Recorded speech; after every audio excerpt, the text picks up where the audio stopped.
Project Superman, The Saga of Andy Perro by Eve Lorgan, 2000, from Mind Control website.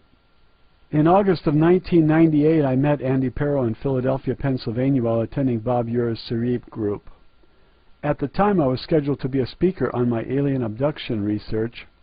Preston Nichols also presented his material that evening. Preston brought Andy Perro with him this evening as a surprise guest to share some of his Montauk Boy experiences. After I had first lectured, Andy walked up to me to tell me that he'd been in underground bases and recalled a memory of walking down a hallway in some underground facility, seeing women and children in chicken wire cages screaming for help. He also said he'd seen reptilians. After Preston lectured on his material, he handed over the floor to Andy. Andy spoke about his Montauk time travel experiences, mind programming, electroshock treatments, and training sessions to be a multi-talented, covert operative and assassin for his secret government, Nazi mind programmers. Andy described how his mind was split through trauma, electroshock, and sophisticated mind programming techniques. He told us about his training in Silva mind control as a young boy and how he was able to do extraordinary human feats under mind control programming, such as jumping off high buildings without injury, hence the nickname Superman. He also had a good knowledge of the occult and metaphysical world and confirmed the power of prayer. When Andy first broke programming and memories surfaced of being a covert operative in a sub-project of the Montauk Project, he was gung-ho about wanting to take down the whole evil Nazi mind control regime. He claimed that he and thousands of others had been victimized by this type of mind control experimentation. He was well aware of the reptilian Draco-Illuminati connection and had a few run-ins with the reptilian shapeshifters himself. When Bob Ur's lecture was over, Andy, Preston, Bob, and myself went out to a local cafe and talked into the wee hours of the morning. We discussed many things, among them my love-bite hypothesis of alien orchestrated relationships. Andy joked about this and related a few comments about his recent slew of ex-girlfriends, whom he later believed to be sleeper mind control agents sent into his life. Every one of them were bad relationships that were deliberate setups to steer Andy off course from his recent breaking of programming. I was impressed with Andy's candor and his strong-willed survival spirit. Andy was also good-looking, quite muscular and strong physically. He was confident, almost too much so, but that was also part of his programming, to be a fearless warrior who will stop at nothing to accomplish his mission. Well, now his mission was to go public, expose the enemy and take them all down. At least that's what he wanted to do, until a series of reprisals occurred. I referred Andy to my friend Janet Russell, who ran her own local Long Island cable TV talk show called Beyond the Unexplained. Andy met Janet and completed a successful, butt-kicking interview that spilled major beans about his victimization in a government mind-controlled project. The next day after the show's broadcast, Andy said agents tried to kill him and kidnap him, but they were unsuccessful. Andy and I continued our correspondence by telephone as these events unfolded. He knew that his mind controllers and handlers would keep throwing things at him to get him back into the fold, but Andy was resisting.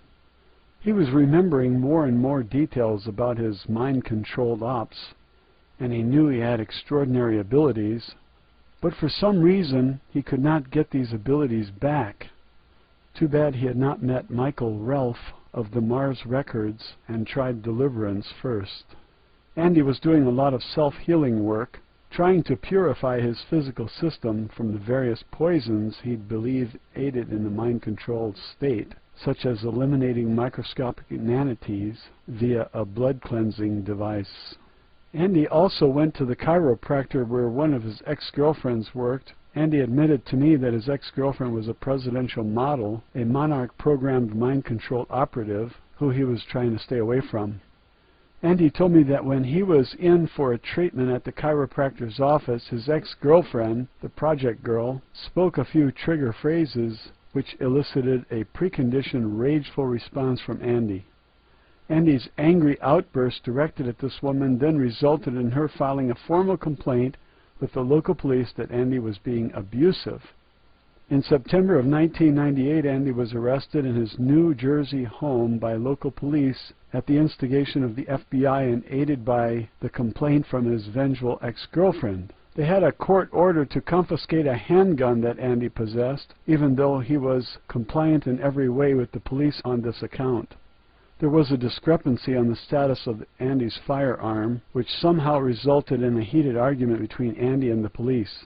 They proceeded to arrest Andy on this questionable charge and used it as an excuse to indicate that Andy had been abusive and uncooperative towards them, resisting arrest. Andy ended up being remanded to a mental institute, from which he spent several weeks trying to extricate himself. Luckily, Andy was released from this hospital and was determined to be mentally sane. We corresponded by email and telephone, even though Andy knew he was under constant surveillance. He became increasingly more paranoid about his condition because it seemed as if every step of the way in his recovery process and memory breakthroughs, something would distract him. Andy disclosed many things to me during this time, and I was able to do an interview with him until things got too difficult. Andy was willing to do a radio interview for Night Search, but he later recanted because of a series of abductions, including reptilian assaults and threats to his future wife and son. Apparently, Andy realized during his total recall phase that he had a special soulmate that he was bonded to, who would later become his future wife. He claimed that he had sired an 8-year-old son with this woman, and that his abductors' controllers used this against him to not go public or they would be killed. Andy loved them, and this was the final straw that silenced him from exposing his full story. I questioned Andy about this soulmate future wife, whether this could be a love bite setup designed to deceive him into being cooperative with his controllers not to go public any further. He insisted that she was real and the mother-son duo lived in some underground base somewhere. Much of what Andy told me is in my interview entitled Project Superman, published in Unknown Magazine, Winter 1999 issue. But there were other tidbits Andy discussed with me which I considered too unbelievable, although they could be true but not confirmed. These incidents may very well be true, but I had no way of knowing. Some of these memoirs were funny, others too horrid to repeat. One such account is a memory Andy had of being in an underground base, escorted by his human Nazi handlers, to a group of tall greys. Apparently, Andy had to be able to resist his programmers to such an extent that his handler, an Aryan-looking man called Adolf, brought him into a room of 5 gray aliens. These greys were used to reinforce mind control more effectively for resistant slaves. I chided with Andy that the aliens were the mastermind control programmers. Andy described seeing 2 greys sitting down at a table and 3 greys standing in front of him. Andy heard one of the greys say telepathically, "You will obey us." Andy screamed back to the skin-headed aliens, "Look, knock that off or I'll kill you." The aliens continued their demands of obedience into Andy's mind. Andy warned them a second time, "I will kill you." Then Andy focused his telekinetic PSI ability to physically throw the commanding alien up against the wall, splitting his head open. The other 3 aliens stood up as Andy picked up another alien with his mind powers until the whole group of them scrambled out of the room. Sensing that this situation was getting out of hand, Adolf grabbed Andy and said, "Let's get out of here." Full of adrenaline, Andy shouted back, "I don't care, I'm indestructible." I couldn't help but ask Andy, what color was the aliens' heads' insides that splat all over the wall? Did they have red blood? He told me it was whitish gray with greenish blood. We joked about that one, laughing it off as alien gray split pea soup. I mentioned this to an internet list group of experiencers, and they became very angry with me, wanting to defend the poor aliens. They even kicked me off the Muppet list. Andy did say he had been abducted by the alien greys a few times, where samples were taken from him for breeding purposes. One of the more bizarre stories Andy related to me was about his visit to a group of high-level Illuminati who were really shape-shifting reptilians that convened in an underground base not far from Rochester, New York. This happened sometime in 1989 or 90. He was not sure of the exact location, but it was an underground facility in a large conference room where a very long, dark wooded conference table sat. It was a party gathering where a group of tall, Aryan-looking older males were having drinks. One of the men walked over to Andy and his human image phased out, as if there was an energetic interference that caused his holographic image to shift. Andy looked at the creature as he adjusted some button on a black box device attached to his waist. The man's image shifted from a tall human to a 7-foot, 450-pound lizard man, according to Andy. The reptilian shifted back again to human and then said, "Here, I'll show you." So he pushes the button on his waist device and his image shifts back to the 7-foot-tall reptoid creature. Apparently Andy thought that his energy field caused a momentary shift in the holographic human image that the reptilian masqueraded. The artificial hologram was maintained by a device that they wore on their waist. I would have taken Andy's story too seriously except for a similar report from a monarch slave who described the same thing: the long wooden conference table, the same large view screen in the front of the room, and the tall Aryan humans who could alter their holographic image via a box held at their waist. One of the more hilarious aspects to Andy's story was his description of the chairs that the shape-shifting reptile sat in along the long conference table. There was a video-type screen at the front of the room, and each sitting area around the table had its own little light and computer console that came out of the table as if it was built in. The chairs were high-backed, since the lizard men were at least 7 feet tall. But a minor detail caught Andy's attention about the chairs that these reptilians sat in. He looked down to see that each chair had a slit in it, as if each was a double-bottomed chair, like 2 big blocks. When Andy saw one of them sit down, he realized the slits in the chairs were so that they could sit down with their tails underneath them. Tailor-made conference chairs with slits in them for the reptilian tails. We laughed about that too, wondering when this would ever show up on Star Trek or Babylon 5. That experience was one of Andy's first introductions to reptilians. On another occasion, Andy was introduced to a reptilian and taken to a private room, again in some kind of underground facility. This time Andy believes he must have been tested for his reaction to a horror scene. Or perhaps this may have been designed for trauma-splitting purposes, or even an implanted memory. The reptilian invites Andy in his private quarters that look like a fancy hotel room. He is ready to have dinner in his private room. A servant rolls a large silver cart in the room, like a hotel room service type of cart. The reptilian opens the tray to expose 4 or 5 human babies alive and crying. Andy stood there as the reptilian took a huge bite out of the live infant, splitting it in half, eating the baby alive. Horrified and nauseous, Andy bolted toward the door. The reptilian tried to grab Andy, but he managed to escape until 5 gray aliens who stood guarding the door zapped him with some device that knocked him out cold. Well, that was enough of the baby-eating reptilian stories for me. I wanted to know more about time travel, the Montauk chair, and amplification of the Kundalini energy. So I asked Andy, why do they do such sexual energy manipulations? Why male Montauk chair operations and not female? Andy told me about the Kundalini energy activation and types of sexual couplings that result in greater sexual PSI energy output. Apparently the Montauk experimenters have psychosexual manipulations down to a science. Well, I was told that there are asexual, homosexual, and heterosexual couplings, that each produces a different type of orgone energy. The sexual couplings that produce the highest charge are homosexual liaisons, and preferably with young male children. This is also practiced by high-level witchcraft, a way for black magicians to obtain life force energy. It made me sad to know that this was done to so many Montauk boys.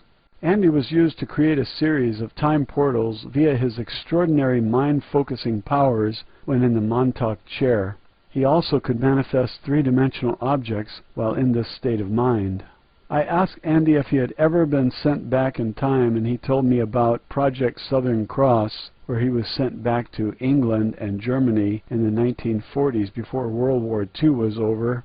Supposedly, Andy was sent to deliver drawings and communication devices and weapons made out of 1940s parts that would enable us to win the war. I had a hard time making sense of this one.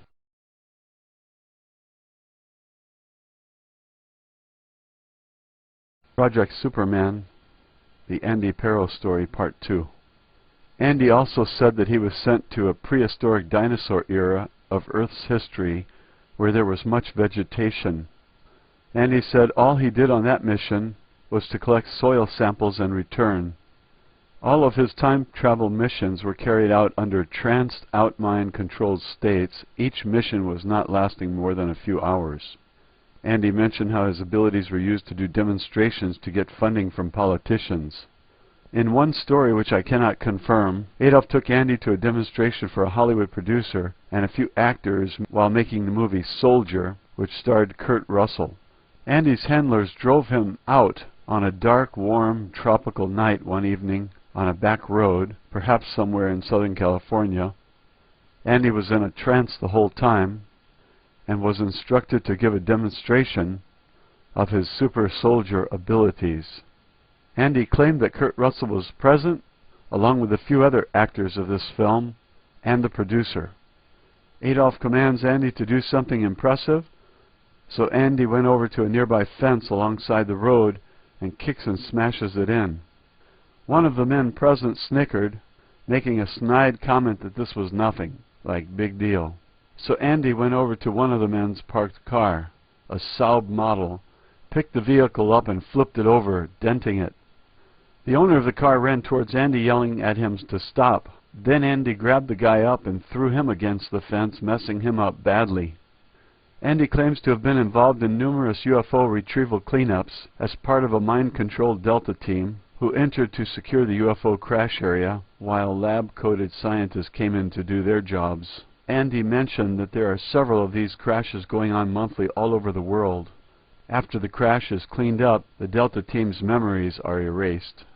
According to Andy, the Illuminati tried to recruit him, offering him a high Masonic degree, referring to him as their Illuminati Golden Boy. Andy claimed that they kept bribing him into being cooperative and breeding for them, but he refused. Andy despised them with a passion and was determined to taking them down, if only he knew how. I asked him what did he think was the greatest threat to the Illuminati. Andy replied, Jesus Christ. By midwinter 1999, I had lost contact with Andy as events kept pulling him from one chaotic drama to the next. I knew that Andy was tapping into his own repressed rage from all his mind-controlled abuse, and he had nowhere to turn. He realized how infiltrated the UFO community was, and even those involved in mind control research. He knew his family was probably mind-controlled too, adding to the security problems he had.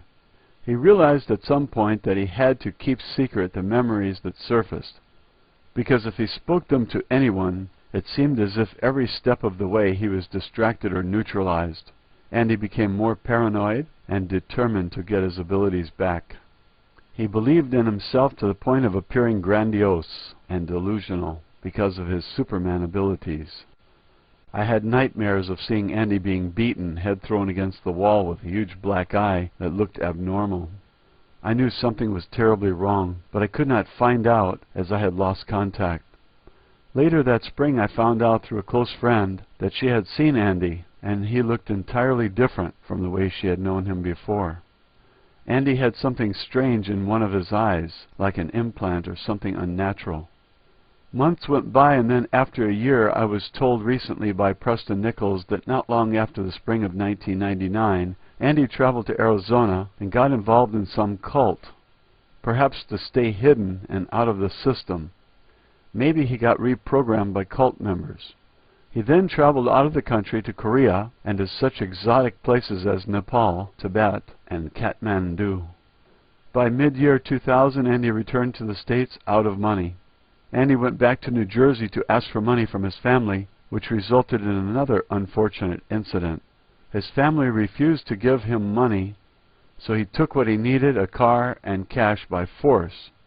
Andy's family charged him with assault and robbery. Not long after this, Andy was arrested and sent to jail, and is now awaiting trial somewhere in Arkansas. No one has heard from him, and as of the late fall of 2000, Andy is still in jail. Not a good ending to this saga. I'm sure it is only part of Andy's real story. and at this particular junction in his life he is in exile. I hope Andy can get the help he needs when or if he gets out of jail.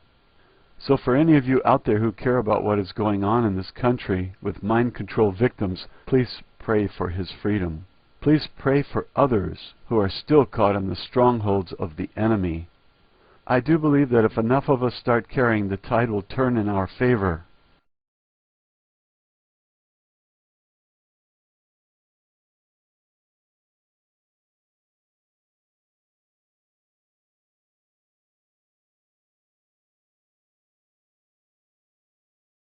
Project Superman, an exclusive interview with Andy Perro by Eve Francis Lorgan, M.A. from Mind Control website. An exclusive interview with Andy Perro, survivor of a secret mind control project aimed at creating the super soldier with psionic abilities. Andy Perro was unwillingly subjected to a mind control program, offshoot the Monarch Project, a trauma-based mind control program similar to what Kathy O'Brien describes in her autobiography by Mark Phillips, Transformation of America. Andy Perro claims to have been created through a combination of genetic manipulation, trauma-based mind control, and Silva mind control training, resulting in superhuman feats and psionic abilities.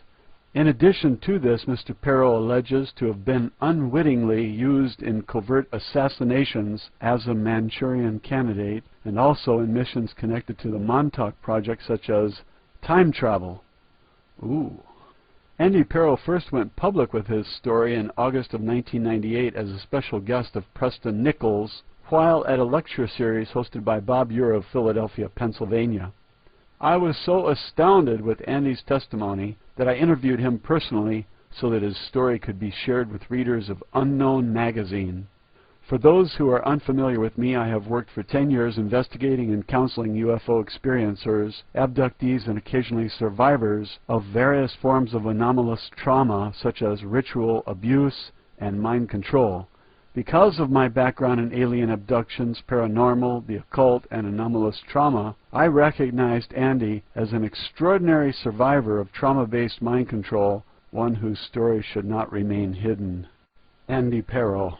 Andy, where are you from originally, and when did your training begin? I was born in Fallon, Nevada, in November of 1969. My father was a lieutenant commander at the Fallon Naval Air Station in Nevada at that time. I believe my first experiences began by the time I was 2.5 years old. At 5 years old, my family lived in Munich, Germany, and I remember attending 2 distinct kindergarten classes, one in German that was located on or near McGraw Army Troop Army Base, and another kindergarten in English. I have flashback memories of torture sessions as early as age 2, where I was subjected to shock treatments with needles inserted into my ears and genitalia. What they, the controllers, handlers, do is use extreme trauma to separate the mind from the body. They do this to split the mind into several parts that can later be programmed to do things like superhuman feats. Basically, they disconnect all the normal human brain impulses, emotions, and whatever is normally present, then reprogram in new ones. They do this to remove all fear, so that when they program in new abilities, you will not have the instinctual, "but I can't, I'm afraid," response. They program you to do, not think. In essence, they treat and program your mind as if it was a computer. Who are the people running these secret programs like Monarch and Montauk projects, and where do they conduct their activities? Our own government. One of my handlers, who tried to brainwash me into believing that he was my father, was basically a Nazi. I nicknamed him Adolf because he is very Aryan-looking. After World War II, many Nazi scientists were brought over to the U.S. through our own intelligence community, who formerly worked in mind control research in the concentration camps. I believe they are a remnant of the Nazi Party working in conjunction with different branches of the U.S. government and in the military. Much of my training and torture sessions were done right at the University of Rochester, New York. They used to take me to a private room in the attic or top floor of the library. The big lab where I had most of the programming done to me was at the Rome National Air Force Base in Rome, New York.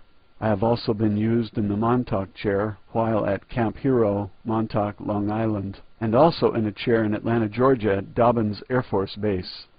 The Montauk facility located in Camp Hero, Long Island was reopened by the Department of the Navy and is active to this day. Basically, there are underground bases located across the country. Each one has a different function and specialty. There is a facility in Rochester, New York, Paramus, New Jersey, Dobbins Air Force Base in Atlanta, Georgia, Camp Hero in Montauk, Long Island, and many others. In the Paramus, New Jersey facility is where they do the sex programming for many of the female agents. For the most part, 99% of them are involuntary sex agents and couriers who were raised in various mind control projects. What were some of the things the mind control programmers made you do? I remember my mother enrolling me in a Silva mind control course when I was 10. It's a type of self-hypnosis where you learn to go to different levels of your mind to do self-healing, relaxation, visualization, bending spoons with the power of your mind, things like that. This is also the time when I saw two peculiar military men who would periodically visit me throughout my childhood, especially sporting events. I did exceptionally well at Silva Mind Control and sports. So much so that the two military men approached me and said, "I hear you have some very special abilities. Someday you will work for us." At the time I didn't understand, but later the two men figured prominently in all the training all the way through my college years. Of course I didn't realize this until my memories came back. I did very well at sports and demonstrated a genius IQ, but I stuttered so badly until I was in my 20s that everyone just thought I was a dumb jock. The stuttering was due to all the electroshock treatments. I recall being subjected to electroshock numerous times, being placed in an enclosed water tank and told to hold my breath underwater. Consequently, I drowned several times and would revive because of my self-created healing pool in my mind. I learned to create my own mental laboratory through Silva Mind Control, replete with a super powerful healing pool that I could heal any injury. I was forced to endure suffering beyond belief to accomplish superhuman feats of strength and survival. Tell me more about the various superhuman abilities you discovered you had. The trainers would put me into a trance whereby I'd be told I could jump off a ladder of minimal height. In my mind I believed that I was only jumping off a footstool or a short ledge. In actuality, I was progressively led to jump higher and higher heights to the point of successfully jumping off buildings and even out of planes without a parachute. When under mind control, I could do whatever I was instructed to do as long as I believed them. I would do 200 or more push-ups in perfect form, sometimes as long as half an hour straight, or until I was told to stop. I weightlifted 545 pounds on a barbell and squats while attending college and much more, 500 to 1,500 pounds, while I was under the mind control in the training laboratory not far from Rochester, New York. In my jumps, it was as if I was falling like a cat, calm and cool with no fear, focusing like a laser only on the landing. Are there others like yourself who have had similar training and experiences? I think there are thousands of other children and people who are used, and many end up missing. Many die in the process. They are considered expendable. The ones who can survive the most rigorous programming live on to become what are known as the Montauk Boys. Duncan Cameron is such a person. In general, the boys and young men are trained to be couriers, assassins, and super soldiers, and even psychic killers. The women are mostly used as sex agents. Kathy O'Brien's story is an example. What kind of special missions or time travel experiments do you remember taking part in? There were times I remember being at the small Rochester airport, being picked up in an F-16 fighter plane and ending up in some southwestern desert terrain, either for special military training and obstacle courses or assassination missions. I remember seeing other men in black t-shirts and pants on the same training course at one time. Other times I found myself in some aircraft carrier out at sea. After the mission they would take me back and I would return to college after a couple of days or even hours, not remembering what even happened. All these missions were done between the time I was 15 years old and until 1988 to 92, under deep hypnotic programming with the memories erased, until some of my memories started to return. I was also taught to handle various types of guns, loading, cleaning, special characteristics of each model, and firing at exact targets repeatedly and perfectly without thinking, just doing. Tell me more about your involvement in the Montauk Project. I was involved in an offshoot of the Montauk Project called the Montauk Chair. Basically, the Montauk Chair was developed to give the human and spirit a zero point of reference to facilitate time travel. What the chair essentially does is separate the mind from the body. The chair operator's thoughts and vibrational energy is picked up by umbrella-looking antennas above the chair, sent to a computer over to a processor, then amplified several hundred times. The information is sent to a network of free energy crystals arranged in a circle. Then whatever thoughts were amplified, that is, a time period, a wormhole would open up in the room. The wormhole was as large as 16 to 18 feet across, and even large enough for a truck to go through. In Camp Hero, Montauk, the location is the crosshairs of the Earth's biorhythms, and is the point on Earth where time travel is most easily accomplished when Earth is in the point of origin. My part of the Montauk Chair project was to use my focus visualization skills to think of specific time points in history that were assigned to me. The chair is connected to a sophisticated computer system and thought amplifier, such that when a thought or time period is visualized, the computer simulates a time portal based on that point in time. A series of time portals are done until a library of time periods and portals are accumulated. The chair is also used to amplify extremely focused thoughts to create three-dimensional materializations based on the operator's thoughts. Preston Nichols wrote several books on the Montauk Project and describes an incident in which Duncan Cameron created a monster while in the Montauk Chair. One such time travel mission was called Project Southern Cross. It was used to win World War II in favor of the Allies. What the U.S. government did, using time travel, was to go back in time to the 1940s to help us win the war. We would deliver communication devices, weapons, and technologies made out of 1940s parts. These would be delivered to the 1940s, along with a complete set of drawings on how to make them out of 1940s parts. I took part in several of these deliveries. One time I was sent to Germany, and another time to England. I was not allowed to speak to anyone other than deliver my parcel and quickly return back to our time, as this was all done under deep hypnotic programming, so I didn't have a lot of freedom to explore. I was gone no longer than 2 hours for the deliveries. Wow. Have you ever encountered any extraterrestrials or seen any aliens in any of your underground base memories? From what I understand, the Department of the Navy made an agreement with the alien Greys to exchange technologies for human women and children to conduct horrific breeding experiments. This is what is going on right now in an underground base not far from Miami, Florida. One of my most disturbing memories is being escorted down a hallway in this underground lab and seeing cages of chicken wire fencing with women and children screaming for help. I have seen gray aliens, the 4-foot tall ones with large black eyes, and also 7-foot tall reptilian beings in some of my experiences. I have been told that I have many children from alien breeding experiments. I have had abductions with the Greys also. On one occasion, I was introduced to a reptilian being while in an underground base sometime in 1989 or 90. At first, I saw a 7-foot tall human Aryan-looking man. He walks towards me, and I notice that his image phases out as if something interfered with an energy field. He does something to a device on his belt and tells me, "Okay, I'll show you." Then he pushes some button, and then I see his image change into a 7-foot tall lizard-like creature who looked and weighed over 400 pounds. I was introduced to a group of beings that claimed to be a subgroup of the Illuminati. They were made up of a group of about 40 to 50 men, all 6'2" or taller, white, and of an indeterminate older age averaging 70, but I suspect much older considering the technology they have access to. They convened in a boardroom that I believe was in an underground base, perhaps Camp Hero, Montauk. They sat around a large football-shaped table made of wood. Each high-back chair had a light at the tip, and each sitting had a TV type of screen and a control panel that came out from a table.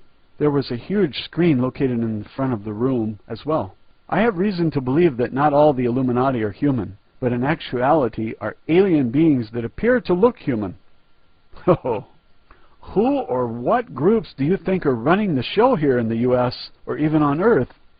How do the aliens fit into all of this? It's very complicated, but basically there are four main versions or groups of the New World Order, all with slightly varying agendas. The first group comprises the US and Western Europe, that is, England, Germany, France, and the US. The second group is Eastern Europe fused with Western Europe and the US.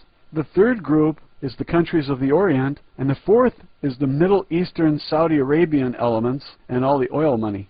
There are also off-world groups, aliens and future human Nazi types called Zardanians, Reptilians, Greys, and Dracos, who also have a hand in the New World Order plans.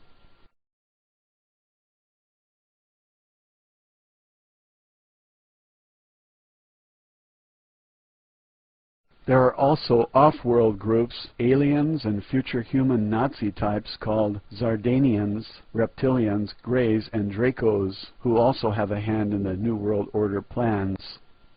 For the time being, the old money groups of Europe and England have teamed up with the die-hard Nazi factions, Jews and Americans, forming the group that has always been known as the Illuminati and affiliated secret societies.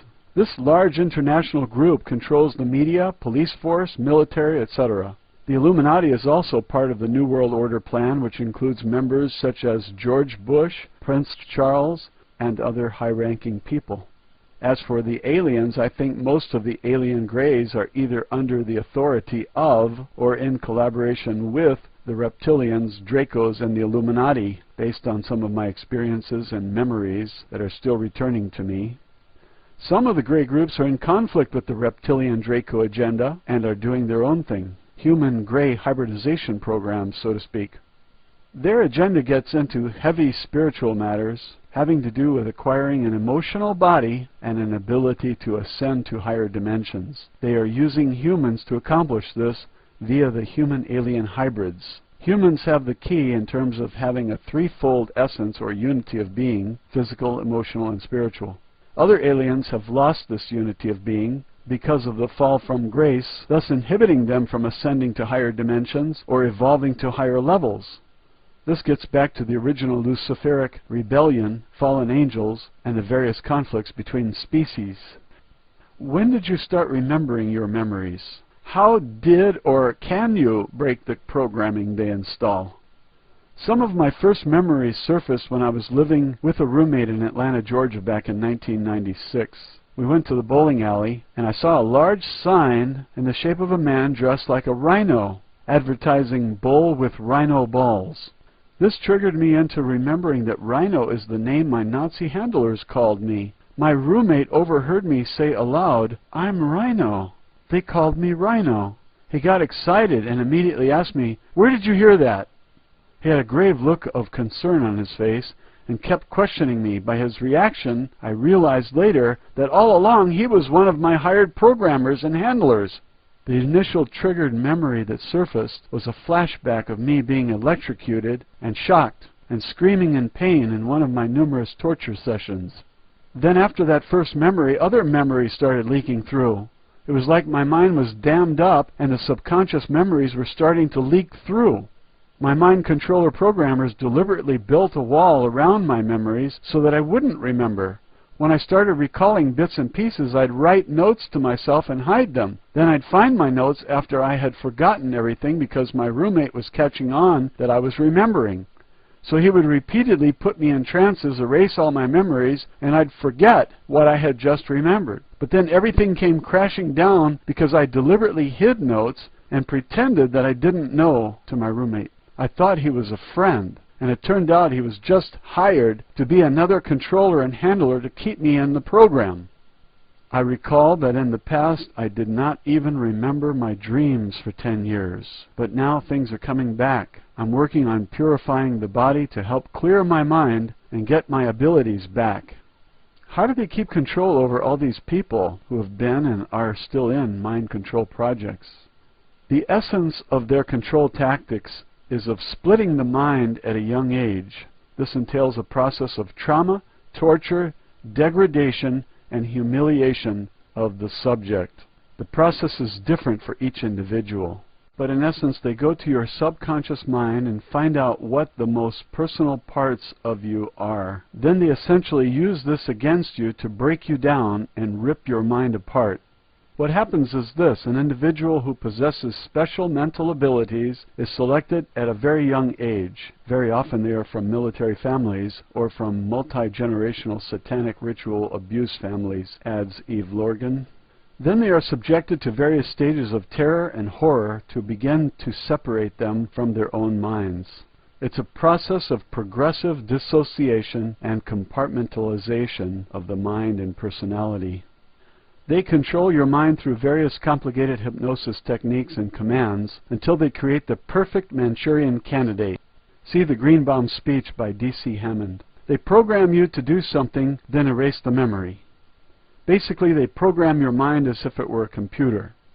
Once they install the magic word, all they have to do is say it, and you're under their control. This happens from an early age, so it is easier to control them if they are conditioned and dissociated into several personalities. Another method of control is that they send in special people in your lives, handlers and controllers, who pose as friends, teachers, deprogrammers, roommates, lovers, etc., who are actually operatives for the mind control projects. Some are sleeper operatives who don't even know that they are being used to a certain extent. It makes it hard to trust anyone at this point.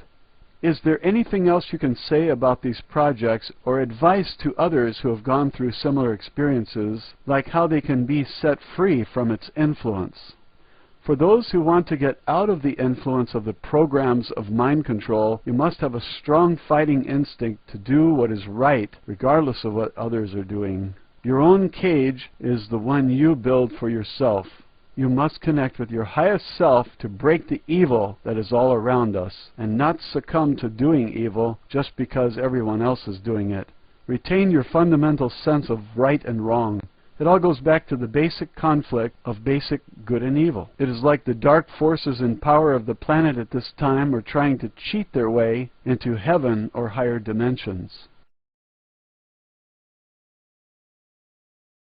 Project Superman, the Andy Pero story, Part 1, a victim of the Illuminati's super race projects and Montauk experiments, speaks out. Introduction. Memories are a strange thing. There are tangible memories that can be proven factually. There are suppressed memories, which are clouded recollections of actual events. Memories that are a mixture of real and unreal events. Memories based on imagination, and possibly most frightening of all, memories that have been intentionally programmed within the mind of a person, which might consist of anything between actual real experiences to entirely designer memories that have been inserted to cover up experiences that are far more stranger than fiction. Just where in the spectrum the experiences of Andy Pero may fit, I do not know exactly. Although many of the places and people he describes do exist, as evidenced by the links that I've added. So at least a good number of his memories are apparently accurate, but the question is, are his reported experiences with the alien time-space projects as carried out in the Montauk bases also based on fact, and if so, to what degree? Others may have similar claims about Montauk, although these fantastic experiences do not appear until the last few sections of Andy's story, as can be seen by doing a search of the internet for other writings on the Montauk project. So here then, for those very readers who will view this page, is Andy's story. Alan. This is my story, and this is my life. This is the timeline in which events occurred as well as I can recall. As I slowly regain my memory, this is my life as I can remember it. This is, however, just a rough outline, and many of the parallel timelines which coexist during my life have been left out of this document. As time goes on, more and more of the pieces will fall into place. Here is my timeline. My father graduates from the U.S. Naval Academy class of '63, Michael A. Pero, Jr. From August 1966 to November 1968, my family is stationed at CB's Construction Battalion Center in Hueneme, California. November of 1968, my family moves to Fallon, Nevada. My father is the lieutenant commander at the Fallon Naval Air Station in Fallon, Nevada. On November 25, 1969, I was born in Fallon, Nevada. I am Michael Andrew Perro III. On July 12, 1971, my father resigns his commission as the Lieutenant Commander at Fallon Naval Air Station and leaves the Navy. We moved to New Jersey and he begins work in the private sector. June 1974 to July 1976, my father begins a new job overseas and we moved to Munich, Germany. Note, capital of Bavaria as in Bavarian Illuminati - Branton. I am 5 years old. I attend 2 different schools at this time. The German kindergarten in the morning, and then the English kindergarten afternoon, kindergarten and then first grade. This is where my first discrepancies begin between my memory and my parents. I remember living in Germany. I remember our apartment and how our cat Twinkie would not listen to anyone call her in German, but anyone, no matter who it was, called her in English and she would come running. I remember my best friend was a little girl, long straight brown hair and brown eyes. I ate dinner over at her house and I remember after dinner she took 2 beers out of her parents' refrigerator and we drank them in her driveway. I was all worried that we were going to get in trouble, but she drank beer all the time. I took about 3 sips and felt like I was going to throw up. I wanted to dump mine out, but she didn't want to waste the beer, so she drank mine too. I remember my sister trying to teach me how to dance, and she flung me around the apartment so fast I was thrown into the corner of the wall and cut my head open and had to go and get stitches. I remember all of this. But most importantly, I remember the German kindergarten. I remember the teacher and how she looked. She was very nice to me and had long wavy brown and gray hair and looked like she swallowed a tire around her waist, and she was heavy set. I remember being introduced to my first gummy bear and how I thought they were the coolest thing ever. Being an American and being the physically biggest kid in the class, I was a sort of the class celebrity and the center of attention. I remember the mini pool they had outside. It was only about a foot deep, but we would strip down to our underwear and when it was warm outside, go for a swim. I remember all these things, but when it comes to the American school I supposedly went to in the afternoon, I don't remember anything. I have no memory of another classroom. I have no memories of another building. I have no memories of any friends, people, or teachers. No memory of even going to another school. What I do remember is an air base. I remember as I was walking up to it for the first time, it was a huge place with a big chain-link fence around it. There were airplanes and miles of cement. And I don't remember the man who was walking with me, but I do remember asking him, "Why are you taking me here?" And he answered, "Because of your father." "But my father was in the Navy. Why are you taking me to an air base?" I asked again. And the man answers, "Son, all branches of the military work closely together." "But he is no longer in the Navy," I answered. And he said, "We are doing this as a special favor to your father." "Why?" I asked. "Because we take care of our own," he says as his tone has changed.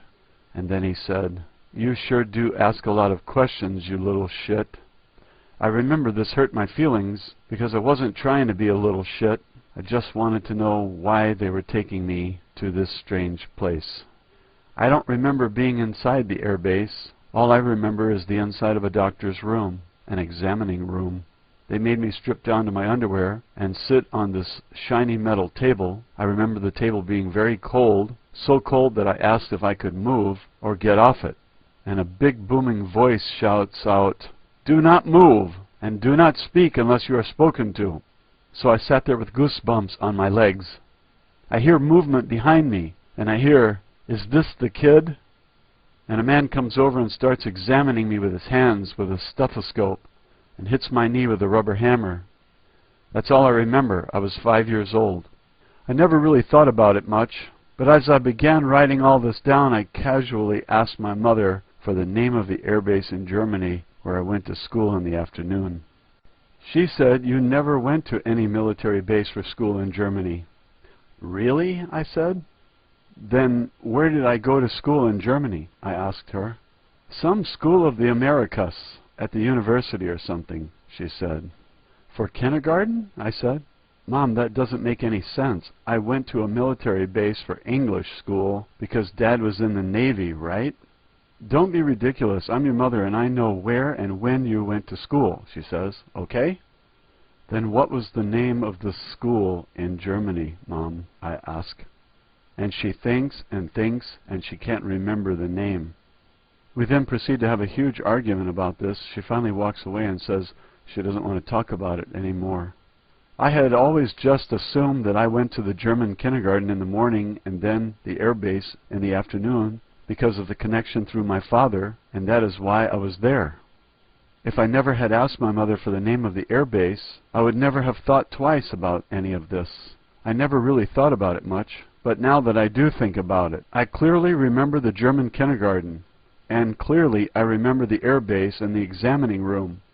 I don't remember ever going to any school or having any other friends from that school or even being there. I do remember the conversation with the man as to why they were taking me there, and I do remember the examining room. It's like a 5-second clip of a 10-minute movie. Just a couple of seconds and then it stops, and yet you somehow know there is much more. When I asked my father if he knew where I went to school in Germany, he replied, "Sure, the McGraw Kaserne Army Troop Air Base." When I asked him about the examinations, he replied, "We were told by a doctor that you had a heart murmur or heart noise. It was nothing serious, but they wanted to examine me several times anyway." The thing is, later on after I graduated from college, I went to see a cardiologist. I had been having chest pains for years for the massive steroid injections they had given me my freshman year in college. I had developed arthritis in the cartilage between my ribs, and my rib cage expanding so fast from the steroids. When I asked about my heart noise, the cardiologist showed me my printout and showed me that my heartbeat was absolutely perfect, and there is absolutely no sign of any heart noise whatsoever. August 1976, we moved back to New Jersey. I began first grade in the local school system. My mother held me back, believing I would do better in my schooling if I was one of the older kids in the class rather than one of the youngest. I guess my birthday was right on the border, and it could have gone either way. September 1979. My parents have been belligerent towards each other for some time now and decide to get a divorce. At this point they separate. I am now 9 years old and am entering the 4th grade. As children, the school system tests all children's IQ levels. I remember being told that I was an absolute genius. I don't know what my IQ was, but this was met with utter disbelief, and I was mocked and ridiculed by the parents and teachers because I was the big dumb jock, as I was by far the biggest kid in the class and the best athlete. However, I had a severe stuttering problem. I was considered to be the class idiot because I never spoke and I never did well in school. Note, ironically, my own father was in the Navy. I was also held back a grade and did not do well in school except in arts. But in mathematics and similar subjects I failed miserably. Ranton. So the fact that I was this genius must have been wrong, and the parents of one of those most affluent areas in New Jersey would not accept that this big stuttering idiot could possibly be smarter than their sons and daughters, so I was dismissed. I had had the stuttering problem for as long as I can remember, and all throughout my childhood I literally could not speak a complete sentence. Many times I could not even speak a word. The thing is, I cannot remember when or why I started stuttering, but I do remember being able to speak German fluently without any problem at all, and having no speech problems, German or English at all.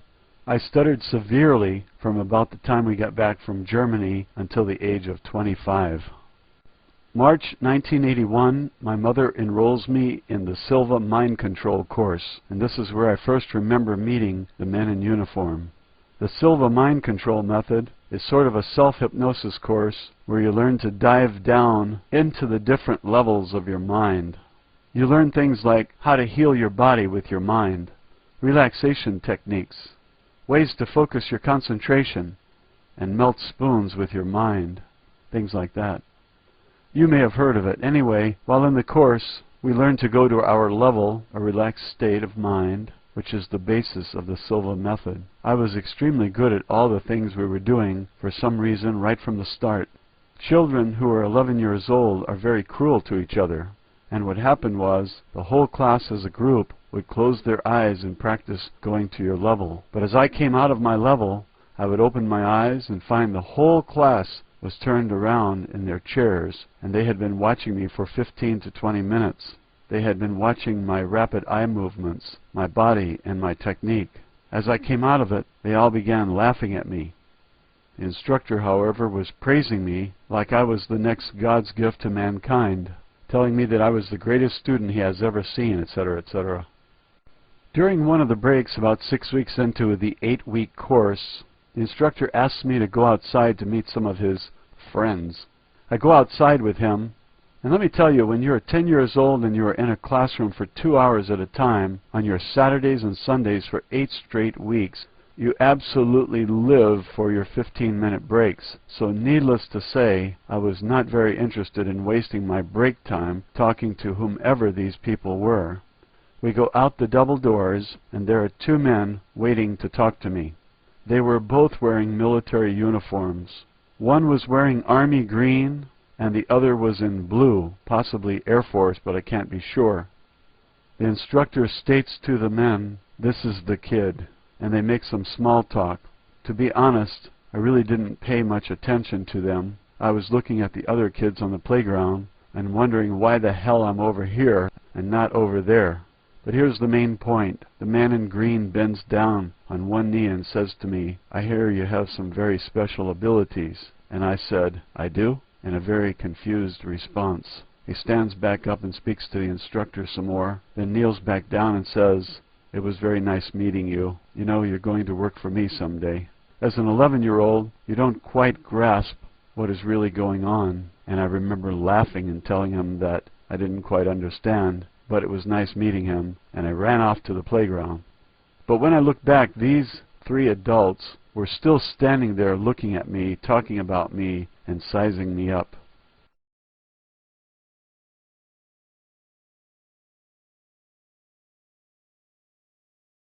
I just seemed to have the uncanny ability to do whatever the teacher instructed the class to do.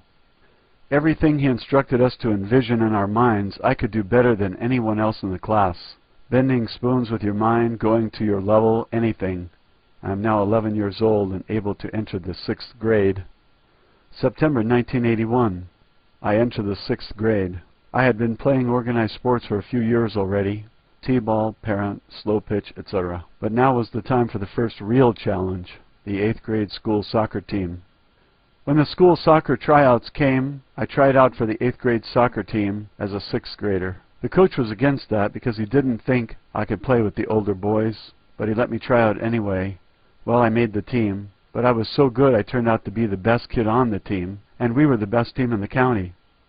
I just had an uncanny ability to do whatever the coach asked me to do. For example, the first day of tryouts, the coach kicks the ball to me and jokingly says, "I want you to take this ball, go down the field, and score a goal." The thing is, I pictured in my mind myself going down the field and scoring the goal. Then I took the ball, dribbled through 4 guys, and I did it. I didn't think about doing it, I just did it. It was like mind over matter. It is funny because, honestly, I could do things that were so unbelievable on the soccer field. You have to see it to believe it. Here is how. I honestly didn't know any better. I didn't know that I wasn't supposed to be able to do that. Just take the ball down the field by yourself and score every time. But in my mind I could do it, so I did it in real life every time. When the opposing team coaches asked how old I was, when I told them, they didn't believe me. After the games were over, they would thank me for not running up the score and humiliating their boys. That's how good I was. And I do have videotapes of the games to prove it.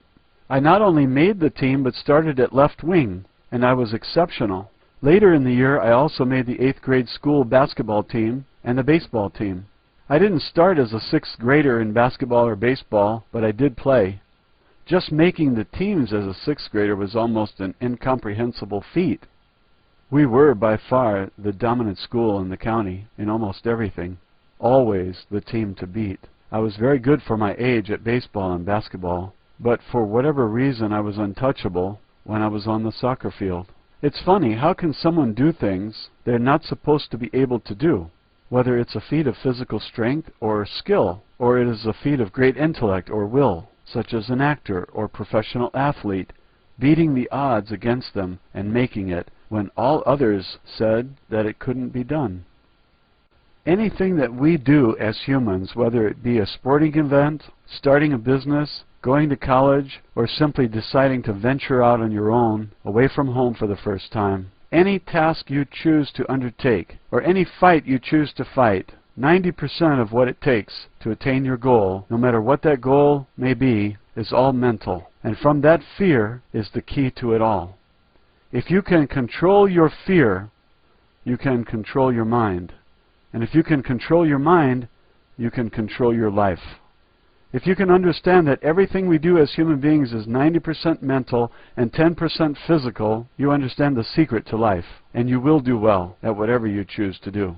For myself, somehow using the Silva mind control methods, I had the ability to picture myself performing extraordinary feats on the playing field, and then somehow accomplishing them in reality with ease, just like it was second nature. Don't think, just do. June 1982, my parents, when they were still together, had invested in several houses in the area and rented them out as supplemental income. In June of 1982, my mother, myself, and my sister moved into the house we used to rent out in Ramsey and put the house we just left on the market for sale. Basically, my father moved into one house we owned in Waldwick. We moved into the other house in Ramsey. My parents sold the big house in Hohokus we all used to live in and split the money in the divorce. Our new house in Ramsey was located only about 10 minutes from the old house in Hohokus, but it was in a different school district. I am 12 years old and going into the 7th grade, also starting in a new school. July 11, 1983, my mother had been dating a man whose name was Walter Johnson. They had been seeing each other for the past 2 years or so, and were engaged to be married. My parents had finalized their divorce earlier that year. He had been separated from his wife for about 4 years. On July 11, 1983, Mr. Johnson went over to his soon-to-be ex-wife's house to sign and finalize their divorce papers. Unknown to Mr. Johnson, his soon-to-be ex-wife, Sally Johnson, had stolen a .357 Magnum pistol from her brother. What happened next was the following. As Mr. Johnson was hunched over his desk in the basement of his old house signing the divorce papers, Sally Johnson came up behind him and said, "If I can't have you, no one else will," and shot him in the back of his head. He died instantly. And when the police finally found him 2 days later, his head had been completely blown off his body. Every word of this, unfortunately, is all true. His name again was Walter Johnson. He was the director for senior executive personnel for the Exxon Oil Corporation, New York office. He was killed on July 11, 1983, in Ridgewood, New Jersey. He was my mother's fiancé. My mother, for the next several years, was beyond any rational means of description in terms of hysteria and grieving. Her German friend Astrid was a great help in her time of need. What this did to me, however, was the following. As a 12-year-old boy coming home from school and seeing and hearing your mother crying every day, and then all night and every night is very hard on a 12-year-old boy. She was beyond the word devastated. So obviously at the time, I'm not too anxious to go home after school. For a while I got into some trouble hanging out with the wrong crowd, that sort of thing. Then I discovered my new passion, working out and weightlifting. It became an obsession. In the 7th grade, I began working out every day. I would ride my bike up to the high school every day and work out for hours. I mean 2 or 3 hours every day. Anything to avoid going home. December 1983. From the start, I was an exceptionally strong kid. Again, somehow I just had the ability to picture doing something in my mind, see myself doing it, and then do it in real life. Using the Silva mind control, I would lay in bed and mentally go through the next day's workout. For example, I would go to my level and concentrate. I would picture myself bench pressing 195 for 10 reps, then 205 for 8, 215 for 6, etc. I bench pressed 305 pounds in the 8th grade. This was more than anyone in the high school could do. Needless to say, I was hated by all the high school upperclassmen football players before I even got into high school. I am 14 years old and in the 8th grade. I also set the grade school high jump record, 5 feet 10 inches, and tied the 60, 100, and 200 yard dash records. August 1984 to 1987, My first 3 years in high school were not typical. I played football in the fall, specifically did not play basketball in the winter so I could work out every day. Threw the shot put and the discus in the spring track and field, and then work out like a madman in the summer to get ready for football in the fall again. I excelled in all the sports in which I participated in. As a freshman, I was one of the best running back in the country. We were division champions, and the head varsity coach, Coach Hyman, asked me to practice with the varsity squad for the Thanksgiving Day game. The quarterback and captain of the football team, Peter Babet, when he got word of this, cornered me in the hall with about 6 other football players, and he told me if I showed up to practice for his final game, that he and all the other guys were going to beat the shit out of me in the parking lot. He did not want me stealing his thunder for his final game. I didn't go out for the Thanksgiving game, and this really annoyed Coach Hyman, since he believed that I had turned him down. Track season comes in the spring, and I go out for the track team. I go out for the shot put and the discus, as well as the 100-yard dash and the high jump. Coach Hyman coaches the weight throwers and won't allow me to throw with the varsity, even though I'm the 3rd best thrower on the team. I confront him about this, and finally he lets me throw. In the 100, the fastest kid, I forget his name, tells me after the first day of track practice that if I beat him again, that he's going to kick my ass. So I don't try my best. Why does everyone hate me? I keep asking myself. I earn a varsity letter in track anyway. In the fall sophomore year, Coach Hyman is having real problems with his marriage and being an utter asshole to everyone, teachers, students, and athletes. One of my talents, if you will, is that I can judge a person's character within minutes of meeting them by their body language, gestures, personality, etc. I can size up the person's worst fear, what they are feeling, what they want, all in a matter of moments. It's like reading a person's soul as easily as you are reading these words. I just seem to have a knack for it. Anyway, I walk into Coach Hyman's office during one of the breaks and say to him, "Don't worry, Coach, everything will work out with you and your wife." Trying to be helpful. He freaks out and starts yelling, "Get out of here, you fucking piece of shit, and don't come back because you will never play here as long as I am the coach." The next day he brings me into the dean's office and tells me to quit because I will never play at Ramsey High School. I never quit, but for the next 2 years, every day at practice he would scream at me to get off his field, and I wouldn't. Not for any great love for him or the game by any means. It was simply stay and get yelled at, or go home to my hysterical crying mother. So I stayed and took his abuse, but he felt so violated that I knew what was going on in his life. He didn't want me anywhere near him. And of course I was right next to him for everything because I wouldn't quit. This made him extremely hostile towards me. This continued all through high school. The thing is, every now and then, whether it was going into the locker room at halftime or after the game, getting back on the bus, or at the track meets, I remember seeing the same 2 military men, Mr. Green and Mr. Blue. I would play in 10 football games per year and throw in approximately 20 track meets a year. Thinking back, I only saw these men 2 or 3 times a year. To be honest, I only remember seeing these men twice at football games during my 4 years in high school. Both times I was walking off the field after the game, and I started looking for my parents, and I looked into the crowd, and they were just standing there in the middle of a sea of moving people looking right at me. And I said the same thing. "That's odd. What the hell are those 2 guys doing here?" And again, I would just dismiss it.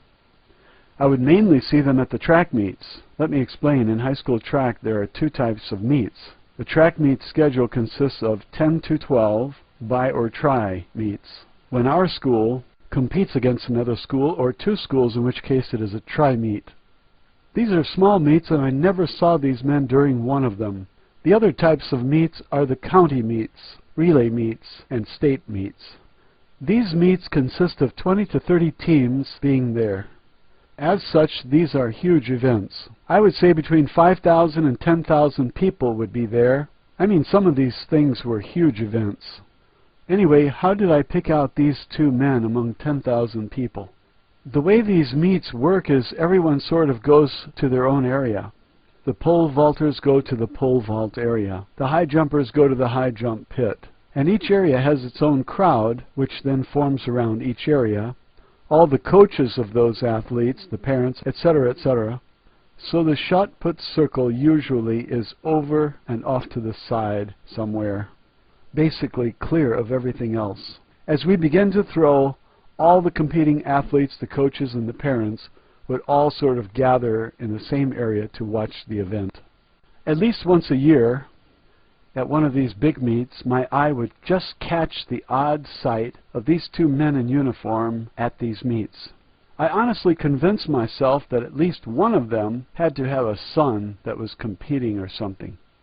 It wasn't unusual to see men in uniforms at the track meets because other kids were going to school at the military academies, and as the meets transpired, I occasionally saw other men in uniforms walking around and talking to people. For example, the shot putter from Lodi was going to go to West Point, and I saw another man in a green uniform over talking to him. What made this all so weird was the two men I'm talking about were looking at me, and I don't know why. I didn't put it all together until years later, May 1987. Track season junior year, at one of the major relay meets, it was announced the prior week that there was going to be a clean and jerk weightlifting contest sponsored by some guy I had never heard of. I, of course, was all excited and trained that week on my technique. As it turns out, all it was a guy with some rubber mats and an Olympic barbell set in the middle of a grass field. I took second place with a lift of 265 pounds, power clean to the chest, and then pressed over my head. The kid who won was a senior and did 275. It was just sort of a friendly contest. I am 17 years old and in the 11th grade.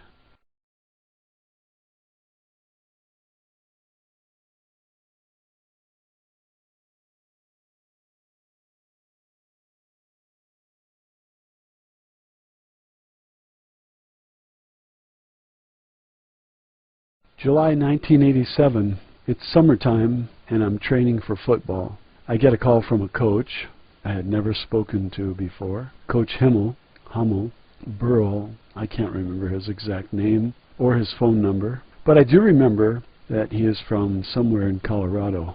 Anyway, he is the United States powerlifting team coach, and he wants me to drop everything that I'm doing and move to Colorado on a whim's notice to go train for the clean and jerk. I asked him in confusion why he's calling me. I finished second in the contest. He then says to me, I finished second, but the guy I lost to was a year older. But more importantly, he was also 50 pounds heavier. So pound for pound, I was much stronger. And as it turns out, that in my age group, for my weight, 17 years old, between 201 and 229 pounds, I was ranked 5th in the country in this one particular lift. This may seem like a dream come true for me, but let me tell you, just like with anything you do, even if you really enjoy it, there can be things you really hate about it as well. The power clean and the clean and jerk were my absolute least favorite exercises. To be blunt, I loved working out, but I despised those particular two exercises especially. This, along with the fact that I could not just get up and leave my mother. She was doing much better, but by no stretch of the imagination could her mental condition be considered stable.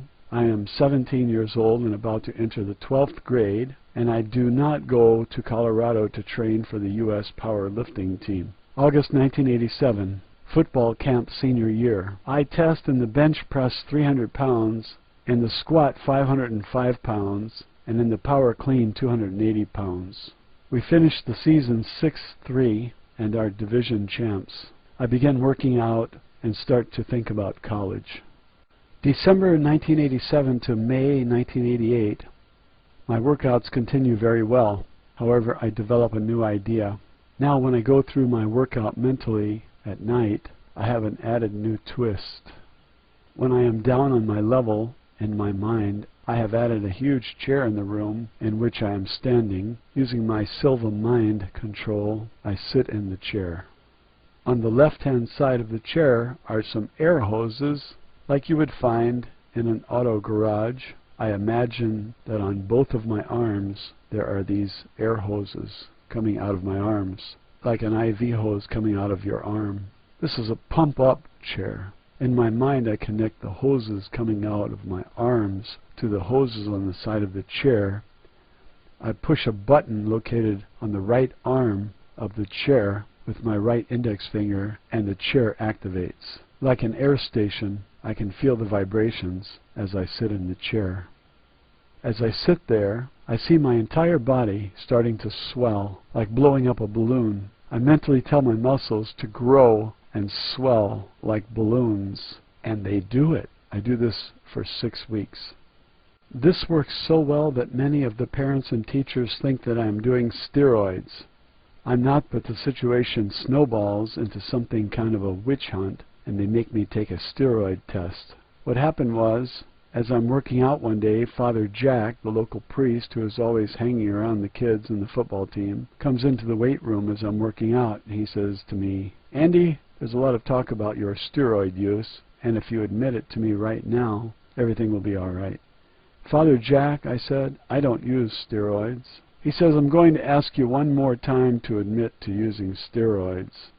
I look him right in the eye, and I say, "Look, Father, I don't use steroids." And he got very angry and says to me, and I will never forget this, "Don't ever speak to me again, you fucking liar. They're going to hang you by your balls, and I'm going to be there to watch." Nice priest. A few days later, Jeff Brown, one of the kids on the team, comes into the weight room and tells me that Father Jack wants to see me at the grammar school as soon as I am done. When I finish my workout, I go up to the school, and Father Jack is waiting for me impatiently. He grabs my arm, and I get put in front of some kind of panel in the basement of the grade school located down the street. There are 4 members of the panel, and the rest of the room is filled with teachers and parents. Dr. Purizzo, who is the chief orthopedic surgeon at Valley Hospital at Bergen County, New Jersey. Bergen County is the 3rd most affluent area in the country, and the towns of Saddle River and Ramsey are in the top towns in the country in terms of wealth. Dr. Purizzo is a heavy hitter in the area, if you know what I mean. When President Nixon, who resided in Saddle River before he died, hurt his knee playing tennis, Dr. Purizzo was the surgeon who performed the operation and for a while was on the presidential list of referral surgeons. I'm in front of the panel, and he starts pressing me to admit that I'm doing steroids, and I keep saying that I didn't do it. And he keeps pressing me, saying that among the panel they hold 7 PhDs, and he thinks they know what they are talking about, so make it easy on yourself and just admit it. And I keep telling them, I don't give a shit what you say, and I don't care who you are and what your credentials are. I didn't do it. He tells me to take off my shirt to show the acne on my back, but there's no acne. This sort of thing goes on for a while, and he finally tells me, "Take off your shorts or admit to doing steroids." What could I do? So I took off my shorts and volunteered to give a urine sample. I had to piss in a cup in front of the panel, as well as everyone else wearing only my sneakers. He is very pissed at me and does not give me my shorts back for a while. The whole time, one of the other members of the board is Dr. Purizzo's friend. He is a psychologist, and between the 2 of them, they now start saying that they're going to lock me up for being mentally insane if I don't admit to taking steroids. And again I say, "Look, I didn't do it." This goes on and on. I had gone through a whole defense proving that I didn't do it, and no matter what I said and no matter what proof I presented, I was going to be hanged whether I did it or not. Finally I say, "Tell me how you know that I take steroids. What's your proof? Do you have a camera in my house or something? How do you know?" Finally, after much persuasion and from the crowd and from myself reluctantly, he begins to explain that he has a degree in genetics and that he has been studying my genetic code for years. He then goes on to explain how his son's genetic pattern is superior to mine in terms of dominant DNA markers. He had been doing a private thesis study showing how through superior genetic breeding and steroid usage he could create a superhuman being. He had a test subject and a control subject. His son was the test subject and I was the control subject. He had been injecting his own son with steroids for years, and since his son's DNA pattern was superior to mine, his son in theory should have been more physically developed than me. And since he wasn't, Dr. Purizzo's only explanation was that I must have been taking steroids as well, and he must prove that I was, or else his life's work would have been wasted. This was all a great theory. However, the fatal flaw where he had made his mistake was that he had assumed that I was of Italian background because my last name is Pero. So he was comparing my DNA patterns against the same ones he had used for his son, who is Italian. He never bothered to ask if I was Italian. I am not. My background is Hungarian, Romanian, and Czech. This makes all the difference in the world, and I managed to get out of there unscathed. When the test comes back, it's negative, and I tell all those involved that they can go stick it where the sun doesn't shine. The whole episode is quite funny, as I turned their witch hunt into a circus, especially my defense strategy. For the rest of the school year, all the people who were at the trial all gave me the dirtiest looks imaginable, all because I had the nerve to stand up for myself and say I didn't do it. This was Ramsey, New Jersey, and the feeling in the air was that they didn't care if I was falsely accused. They would not stand for a child standing up to them in that manner. It was all videotaped, and at one time there were several copies floating around. Anyway, as a result of this, I stopped using this technique for the present time. But that was far from the end of Dr. Purizzo. I'm 18 years old and in the second half of my senior year of high school. This experience was very scary for the reason that I saw the adult world for what it really was. As a child, you grew up believing that all adults are all-knowing and are on top of things. But as I stood there and Dr. Purizzo is telling me that if I didn't admit to taking steroids, that he's going to have me committed to a mental institution and have a lobotomy performed on me. As I looked around, all the other adults just stood around like scared sheep. Not one of them said a word in my defense. This was the strangest feeling, seeing the adult world as a child for what it really was for the first time. I realized then that adults are exactly the same as children, only they are bigger. There's one bully that runs the show, and everyone else just stands around scared to say anything, just as they do as children. Now and for the past several months, college football recruiters have been in contact with me, both by mail and personal visits, as the selection process narrows. I should have been already signed by a major university, but since Hyman made me disappear from the college scouts for 2 years by not playing me, I had fallen out of the blue-chip athlete loop, and am now scrambling to find a school. I'm talking to 2 or 3 smaller Division II and Division III schools, as well as Penn State. Penn State has been where I wanted to go all along, but Hyman was trying to cover for what he had been doing to me by lying to the Penn State coach staff, sending them the wrong films, telling them different statistics, things like that, because he didn't want to have to explain why I didn't play at all as a sophomore and hardly as a junior. Finally, he gets exposed, and Penn State offers me a scholarship for my first year and then a full ride after that. I was going to get free room and board. All I have to pay for was books and classes. An out-of-state student was going to be about $3,000. It is the track season and the county track meet, the champion meet. I win the discus and set the county and state record with a throw of 167 feet and 11 inches. I finished second in the shot put with a throw of 57 feet 3 inches. At this meet, I vividly remember seeing the 2 men in military uniforms watching me. They were right there for both events and watched me set the record. Ever since I had gotten my driver's license, I used to like to unwind a little before going home, so I would ride around the area and play music in my car. A few days after the trial, while riding around, a Bronco-type vehicle is flashing their headlights at me from behind, so I pull over.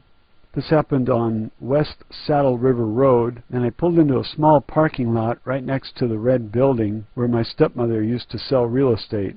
It is Mrs. Purizzo driving the Bronco. She is an incredibly beautiful woman, late 30s, with a lot of plastic surgery. She was at the trial, and during it, let's just say that I had made her blush when I was standing in only my sneakers. There was another woman with her, a woman I had never seen before. She had long black hair and dark eyes. She was even more beautiful than Mrs. Purizzo.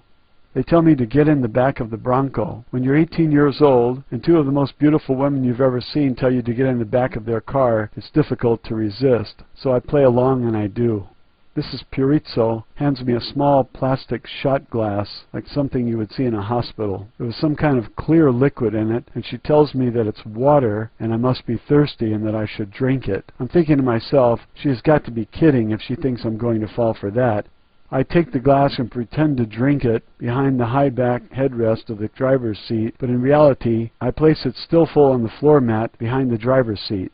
The women then start to giggle and make small talk by telling me how handsome I am and how big and strong I am. I know exactly what's going on and I play along. I return the compliment by telling them that they are the most beautiful women I've ever seen, and when I look in their eyes, I become lost, floating on a sea of dreams. I made both of them blush with that one. Then they ask me if I'm ready to go with them, and go where, I ask. To the hotel room, of course. Mrs. Purizzo answers, you can go to the hotel room if you want to, but I'm going home, I say. She asks me, are you sure you don't want to come with us? She asks. Positive, I answer, and I start to get out of the Bronco. Oh yeah, I say, here's your water back, and I hand them the small plastic shot glass. They look at each other and cannot hold back their smile and look away into the floor. I get out and say, see you later. I get in my car and drive home. The next evening, at about the same time, and in the exact same spot, and in the exact same car, the two women pull me over again, and again I pull into the same parking lot on West Saddle River Road. I get out, but this time I go only to the window. Mrs. Purizzo has the driver's window rolled down and says to me, Andy, can you kill this for me? And hands me a Coke can with just a little bit left of something left in the bottom. Again, I'm thinking to myself, who the fuck does she think she is kidding with this? I say, sure, and I take the can of Coke from her and walk over to the dumpster and toss it in. I walk back to the car, and I can tell from the look on her face that she is pissed off. I say, anything else? And I turn my back to her and walk away. I get in my car and drive away.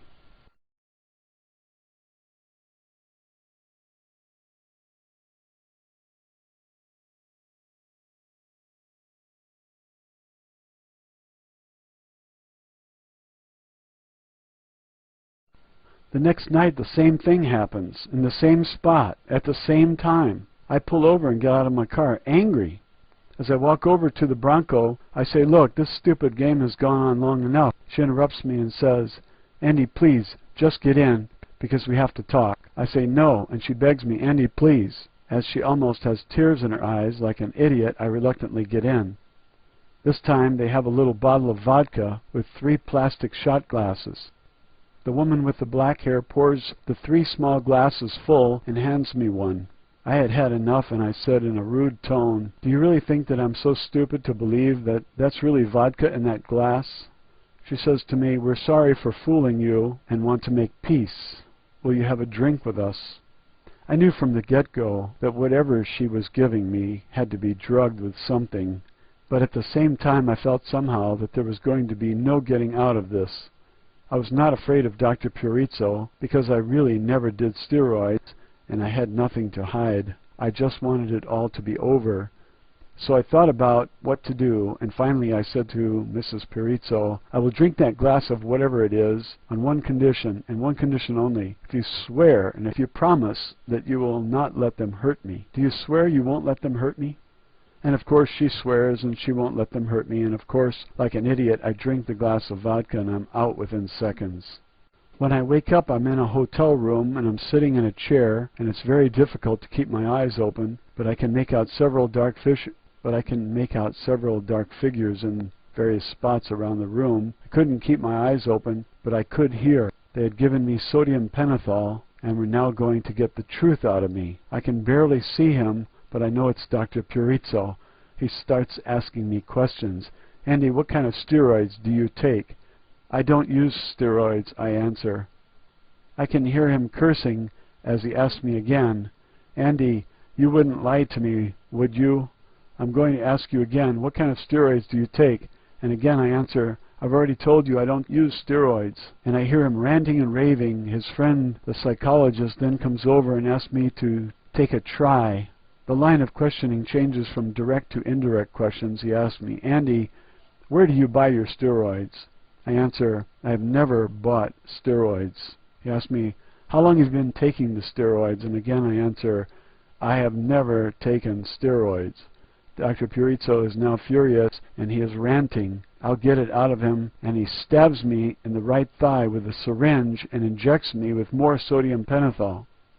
I think I lost consciousness for a while, and then the questioning begins again. Where do you buy your steroids? And again I answer, I don't use steroids. This goes on and on for a while.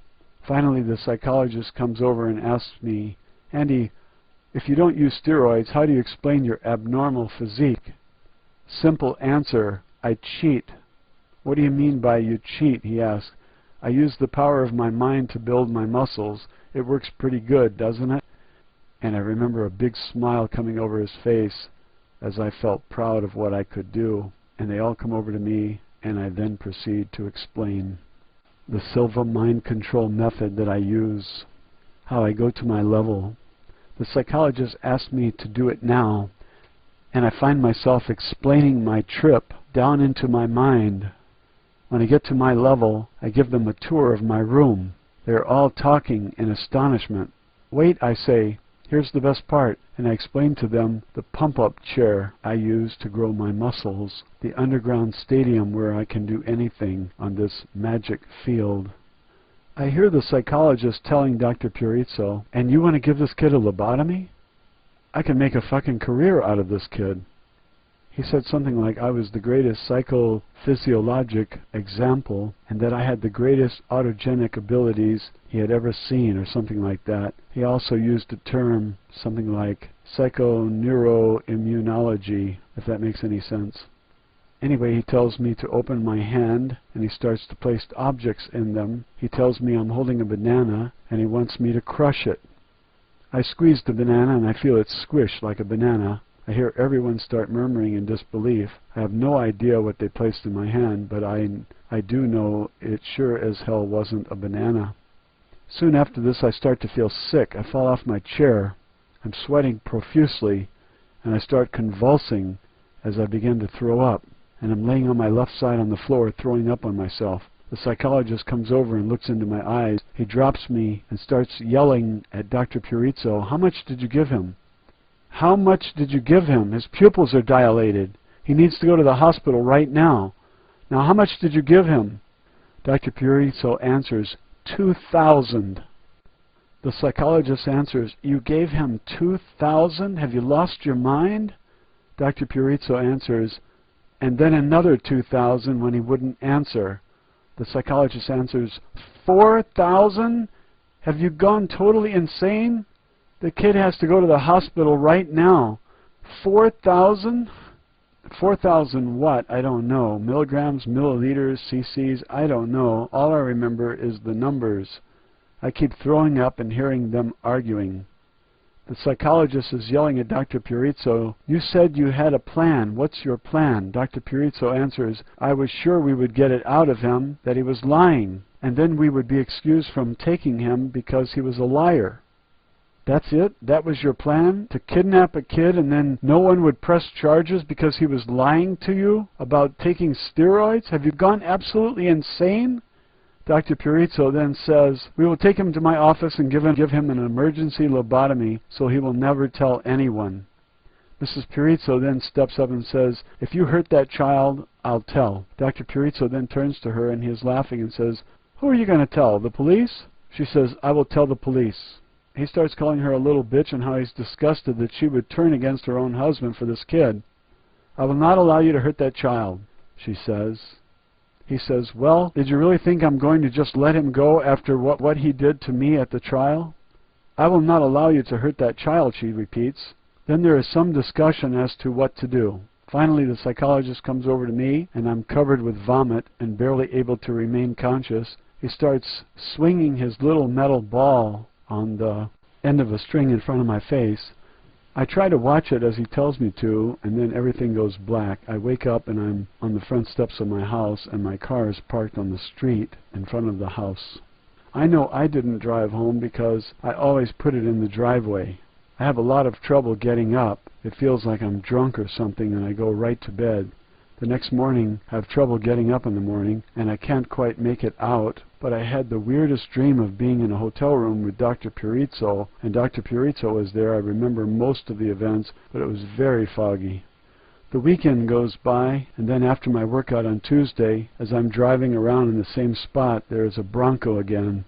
This time I remember what happened, and I'm pissed off, and I get out and I slam the door and I start yelling at Mrs. Purizzo.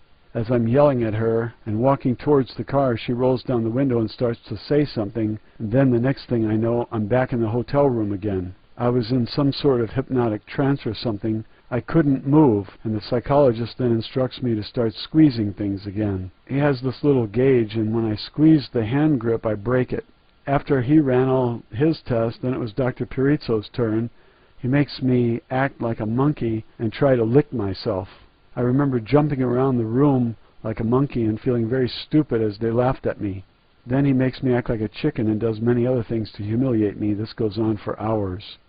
Finally, the women in the room tell the men to get out because they want to have their fun with me. The woman with the black hair now comes over to me. She says a few words to me. I don't know what they were, but all of a sudden I felt a feeling like I had never felt before.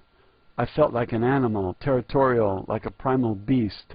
I got up and started walking around the hotel room, pacing back and forth. My muscles are all pumped up, my arms all muscled and out to the side, and my chest is fully expanded. As I strut around the room, I'm looking to defend my lair against any male who may come near. If I see another male, I will kill him. As I look over to one of the beds, the woman in black hair is naked and on her hands and knees. She has her back arched and is waving her butt around like she's some bitch in heat.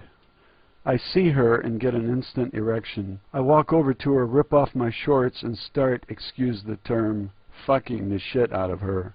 I pick her up like she's a 5-year-old and just start wailing into her. I felt like a primal animal.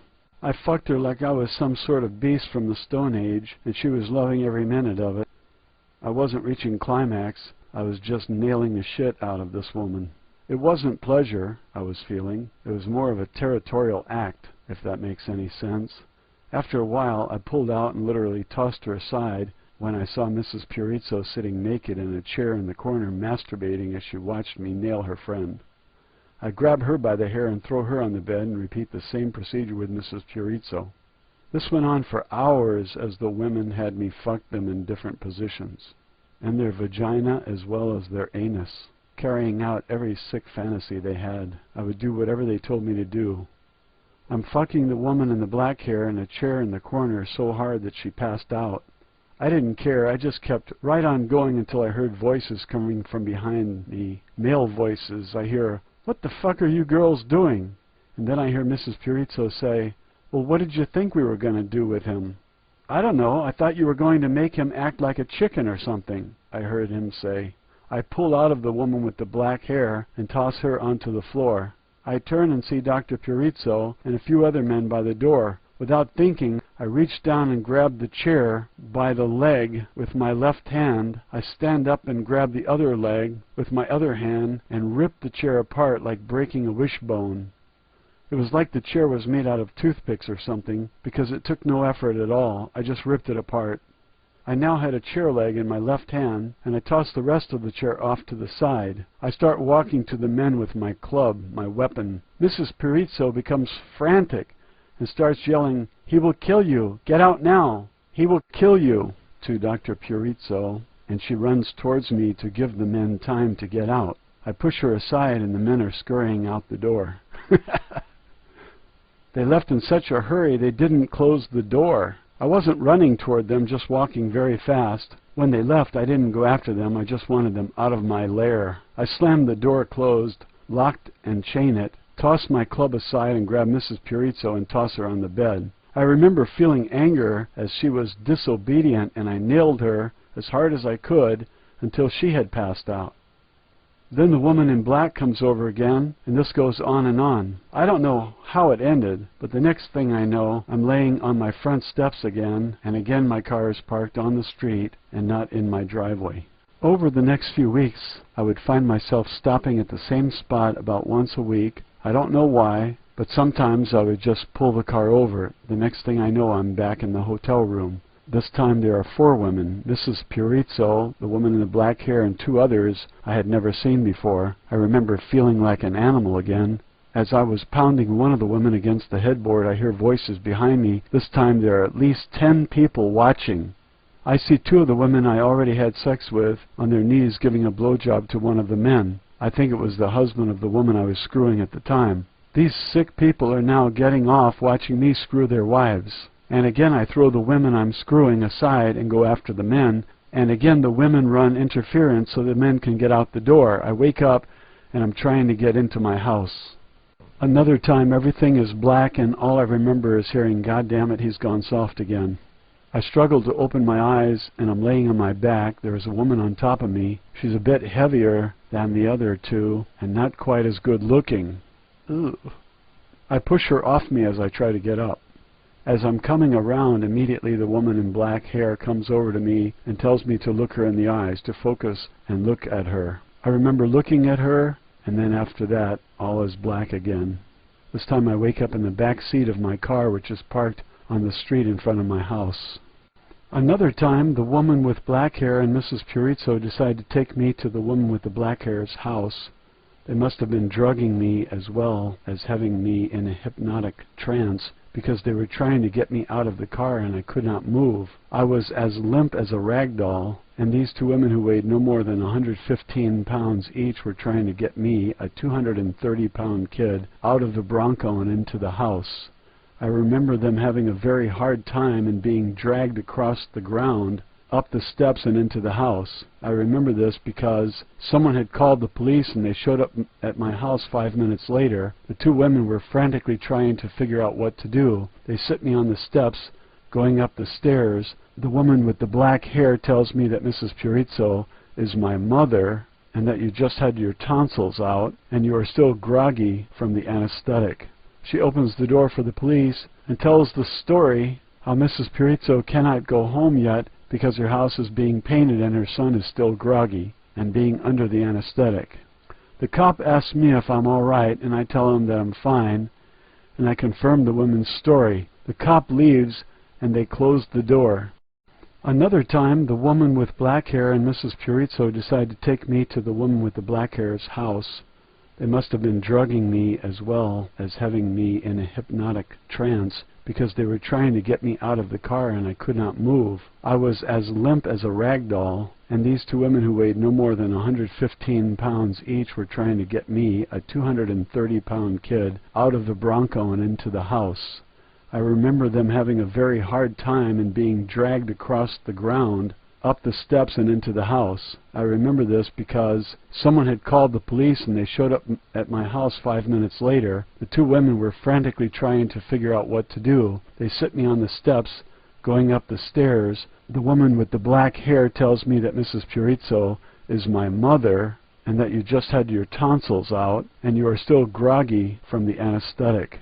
She opens the door for the police and tells the story how Mrs. Purizzo cannot go home yet because her house is being painted and her son is still groggy and being under the anesthetic.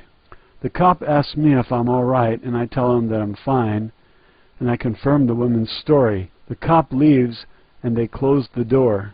They start telling me how I was such a good boy. I remember them telling me how they're going to treat me extra special for being such a good boy. They were trying to get me up the stairs, and they were complaining because I wasn't helping them enough. I kept telling them I'm trying. What have you done to me? Nothing, Andy, they said. I remember them throwing me on the bed, and then I felt them trying to get my clothes off. After that, everything is black. To this day, I remember which house they brought me to and where it is. May to June 1988. The recruiting scuffle has basically passed, and I have my college selections narrowed down to 2 or 3 schools. My heart is set on going to Penn State. In the mail mysteriously comes a letter from West Point stating I was scheduled to have my physical taken to continue my application process for acceptance into West Point. I never had discussed attending West Point with anyone. At first I thought it was my father playing some kind of sick joke. I spoke to him and he knew nothing about it. The physical date comes and goes. About a week later, another letter comes stating that I have been rescheduled for another physical appointment at West Point. This date comes and goes. A few days later, I get a phone call. The person asks why I have not gone for the physical. I tell him that I have no interest in attending any military academy, much less West Point, since my father was an Annapolis graduate. About a week later, another letter arrives. This one states that my present is now requested at the U.S. Naval Academy to have my physical taken for admittance into the U.S. Naval Academy. This date also comes and goes. That was the last incident involving the academies. However, since my academic record and my SAT scores were not even close to academy standards, the whole incident is very suspicious. Dr. Purizzo comes to my house, rings the bell, and tells me he wants to speak with me out on the street. He proceeds to tell me that he has made a great mistake. After rechecking my DNA pattern against the correct hereditary background, it turns out that I am the one with the superior DNA code. In fact, he says, we used your code to determine dominance of some unknown markers. He knows my situation with Penn State and tries to give me $4,600.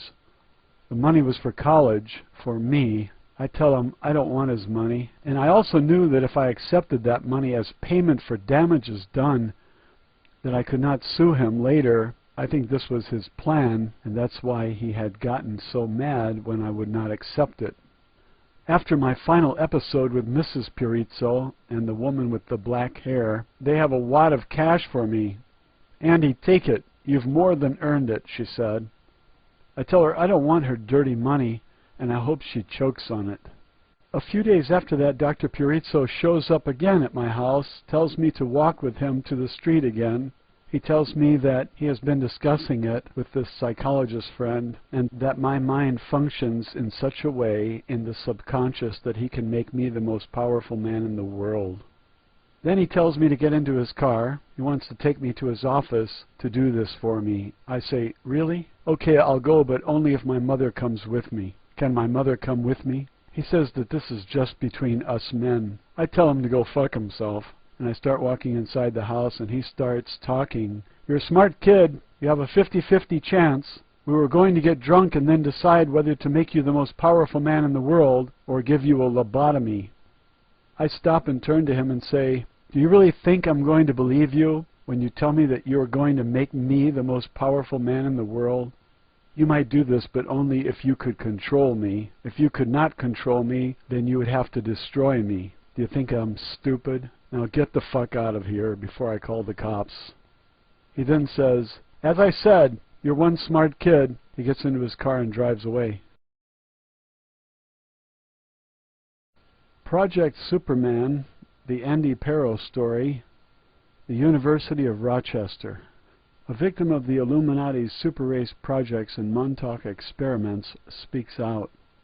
The school year is now winding down, and I still have not made my final decision as to what school I'm going to attend. From out of the blue, at the end of the school year, a coach from University of Rochester shows up and wants me to attend. My father and I sit down to discuss that school that I'm going to attend. We are at a Chinese restaurant on Route 17 North in Ramsey. My father sits me down and he starts talking. He says, Andy, I have nothing against Penn State. It's a fine school. However, why are you going to college? To get an education or to play football? I said, to get an education. He said, good. Now, what are the odds of you becoming a pro football player? I said, slim to none. He said, good. So since you are going to school to get an education and not to play football, don't you think you should go to the best school you can possibly get into? I said, Dad, I want to go to Penn State.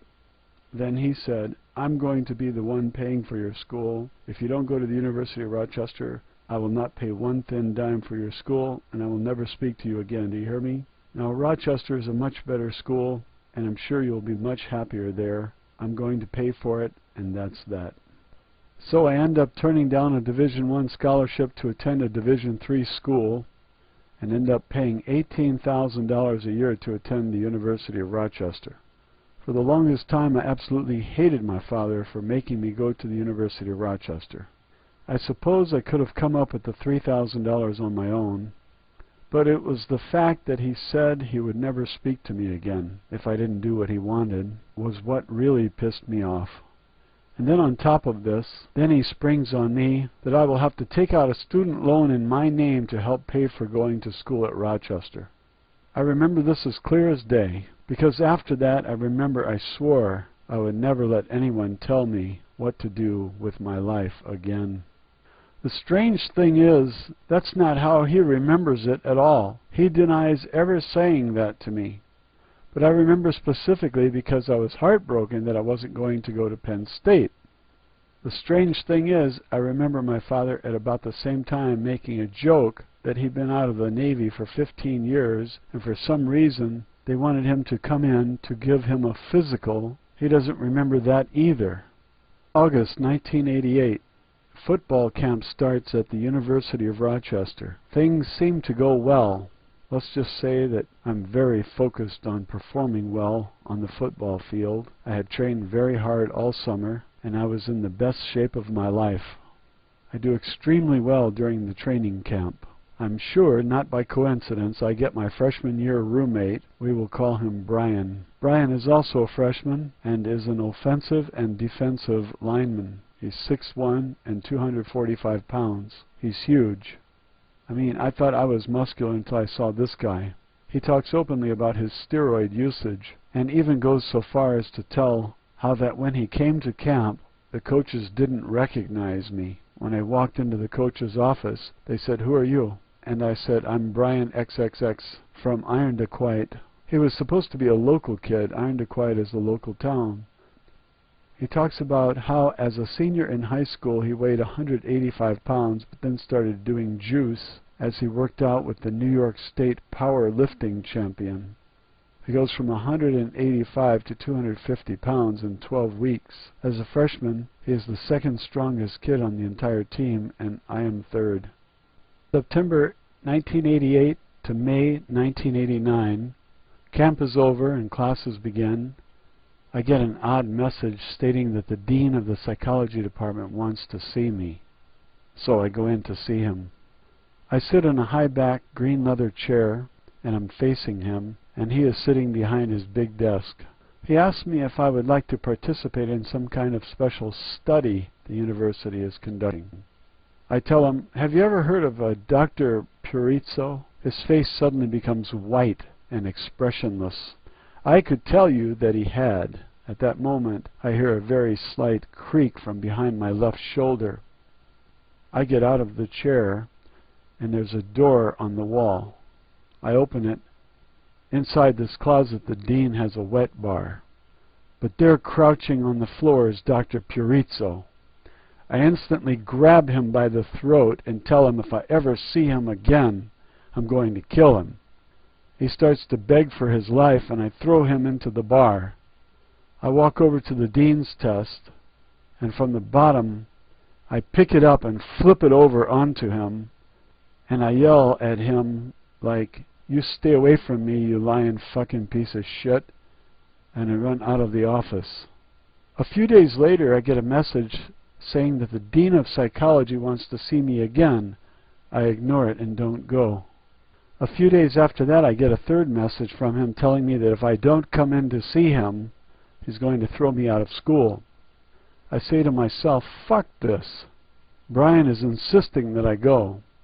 Dude, he's going to throw you out of school. Go in and do whatever he says. Fuck you, I tell Brian. I decide to go in and give this asshole a piece of my mind. As I walk into his office, I am furious, and I'm going to kick his ass. I remember walking in, but I don't remember leaving. After that, I was a different person. I felt like I had blinders on, tunnel vision. I remember people thought I was the biggest asshole because they would say hello to me as I would walk to class, and I would walk right by them like they weren't even there. I was off in my own little world, oblivious to my surroundings. Room 101, there was one building which I would walk by every day.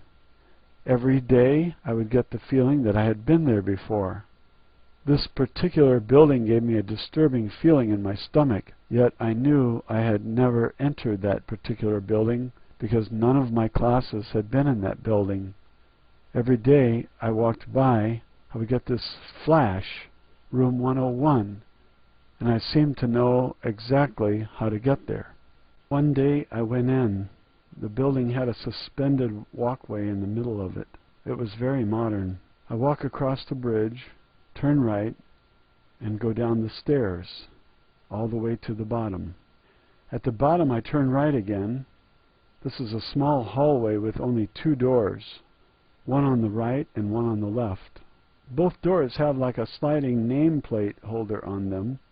The one on the right is supposed to say 101. It does not. It says janitor supplies. I'm very confused. I turn to the door on the left to see if it says 102. The slot is blank. I turn back to the door on the right and reach for the handle. The door is locked. I leave the building.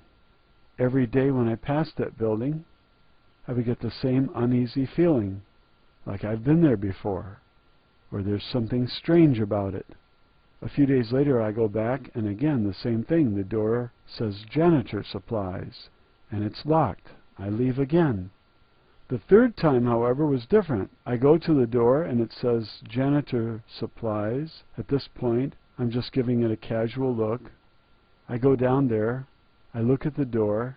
It says janitor supplies, and I start to walk away. I'm pissed off and confused. As I'm walking away, I said to myself, screw it. I'll go back to check the door. I reach for the handle, and this time it turns. The door opens. For some reason, I feel very nervous and scared. I was afraid to go in. I push the door open and very casually look in. It's very dark. I reach for the light. The room is very small, only about 8 by 10. I look around, and the room is very sterile. No books, no papers, nothing. There are only 2 things in the room. One of those large athletic room training tables. It's like a high cushioned table that athletes sit on to get their ankles taped, or if they are injured they lay on this to be examined. It was black. The only other thing in the room was a very small gray metal desk and a wooden chair. There are no papers, no books, nothing. As I'm about to leave, I reach for the desk drawer. I yank open the drawer, and the only thing in it is a thin brass metal plate. I flip it over, and it says 101. My heart stops. I instantly start to sweat. All of a sudden, I'm very scared. I drop the plate, slam the drawer closed, close the door, and get the hell out of there. Looking back, I'm trying to piece all this together. This is what I believe happened. Either on my second visit to the dean's office, or at some point thereafter, they somehow hypnotized me. I can't remember exactly where or when, but I believe they then instructed me to go to that particular room, room 101, at a certain time, on a certain day every week, and I would just go without thinking or knowing anything about it. This is where all the initial groundwork, programming, hypnotic suggestions, or brainwashing, or whatever you want to call it, took place. I say this because after visiting the room, I started having these memory flashes like a 5-second clip of a 10-minute movie. In the room I remember laying there. We discussed my Silva mind control, as well as many other things. The instructor instructs me to go to my level, and then would begin his work implanting the various different ideas and suggestions they were researching with my reactions and responses. For some reason the library also gives me the creeps. How you use the Silva method is as follows. You close your eyes, relax. With every breath you are becoming more and more relaxed. The chair you are laying in is becoming softer and softer, and you sink further and further into it as it softly wraps around your body. You feel warm and safe as your body becomes totally relaxed.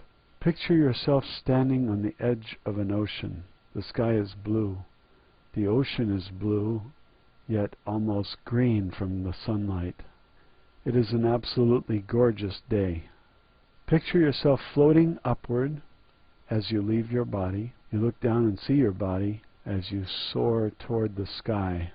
You are not afraid, and you can soar as high as you want, and you start across the ocean.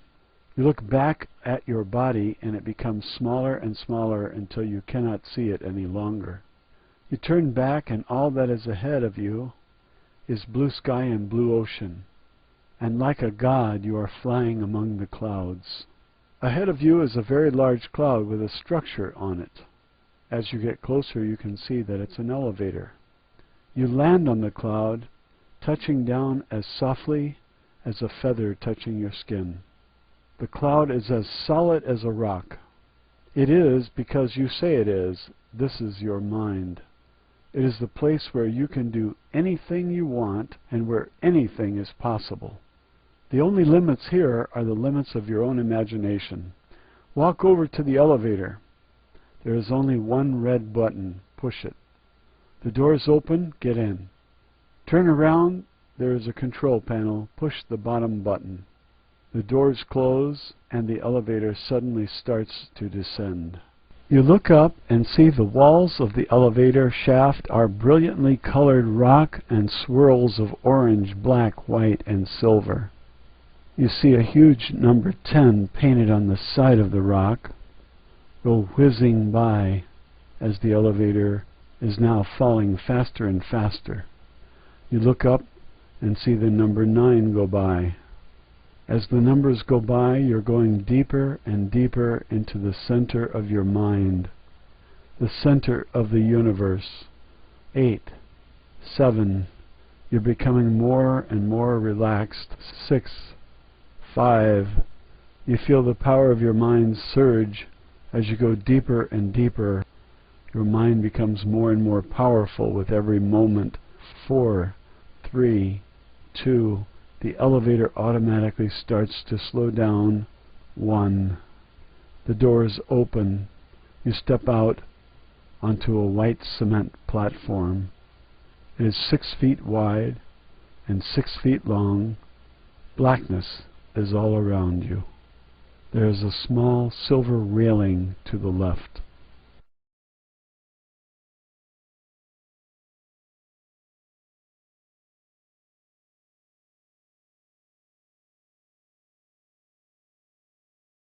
Walk over to the edge and look over. You see nothing but a huge black hole, a swirling vortex sucking everything into it. Jump off into the vortex like a skydiver. You're falling. Turn yourself around and look back at the bottom of the platform as it gets smaller and smaller. You are not afraid. Stuff is whizzing by you. As you fall, a giant clock, a car, people you know. Off to the left you see a huge neon sign go flying by.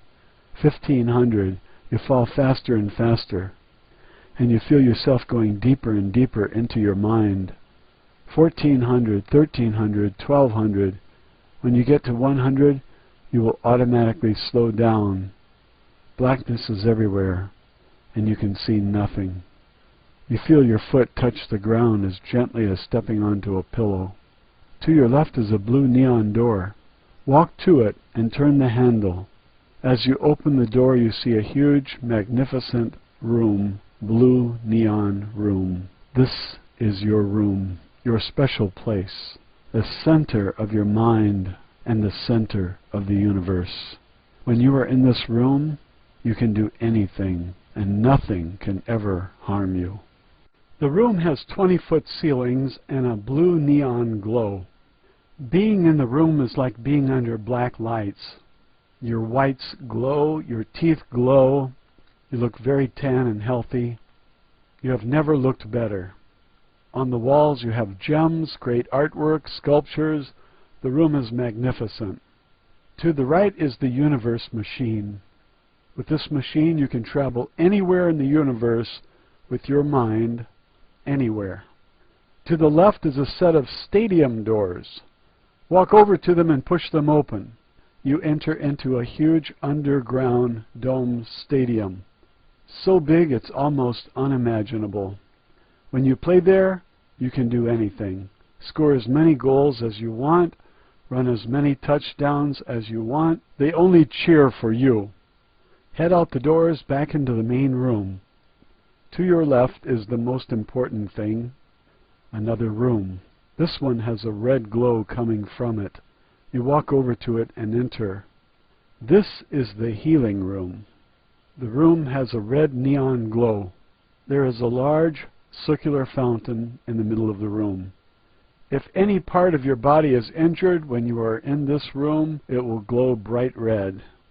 If you have tennis elbow, back pain, a headache, an injured knee, that part of your body will be transparent, like looking at an X-ray, and you see the injured part of the body glowing red. To cure any ailment, all you have to do is enter the fountain. This is the fountain of youth with magic emerald green water. If your knee hurts, soak it in the fountain, and your body will heal itself within moments. If you have a very bad injury, lay in the pool, but also use the flashlight. The flashlight produces an extra powerful beam of light, which you shine on the injured part of the body to heal it. The healing pool and how I used it is a major link to understanding what they wanted from me. When the instructor tells me to go to my level, I do. What he tells me to do is this: go to the healing room. He then appears like a hologram and is talking to me in my mind. He holds out his hand. In it is a test tube with a neon yellow substance in it, like antifreeze for your car. He informs me that this is a top secret formula, and what it does is it makes your healing pool exactly 1,000,000 times stronger than it already is.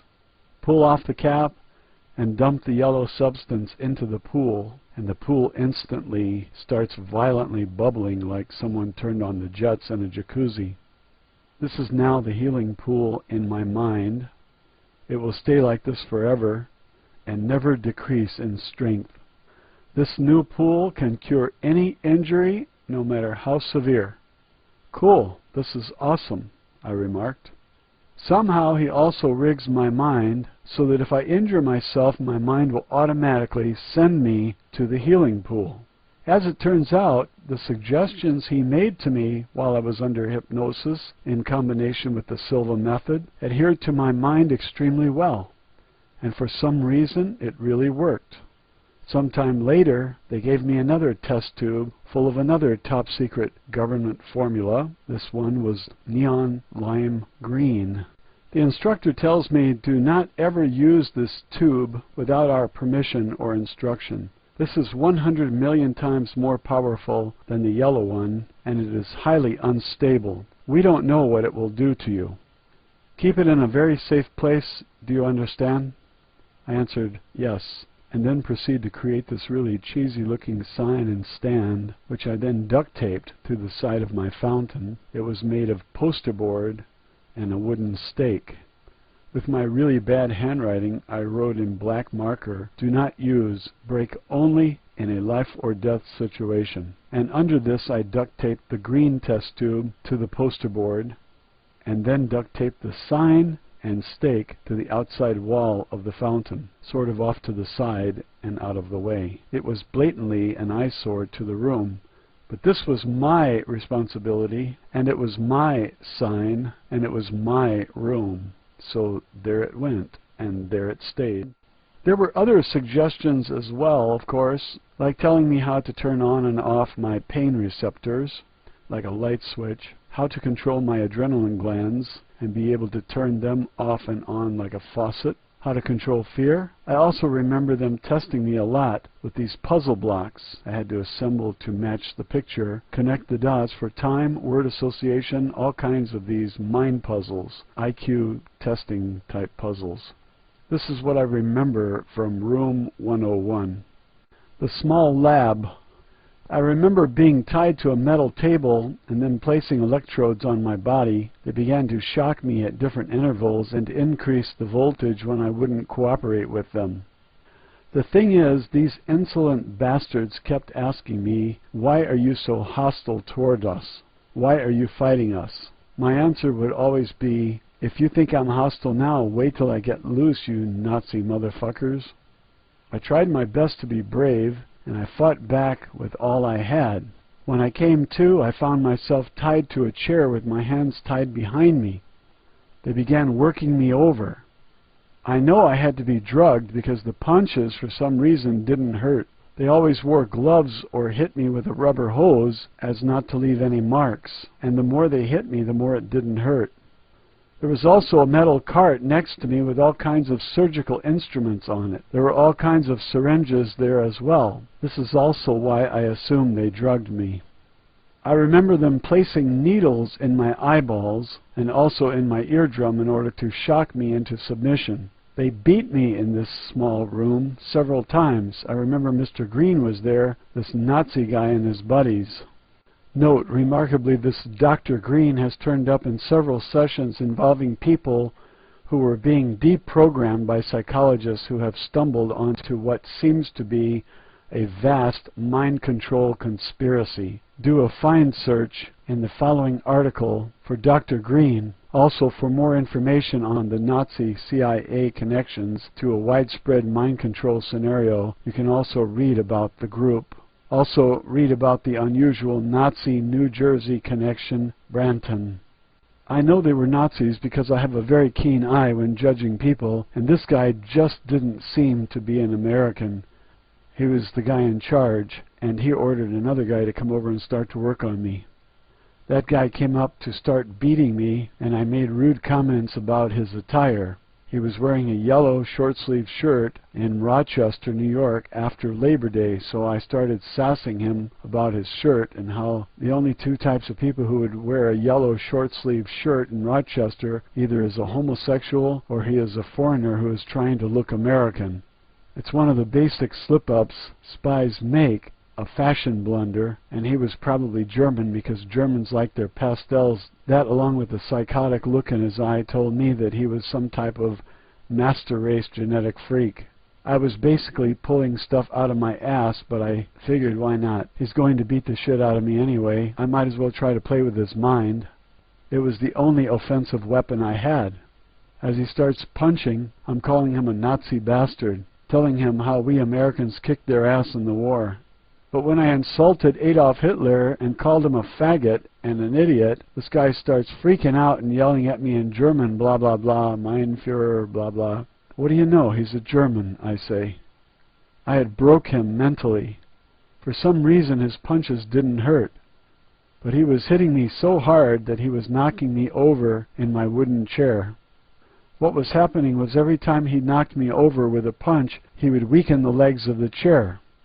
My taunting, in combination with the fact that he couldn't seem to hurt me with his punches, really got under his skin. So he goes over and gets a baseball bat off the metal shelf and he's going to hit me with it. That's when I really feared for my life, and I pulled at my ropes with all my strength. Somehow I broke free and spent a few seconds getting the ropes off, and everyone seemed to be in shock that I had broke out of the chair, and they all sort of stood around. I go after the Nazi who's been beating me and who had the bat. I feel literally that I'm fighting for my life, and to this day I don't know where I got the strength, but they all jumped on me and I flung them off me like they were 5-year-olds. I got to the guy with the bat, punched him once, he dropped the bat, I picked it up, I struck him twice in the head while his head was pressed against a table, basically crushing his skull. I started swinging the bat around me and hit 2 other guys in the head with the bat, and I saw lots of blood coming out of their head as they lay on the floor. Then they all rush at me at once, and they are trying to pin me down, but they cannot, and I manage to get over to the only window in the room. I throw it open, and I'm about to leap out when I see where I am. I look out, and it's straight down at least 100 feet. You're not going to believe this, and I know it sounds absolutely crazy, but I'm at the top of the library looking down at the ball field. I know I was in the library first from the view, and second from the shape of the room. One side was almost rounded, and now with the view there's only one place it could be, and that is the top of the library. The location of the labs are enclosed in the drawing on the other diskettes. I knocked out several more guys, but there are just too many of them, and eventually they got me down and stuck me with a needle in my butt, and then I was out. They gave me several beatings and several electric shock sessions there. That's all I remember of the sessions. They were trying to break me, but I wouldn't let them, so the beatings continued at night. I remember telling my roommate the next morning that I felt like my face had been hit by a truck, and yet I had no idea why my face was hurting.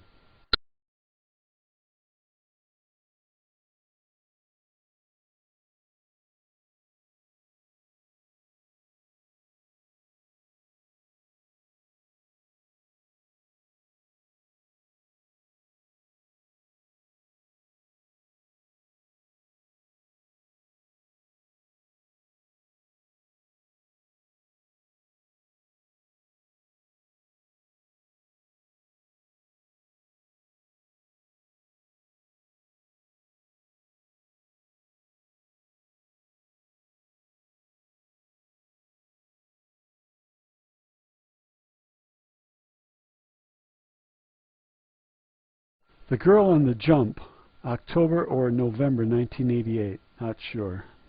I'm walking through the parking lot on my way to class.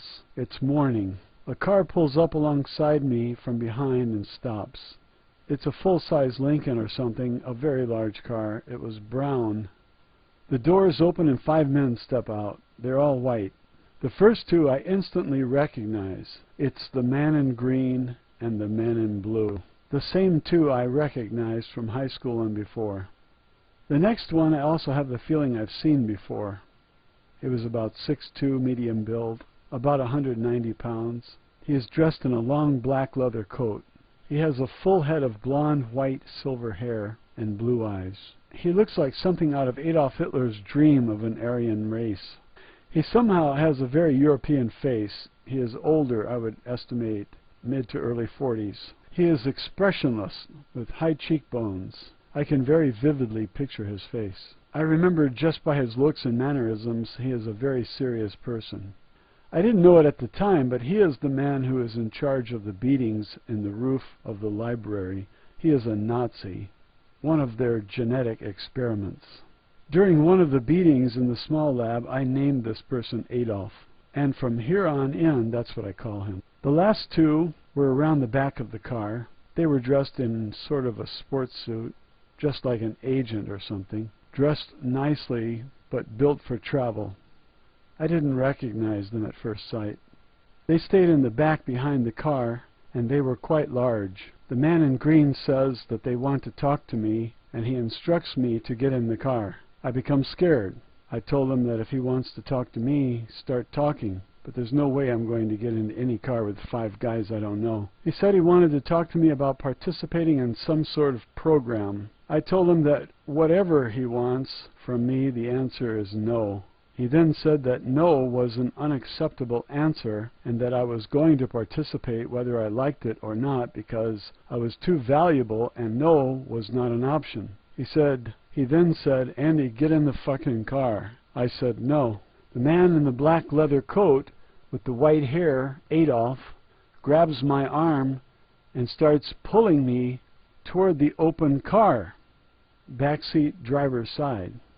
My instincts just seem to take over.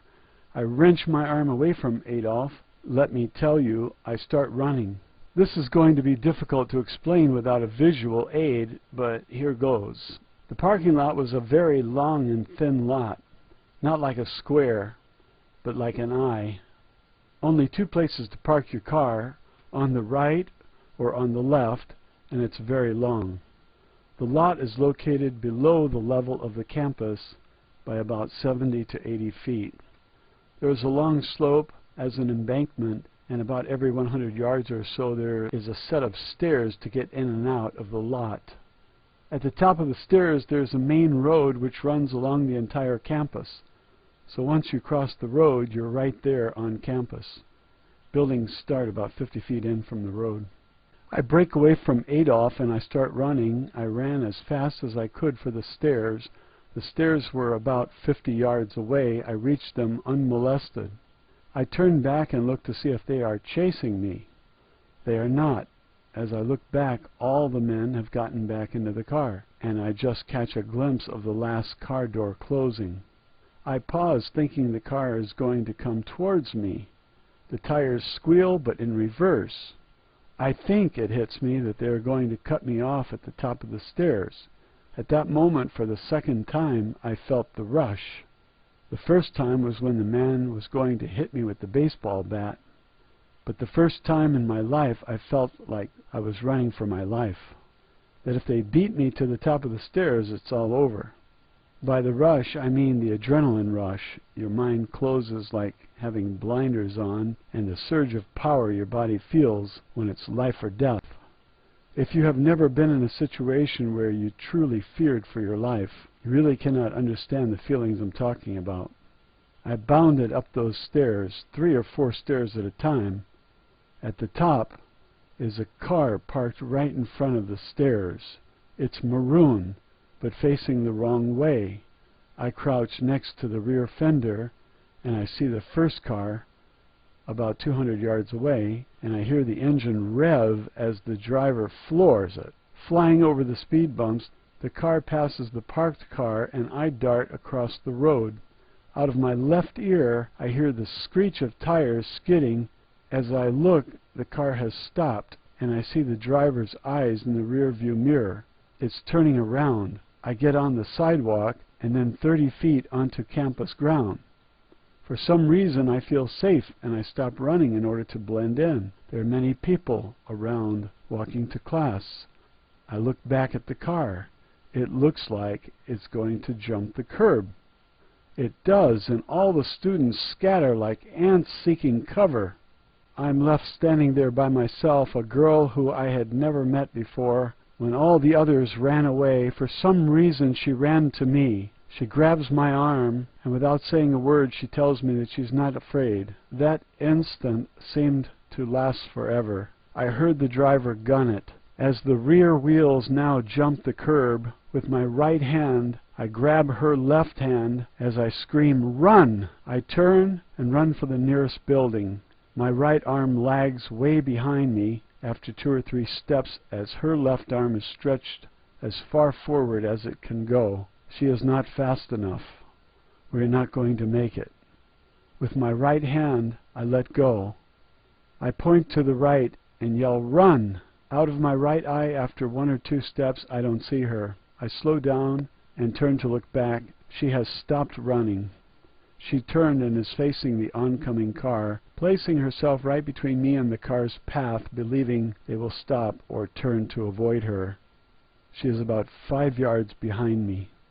I'm at the base of the steps of the building. All I hear is the engine as the driver floors it. She has no chance. I have no chance of saving her. This all happens in a split second. I turn back toward the building and leap up the stairs. The car is right behind me. I jump from the stair to the railing, to the side of the building, scurry up as I hear the crash below. Somehow I'm on the roof. I take a quick look around, and there's nothing but pipes coming up out of the tar and a single door. I run for the door, and when I get there, it is locked. I hear someone calling my name. I go back and look over the edge. There are 2 cars below me. The Lincoln is crashed into the building. The maroon car that I hid behind for a split second is undamaged behind it. The man with the white hair is standing there looking up at me. He starts talking. He is stalling. He says, "Andy, that was very impressive indeed. Do you have any idea what you just did?" He backs down the stairs, gets a running start. The building is a perfect square. The first floor all the way around is glass. From there up is all marble. On the corners are big square pillars, which stick out 90 degrees from the side of the building, forming a perfect right angle. I had jumped from the stair railing to the side of the pillar, to the side of the building, back to the side of the pillar, all the way up to the top, left, right, all the way. Grabbed the railing and leaped over. He tries to get to me the same way I came up the side of the building, comes close but slides back down the side again. I look right into his eyes as he slides back down. He's yelling at me, "I'm impressed, Andy. You have extraordinary abilities." I yell back, "Fuck you." He continues, "You just did what we call a 5-step 90-degree vertical climb. How do you explain that?" I yelled back, "I'm wearing my Nikes." The instant I said that, I hear a chuckle behind me. I spin around. There are 4 guys on the roof sneaking up behind me. The man on the ground keeps yelling for me to come back to the edge. I ignore him. The 4 men now have spread out. They are moving very slowly toward me. They say they are my friends. I say, "If you are my friends, stop and don't come any closer." They keep moving closer. 2 of them reach into their jackets and pull out pistols. At that point, I say, "Fuck this," and lunge at the guy on the far right. He's the smallest. I get by him and run for the open roof access door. The men with pistols shoot at me. They couldn't have missed because it was a range of only 6 or 7 feet. There was no sound, and the guns looked a little funny. They weren't shooting bullets. It was some sort of dart gun or pellet gun. I don't know what it was. All I know is it wasn't bullets because they shot me, and I just kept running. There are 2 more guys right inside the door. They have the same guns. I blow by them, and they shoot me too. I make my way down to the first floor. The wrecked car is to my left, wrapped around the pillar. I see a bloody hand under the car, and blood is seeping out from under the car everywhere. I run out the door to my right, down the stairs, and out onto the quad. I'm running as fast as I can. I look back, and they are chasing me this time. I run into Wilson Commons, a huge open multi-level glass building which is the student center. I stop running and casually begin walking among the crowd. I feel safe with people around. I'm inside the building. 2 men in suits run in behind me. I start running again. Wilson Commons is basically a 6-story glass box. The entire middle is open. There is a spiral staircase which runs along one side of the building.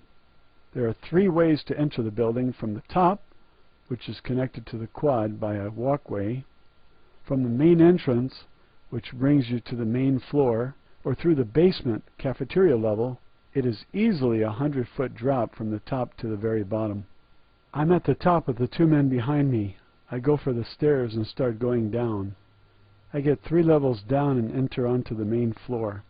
The man with the white hair is coming right towards me, with 3 other guys in suits. I turn and run back up the stairs. The other 2 men are right there. I'm trapped. I turn to my left and leap over the railing without looking. One of them yells, "No, don't do it!" I thought I was jumping just to the main level, which is only about 1 story.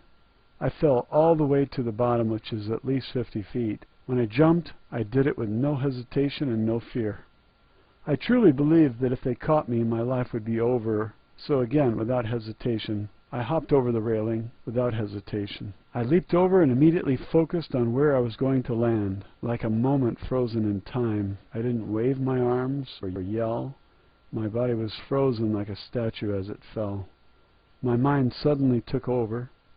I envisioned my legs as being steel springs. My lower body is extremely strong from weightlifting, and I squeezed my legs and butt as tight as I could, knees bent, head up, just like I was squatting 500 pounds. I hit the ground hard, and I mean with tremendous force. It was just like a ba-boom. The thing is, it worked.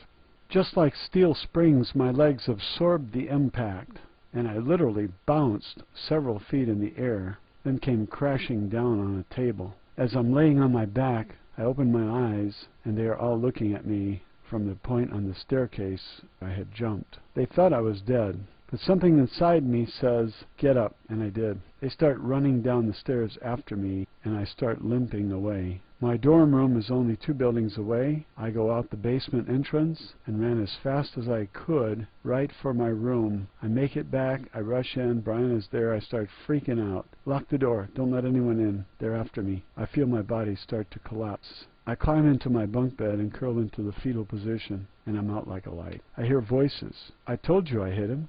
I feel hands all over my body, but I can't move. Everything is black. They ask me how is my ankle. I tell them it's fine. I've already healed it.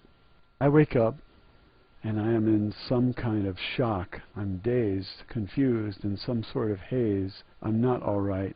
It's like the world was spinning. I look at the clock, and it's 2 a.m. I was out for approximately 14 hours. Brian is gone. I'm still dressed, and I wander outside. My mind is not there. I remember what happened, but it's like a bad dream. My head and my mind keep spinning around and around. What happened? Did that really happen? I wander back to the building where the car crashed to see if it really happened. There are lights all around the building. As I get closer, I see men in yellow jumpsuits working. These men were not with the university maintenance department. There are 3 vans. A man is painting the railing that the car hit, but it's fixed. 2 men are on their knees working on the marble block which was damaged by the car. I stop and watch them. One of the men sees me and calls for another man. He points at me. The other man promptly puts something to his ear, either a phone or radio-type device. I'm looking right at him and he's looking right at me. I turn back and start walking back to my room. Brian is now there. I enter the room and he's pissed. Where did you go? What are you doing out of bed? He puts me to bed, and then I hear him pick up the phone and start dialing. I'm out within seconds. I wake up and it's afternoon. I'm still in some sort of shock. I'm not all right. I can feel it. I get dressed and head right for the building. I'm still in some kind of daze. Everything is one big blur. I get to the building. There's no sign of any damage. No broken glass. No cracked marble block. No mangled railing. Nothing. I go to the marble block where the car crashed, examine it, find nothing. I go to the railing. It's like new. It looks out of place, almost too new. I look at it carefully. It's freshly painted. I put my finger to it, and the paint still feels tacky. I go to the other railings, and they are still tacky. But what I noticed was the cement around the whole area was white. Sounds like a little reality engineering taking place there, Branton. The cement which held the other railings in place matched the white cement perfectly. I go back to the damaged railing and look down. The cement holding that one in place is not even close. It is gray. I put my finger to it. It's dry and hard but very gray and looks too new. It had sort of a gloss to it. I go back to the marble block again. I see nothing. I put my hand to it, and I think I feel something. I take my student ID out and run the edge over the block. I hear a click or skip. When I looked very closely, you could see a hairline crack running all the way through the block. I retrace my steps all the way back to Wilson Commons. I get to the Commons and I enter. It's crowded. As I start walking through the crowd, there seems to be some kind of commotion. Everyone is looking at me. When I make eye contact with them, they look away. I turn the corner into the main room. I look at the spot from which I jumped, and there are men in suits measuring with one of those long tape measures they use in sporting events. It's like a big wheel, and you crank it to retrieve the tape.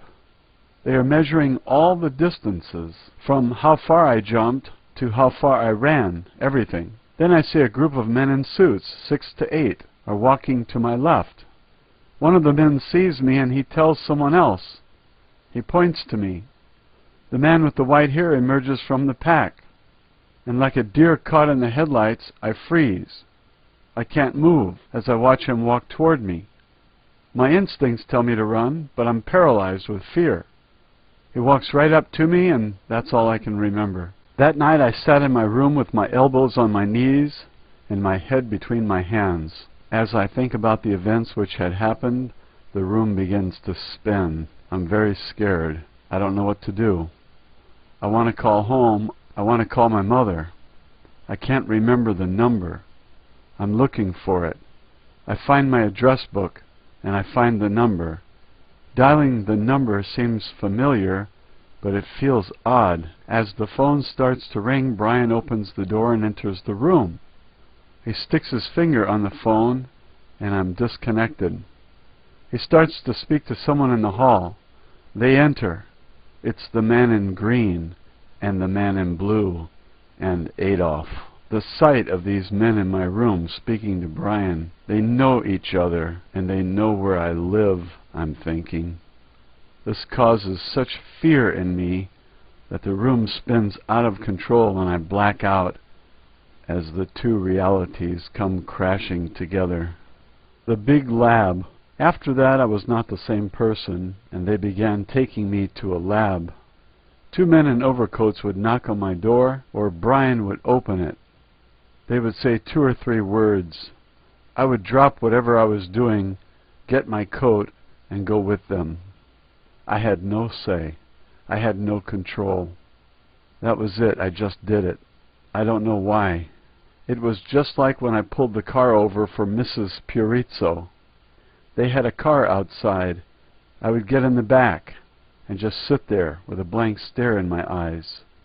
The lab was, I would estimate, from 30 to 90 minutes away.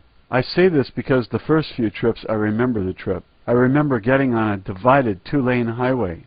It had to have been the New York State Thruway, the only divided highway around. And we rode for a while. I remember them asking me if I knew where I was, asking me if I knew what time it was.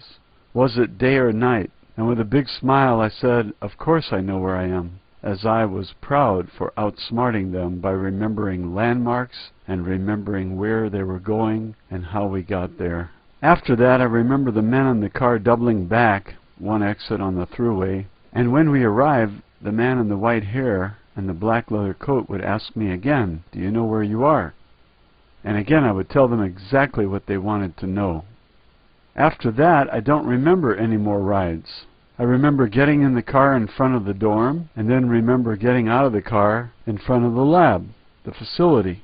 I think they finally got smart and programmed my mind somehow so that when they said the word sleep or some similar command, I would instantly lay on the seat and would be out like a light until they decided to reawake me, because after that, there was no more ride, only getting into the car and getting out of the car. At the big lab is where the torture continued, but the more sophisticated experiments took place. The head of the project was Adolf. He was no ordinary agent or CIA man. He is a Nazi. Him and his partisans just had the look of some Nazi genetic experiment. The psychotic eyes, the Aryan face, and features such as the straight blonde hair. After I had killed 2 of his boys in the small lab with the baseball bat, he kept trying to tell me that he was my father, and he seemed obsessed with this idea. He had similar abilities of his own, but I was more powerful. I know this because the first few times I tangled with him, he threw me. But once I figured out how he was simply misdirecting my force into another direction, I then could take him. He knew this, and after I threw him a few times, he no longer would try and step in and stop me if I got loose. He would let all the hired hands try to stop me. He was the one who, in my mind, could stop me. Somehow he implanted in my mind that I could not harm him. I didn't fear him, I would just avoid him if I was making an escape. As in my mind he was the most powerful one out of the group. He was also the one who did all the coaching or directing, if you will. None of the other guys really said much to me. They mostly talked off to the side amongst themselves. And when called upon to help out, they never said a word unless it was to answer a question asked by Adolf. Never a word directly to me. Remember, all this point they already had total control over me. I mean total control. They tell me to get in the car, I get in the car. They tell me to stand over there, I go stand over there. They tell me to stand in the corner, and I was like a robot. I would go stand in the corner. Once there, I stood like a statue until spoken to again. There always seemed to be a guy with a video recorder recording everything, and I mean everything. Even the chase across campus when the girl died. One of the men had a camera on his shoulder. I only got a glimpse of it, but it was no VHS recorder from Sears. It was one of those bigger cameras with a light on top that news crews use, only it was quite a bit smaller, but the same style. So at the small lab as well as the big lab, They were recording everything I did, from how I stood, to how I sat, to how I stripped down to my underwear. The camera was always watching me. To start, the tests were simple at the big lab. They would tell me to do push-ups, and I would start doing push-ups. The thing is, I would do push-ups until they told me to stop. When I was myself, not under hypnosis or their mind control, I already could do more push-ups than probably 99% of the population, 150, maybe 200 without stopping, and with perfect form. Don't forget, I was invited to be on, or try out, if you will, for the U.S. powerlifting team, and I'm in the best shape of my life. But when under hypnosis, they would tell me to start, and then start playing cards on a fold-out card table. I had no idea how long I would do them for, but it was a while, half an hour, I don't know. I wouldn't think, I would just do. The focus of the initial research, I believe, was to try and unlock the secrets of the mind, how to make the perfect soldier, how to make a superhuman killing machine. They were finding out how, when under hypnosis, can the mind overcome the physical limitations of the human body. How, when under hypnosis, can the mind overcome the physical impossibilities of going against the laws of physics? How, when under hypnosis, can the mind overrule the buildup of lactic acid, which occurs in the bloodstream when a muscle contraction occurs? How can the mind allow the body to do things which would normally be physically impossible? To be able to do push-ups for the length of time and the number of repetitions that I did them for would be a physical impossibility. Yet there I am doing it. How could I do it? Because of the way my mind thinks, if you will, is different from everyone else. Somehow, if you tell me to do something, on the subconscious level, I truly believe I can do it. So, how did I do it? Under hypnosis, they told me I could do it, and I truly believed them. They did all sorts of tests on me. I remember next they bring in a squat rack and barbell set. They put a bunch of weight on and tell me that these are fake plates, and that the bar is as light as a feather. It's just like doing knee bends with no weight at all, and then instructed me to start squatting. I would then begin exercising until they told me to stop. It was very strange because I could hear the clang the weight plates make when you have 4 or 5 stacked on each side and you're squatting. In testing at Rochester, I squatted 545 pounds as my maximum. When I was squatting in the lab, I think I was doing 7 45-pound plates on each side, which is 675 pounds, for as many reps as they wanted. I would just start squatting, and I would not stop until they told me to. Yet I felt there was no weight pressing on my shoulders at all. It was in reality as light as a feather, just like doing simple deep knee bends. Another favorite was to sit me down in a chair and tell me to envision my arm, not as my arm, but as a huge robotic hydraulic vise. This vise had unlimited power, and anything they placed in my hand I could crush, just like squeezing an egg. They then would proceed to place various objects in my hand, and I would crush it like an egg. In my mind, I wasn't squeezing an unopened can of Coke, I was squeezing an egg, and I would crush it accordingly. I remember they put some kind of gauge in my hand to see what the pounds per square inch was that I was supposed to be producing. It was like one of those old hand exercisers. You would squeeze. The first time I squeezed it, I broke it, and they got all excited. They had to recalibrate another one for me, and again I buried the needle on their gauge. And this astounded them. They made me feel good about being able to do these things, and I was sort of proud of myself. As my confidence grew, my abilities grew. It was all like a game to me. They would set up some kind of test, something that I should not be able to do, and I would live to prove them wrong. They told me to walk around with my chest stuck out and my head held high because I was the biggest, baddest, meanest motherfucking stud on the planet, and if you fuck with me, I will kill you. This particular suggestion caused some very serious problems later on. They said we need a name to call you by.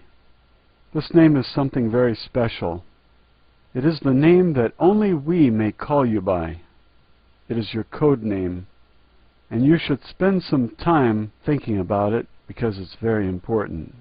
I answered almost immediately. I want to be called the Rhino, I said. I had chosen this name because it was the name I wanted as my nickname on my high school football team. However, in high school, the nickname was already given to another player, so I could not have it. But for some reason, I always thought it was really cool, and I now could choose any name I wanted. I chose the Rhino, and that's why I chose the Rhino as my new name. At first, the man with the white hair and black leather coat, as well as the other guys, laughed at the name. But after a while, it grew on them and they liked it. The man with the white hair and black leather coat would bark out, "Rhino, get over here!" And I would come running like a puppy, and then he really started to like it.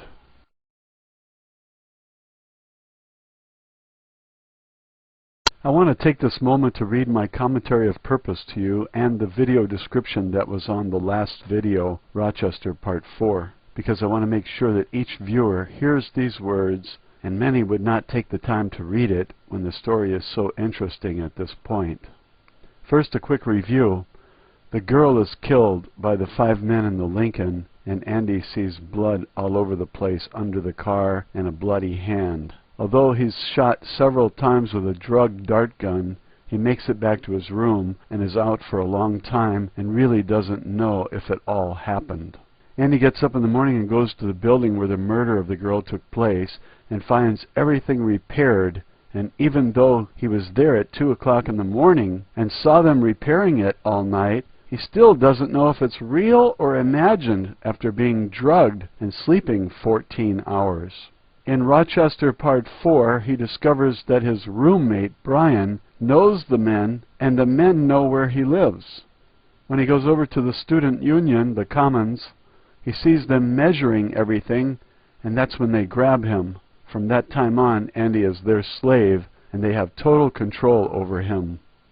It becomes very clear now why they want and need him, but it is also clear that he did not volunteer for this, and there are dozens of life-threatening situations he's put into, and they don't care. He's expendable. I'm sure they did not intend for him to survive, and when they throw him out of an airplane without a parachute, and when he begins doing assassinations, you will see that they expected him to die, and that would stop him from telling you about this, but he survived, and he wrote down his testimony in the form of a book, and I'm bringing it to you as a spoken account of his story. Why did he do this? To tell the world. Why am I doing this? Because Andy Pero survived. This story must be told. It reveals how evil some people are when they want something and they do not let ethics get in their way or the laws. The laws are there for you and me, but not for this privileged class who are above the law, and that's what makes me angry. They play with our lives as if we don't matter, and this has to be known widely. So I'm here to report the Andy Pero story of abuse and the murders and the attempted murders by your government. It's a secret government, and they have their own goals. If all there was to life was war, then building the perfect killing machine might be important. But war has been used to benefit those who make a profit from supplying both sides. And the USA has been at war every year for the past 75 years. Every year since 1945, we're drained, we're broke, we're in debt, all because of those who make so much money from wars. Look at this story. Look at the structure of the organization. You have 5 guys in one Lincoln who overwhelm Andy and subdue him, and then an entire crew doing the repair all night on the railings and the buildings, the marble and the concrete. Even Andy's roommate is involved. How large is this network? How many people have they killed? Where does their funding come from? Are they selling drugs? Is this why there are so many poppy fields in Afghanistan and our U.S. soldiers guard them? What about the girls who are taken? Are they all sex slaves, servicing the men of these organizations? How young are the girls? What about those who did not have the Silva course? What happened to all the weaker minds? How many thousands of them perished? How many have been silenced? We lost more lives in the Montauk Project than we lost in the Vietnam War, and they were all children grabbed off the street. That's why this is serious. We must all know the truth. You, the viewer, have a responsibility to spread the truth and make others aware of this evil group, because if you don't, we're all going to be drugged slaves to this nefarious group. Okay, Andy gets the name the Rhino, and we pick up the story there. I think they made me choose a different name not only for the practicality of it, but more so to disassociate my new self from my old self. In other words, when they called me, they didn't want any association to do with my old self, anything to do with Andy. Mostly because they never broke Andy. Since they could not break Andy, they sort of had to build over him. They squashed Andy into a vacuum-sealed steel coffin and buried him under tons and tons of 10-foot thick steel plates, each the size of a football field, and buried him in the deepest part of my mind. They wanted Andy to be totally gone, but I remember they could never destroy or break him. I think that is why I still remember all these events. That fact really angered the man with the white hair, and really frightened Mr. Green, as his worst fear is that I will remember, and I will come back for him.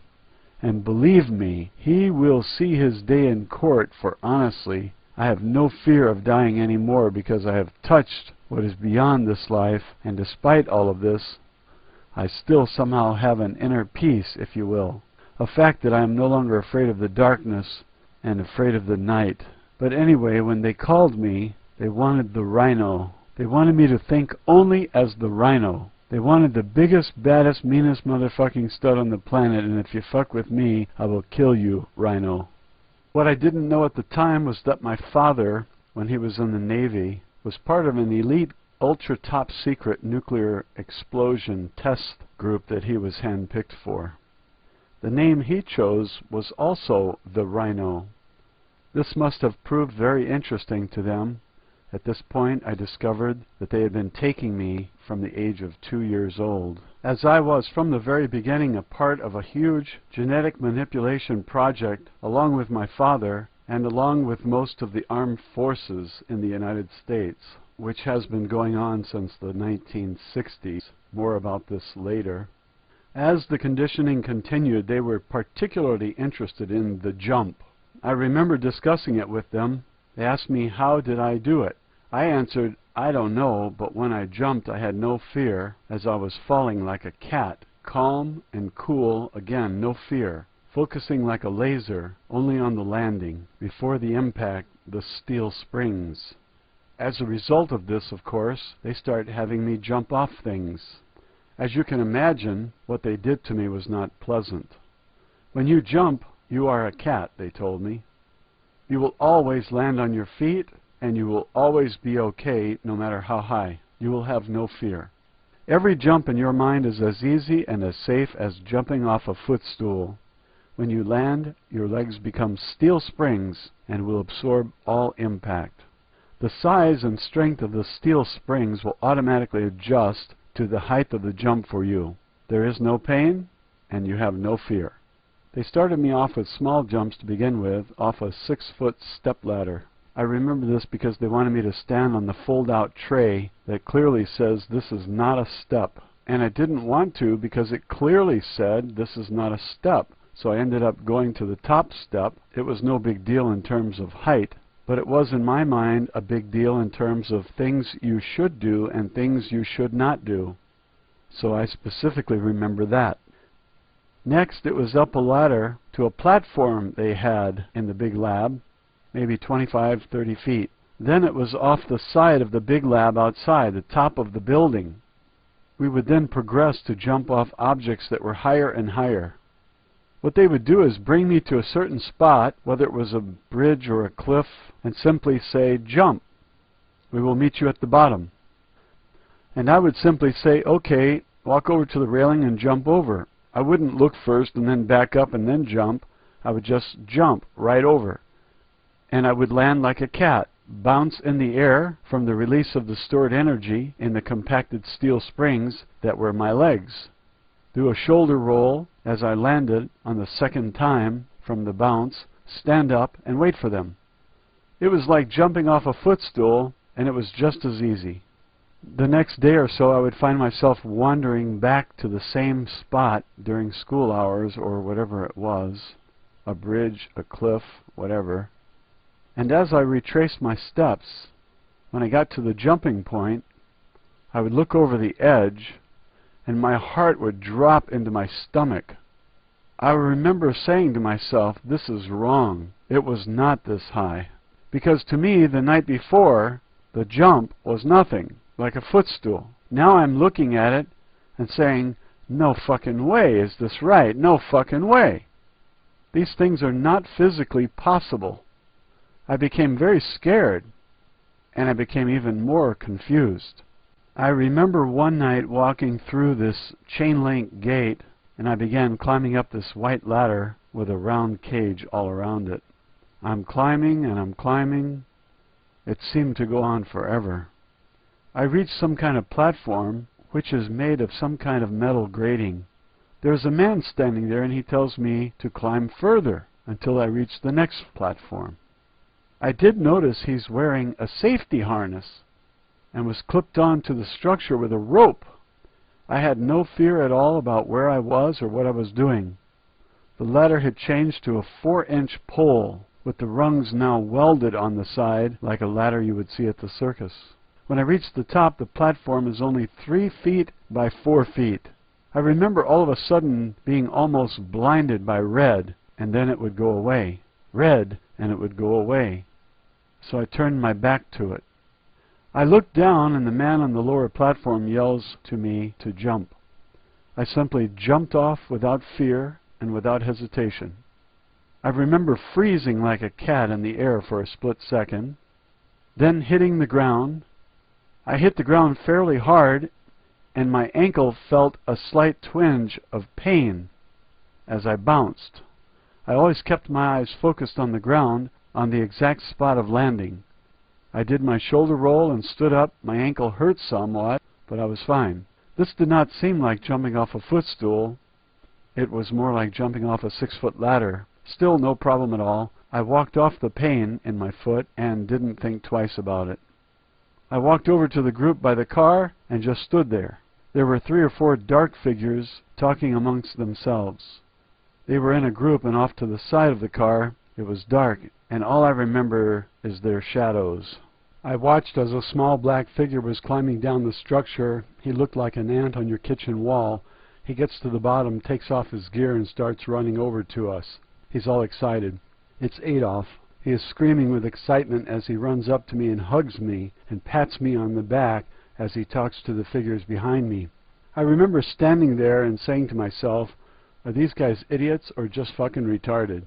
What's the big fucking deal about jumping off a damn small ladder like that? And why am I out here in the middle of the night to do this stupid shit anyway? I didn't understand any of it, but I remember being very annoyed at them for wasting my time with such simple tasks. The next morning I woke up and I remembered this strange dream I had. I remember climbing and climbing a white ladder, like I was on the Eiffel Tower and the gate. When I reached the top, I looked for a second at the magnificent view, and then I was on the ground again. This dream was really weird because most dreams you remember for about 10 minutes or so, but I was thinking about this all day for some reason.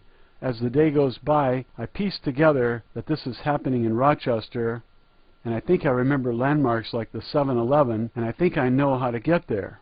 Finally, after dinner, I decided to get in my Jeep and try to feel my way to this place. Without any mistakes, I turn right here, drive for a while, turn left there. I find myself turning onto this grass field and a dirt path. I drive to the tree line, and there is a chain link fence, so I must stop. I leave my headlights on and walk to the fence. I'm standing in front of the gate in my dreams. I see something beyond it, and as I focus there is a field, and in the middle of the field is a bunch of lights and some type of structure behind it. I cannot make it out clearly because of the shadows from the lights, so I stoop down to one knee and look up. I could barely see because the trees were overhanging my view. it was a huge microwave radio tower. This didn't make any sense. So I put my face so it was almost touching the ground, and I looked up and saw the red light all the way at the top. When I saw the red flashing light, my head instantly started to spin, and I threw up several times right there. I don't know how long I was there, but I remember driving home and I was profusely sweating, like sweating after you throw up from a hangover. I finally get home, and like my mother, Brian is asking me where I've been. So I tell him the story about the dream, and for some reason he seems very annoyed about this, but I don't know why. I go to bed still sweating and shaking. The next morning I remember waking up and feeling absolutely terrific.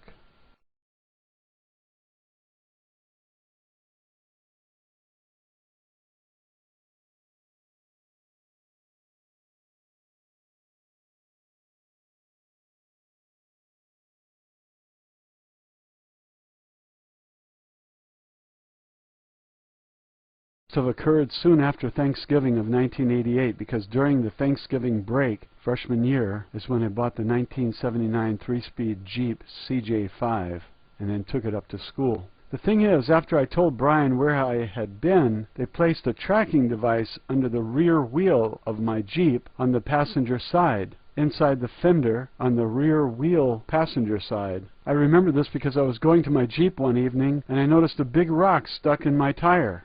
And I tried to pry it out, but I couldn't. So I went and got my tire iron to pry it loose from the deep tread. That's the kind of guy I am. I see something wrong on my car, I can't just leave it because it would bother me until I knew it wasn't there. So anyway, I pry it out of the deep tread. They were brand new 33 by 12.5 by 15 flotation tires with new tread. And as I pry it out, the tire iron and the rock fly up into the wheel well, and the rock, the tire iron, and this little black magnetic box come out. It was the same size and shape of the one of those hide-a-key boxes. As a matter of fact, that's what I thought it was. But it wouldn't open. It was just a box with a magnet and a wire sticking out of it. At that instant, I became scared, because I didn't exactly know what it was, but from somewhere inside me, I had my suspicions, since I never put it there. I had parked right next to the bus stop, and as I'm holding this little black box, a bus pulls up and is going to let some people out, so I said to myself, why the fuck not? So I ran over to the bus and stuck this little black box under the wheel well of the bus, and it pulled away, and in minutes I had forgotten about it. We were having a party at my fraternity that night, and as a pledge with a car, the brothers of the house had sent me out for cigarettes before the party started. I went out and got the cigarettes and had to park in a different spot when I came back because mine was taken. I got extremely drunk at the party and ended up crashing on one of the many couches in one of the rooms at the fraternity house for a while. So they didn't know where I was, they being a branch of the Nazi underground who was using the University of Rochester, Kodak, Bausch and Lomb, to name a very few, as covers for their genetic and mind control programs in order to manipulate the children of America. Amen. They thought it was making a run for it as the bus was driving all around Rochester, and I didn't come home that night. When I got back to my room at about 5 in the afternoon, Brian is there, pissed off as hell, and asking me, where the fuck have you been? What did you do last night? I tell him to go fuck himself, and I head for the shower, and then I'm going to take a long nap. When I get back from the shower, Brian is gone, but the man with the white hair, Adolf, is in my room along with Mr. Green and about 4 other guys. They slam the door shut as soon as I walk in. When I realize they are in my room, I try to run, but Adolf says a few words and I cannot move. I stand there like I'm in a trance, just like I do when I'm back at the lab. He starts to chew my ass out, and all I could do is stand there and smile. I guess they had spent the whole night following the bus around. Then they finally stopped it and searched it and found I wasn't on the bus. And then they found the tracking device in the wheel well, and then couldn't find me, and I didn't come home. They were very pissed off at me. I just stood there and smiled. It was one of the proudest moments of my life. They told me to get in the goddamn bed and go to fucking sleep. So I put a big chew of tobacco in my mouth and played Nintendo for a few hours before finally going to bed. This is an example of how even though I was totally under their control, they could not totally destroy Andy. And somehow I found a way to come out. Then, even though they had instructed me to go to bed, I somehow fought the order off and went to bed when I wanted to. At some point came the big jump, as if jumping off the huge tower wasn't big enough. I don't remember exactly when it was, but I clearly remember the event. All along, the main point of spending so much time on all these jumps was to see if I could make the big jump and survive. The theory behind all this was that the body reaches a certain speed, 32 feet per second. You cannot go any faster. You have reached maximum velocity, but that's an acceleration. So in theory, I could jump off an object and reach 32 feet per second. That's an acceleration. And somehow survive. Then it didn't matter how high I was jumping from. In other words, if I jumped off the tower, a jump of a few hundred feet, and I reach maximum velocity, then I could also jump from 500 feet, 1,000 feet, 10,000 feet. It didn't matter how high because I couldn't go any faster. Imagine the potential of a soldier or covert operations team who could jump out of a plane and didn't need parachutes. Think about it. A low-flying plane going over a strategic target, the enemy would probably dismiss it as a reconnaissance plane. The team could literally fall from the sky and land practically right on top of the target, and no one would know anything about it until months after it was over. This is what they are after, the ultimate soldier, the ultimate killing machine.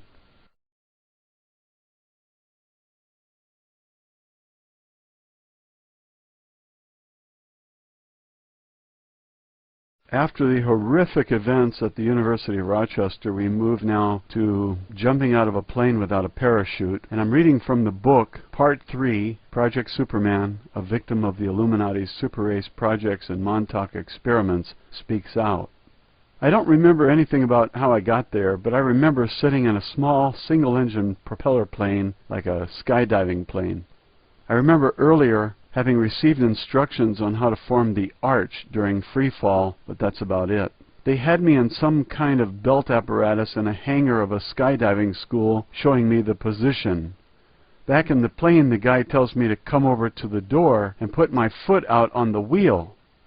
I remember yelling at him, "I don't have my parachute!"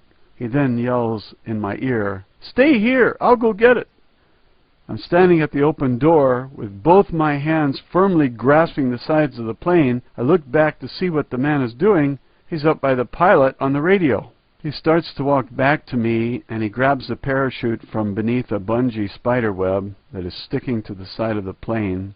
The parachute is two big squares attached to each other by two seatbelt-like straps, and then there are many other straps, clips, hooks, coming off the two straps as well as the two squares.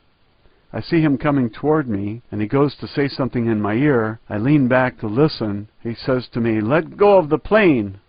We have to put your parachute on." The second I let go of the plane, he pushes me out. I'm disoriented for a few seconds, but then I get myself into the arch. I remember I had no fear as I was falling. I was not afraid. I remember focusing on the ground, focusing, and got prepared for the impact both mentally and physically. As the ground came closer, I envisioned my legs as steel springs and got my body ready. Knees bent, tightening the butt and thighs. Always keep the knees slightly bent. It was like a feeling of doing a reverse squat, if you will. The only difference being that instead of having the weight already on your shoulders and then exploding upwards, you're simply mentally prepared as the weight becomes your own body weight multiplied times the acceleration rate you're traveling. I remember hitting the ground with such a force, I cannot really explain the feeling. It was just like a ba-boom. I hit the ground so hard that afterwards they told me that I must have bounced at least 50 feet in the air. This makes sense because I had no fear during the whole thing, but I became scared the second after I hit the ground when I saw how high I was still in the air. I simply had never bounced that high before. Then I hit and bounced for the second time. I had bounced so high the first time that I could not do my shoulder roll for the landing. I had to bounce again and then do the shoulder roll. And on the second bounce, I was disoriented because I had never bounced twice before, and I twisted my knee on the landing. I remember it was daytime, it was cold, and I had landed in a field. I was lost in the tall grass. I said to myself, get up, you son of a bitch. And I managed to stand up, and I saw men running towards me. I tried to walk, but I collapsed right there. They come over to me, and Mr. Green starts yelling at me, stand up! Get up! I said, get up! I yell back at him, I'm trying! And as hard as I tried, I could not get my legs under me. Some of the men pulled me to my feet and tried to help me walk, but the whole experience had left me totally exhausted. I mean, I felt like I was drained of every ounce of strength that I could possibly gather together. I begged them, telling them, I'm all right, just please let me rest for a minute. Finally, they laid me down in the field and I passed out. I don't know how long I was out for, but they had to wake me up because it was getting to be dusk. I could walk now, but only with help. They put me in the back seat, and I fell right to sleep. I woke up in front of the dorm again, and they helped me to my room and then put me to bed. I don't remember how long I was asleep, but it was for a long while. The funding. Then came a night I will not soon forget. It was the same situation as when they threw me out of the plane, only this time it was dusk. I remember a man throwing me out of the plane. I'm falling. I don't know where I am. I can't see the ground. Everything goes black. I flash into my room in my mind. I'm hurt very badly. My legs are not working. I cannot make it into the pool. It's hard to breathe. Somehow I manage to pull myself into the pool. I'm hurt very badly. I reach for the super top secret green formula, which is duct taped to the poster board. If I break it, the healing pool will become 100 million times more powerful than it already is. I grab it with almost my last breath and break it open. The pool instantly turns from yellow to green and starts to bubble violently. Heal, heal, heal, I tell myself. Everything goes black. I see my body. I'm floating upwards above it. My eyes and mouth are open and expressionless. My back is twisted like a question mark. No, I scream. Everything is black again. I hear voices. They are saying, I saw him move. Then another voice says, don't be ridiculous, he's as dead as they come. Then the voice again, I'm telling you, I saw him move. All is quiet and black for a long while. I open my eyes. Everything is black, but not quite as black as before. Some light is coming in from the sides. Something is on top of me, and it's very cold. With my left arm, I try and move this thing that's on top of me. I grab it. It's made of plastic. I remember the texture of the plastic has become semi-rigid from the cold temperature. It is a thin plastic, yet it was not fragile. It was made of dark plastic. They had laid some kind of body bag on top of me to cover me. I push it aside with ease. I cannot move, but I'm looking up toward the sky. I remember it was a crystal clear night, and the stars looked magnificent. Then I tried to move. I managed to roll over on my left side. Then I put my right hand on the ground and tried to push myself up. At that moment I heard and felt every bone in my back and body crack and pop like a chiropractor had just done a total body adjustment all in one shot. After the cracking and popping had stopped, I paused for a moment in the position that I was in. That moment seemed to last forever, and it felt like a crossroads in my life.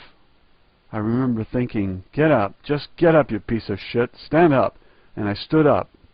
I was all right. I was somehow all right.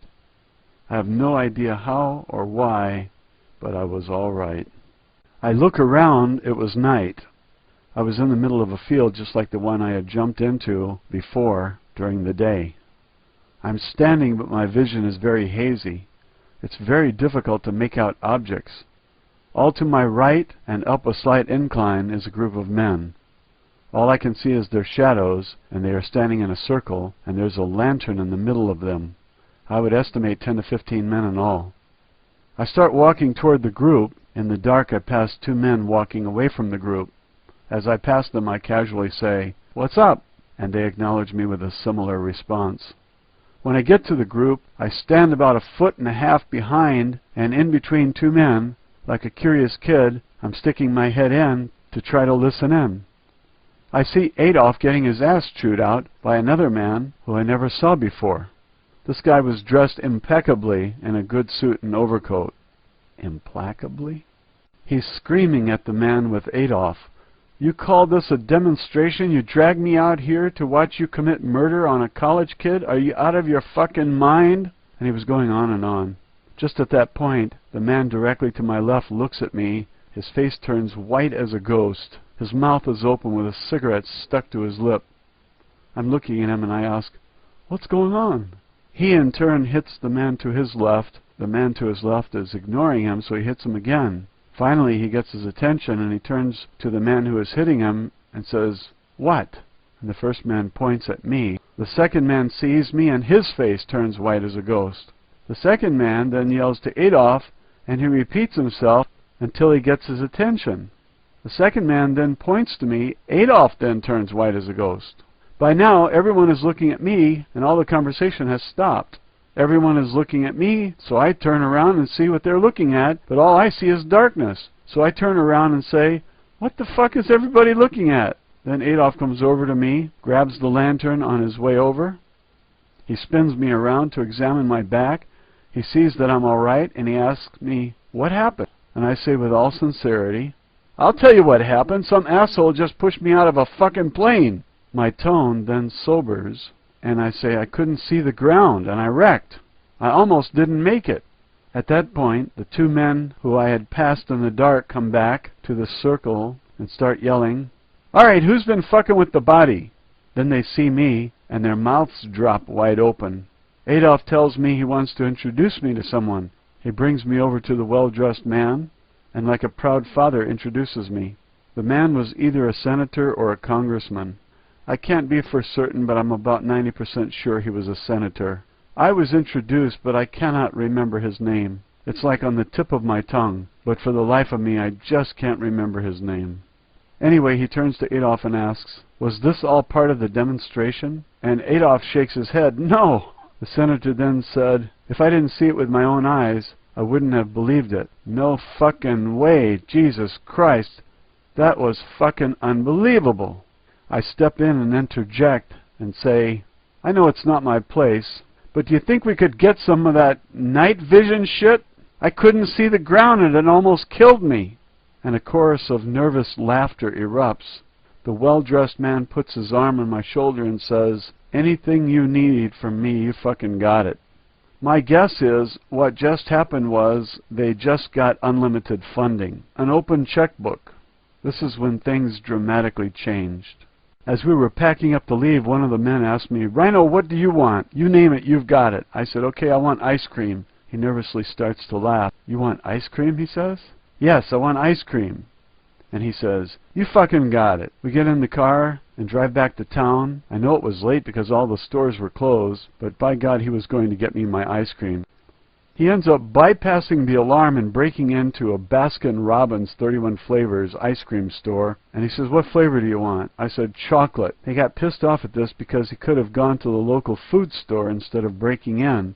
But I said, "Thank you," and ate my ice cream. They took me home and I went to bed. The military lab. Now at the big lab is when things were different. This is when the military directly got involved, and this is what happened. First off, the big lab used to be a pretty barren place.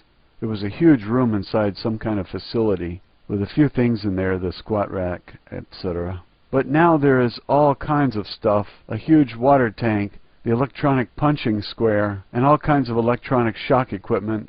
It was like a different place. It was full. I'm standing there and I'm hearing arguing going on. I see Mr. Green, the man in the army uniform. He is arguing with the man with the white hair, Adolf, the German Nazi. From what I could put together, it was about who now had control over the project. Mr. Green is saying that this is a military matter now, and Adolf is telling him to go fuck himself, and that they just cannot come here and push him out. What ended up happening, I think, was the military officially took over the project at that point, but as it turns out, they needed Adolf because he was the one who could control me, and he was the one who had been in the initial programming of me. I remember him as far back as age 5 when I lived in Munich with my family. He knew all the trigger words and how my mind was programmed. As a result of this, the military named him as the director of the project. So he was involved and still had some power, or at least he thought he did. Here is what happened. The military brings in its own group of lab doctors. They were a pack of 5 or 6 men, all wearing these baby blue lab coats. The head instructor, it was a fair assumption to assume he was the head instructor by his mannerisms and attitude toward all the others, instructs me to strip down to my underwear. I do not move. He yells at me again, "Do it now!" Again, I don't move. He becomes very pissed off and starts ranting on and on about what the fuck is going on around here, etc., etc. Adolf comes over and tells me to strip, and I immediately do it. This really pisses off the head lab coat man, and at the same time really pleases Adolf, as this not only keeps Adolf in the loop, but it makes him a very intricate part of the project.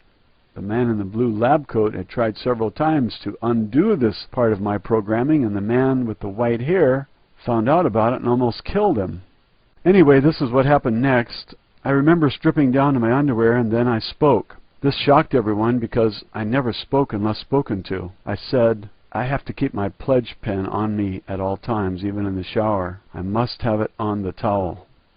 I was very upset about this. I was pledging the fraternity, Delta Kappa Epsilon, and as a pledge you must always have your pledge pin on. It was a triangle pin, and the 3 sides were colored red, blue, and gold. Again, the head man in the blue lab coat starts yelling at the man with the white hair and black leather coat. "What kind of show are you running here? I thought you said he was thoroughly prepared, etc., etc." Meanwhile, one of the other lab guys picks up my clothes and starts to walk away with them. He gets 3 or 4 steps away, and like a tiger, I pounce on him. I grab him by his throat with my right hand and rip my shirt away from him with my left. All of a sudden, 5 or 6 guys leap on both of us, and they try to pry his neck from my hand. The man with the white hair immediately jumps in and tells me to stand up and not to fucking move. They start arguing again. All of a sudden, one of the men with the white-haired man from the original group from the back yells, "Hold it!" And he walks over, picks up my shirt, takes the pin off my shirt, and pins it on the elastic band of my underwear. "Now are you happy?" he says to me. "No," I say. "Why?" he asks. "It's not right," I say. "What's wrong?" he asks. I look down to the pin on my hip, and I turn it so the gold side is flat on top. "There," I said. "What was that?" he asks. "It always has to be sunny side up," I answer.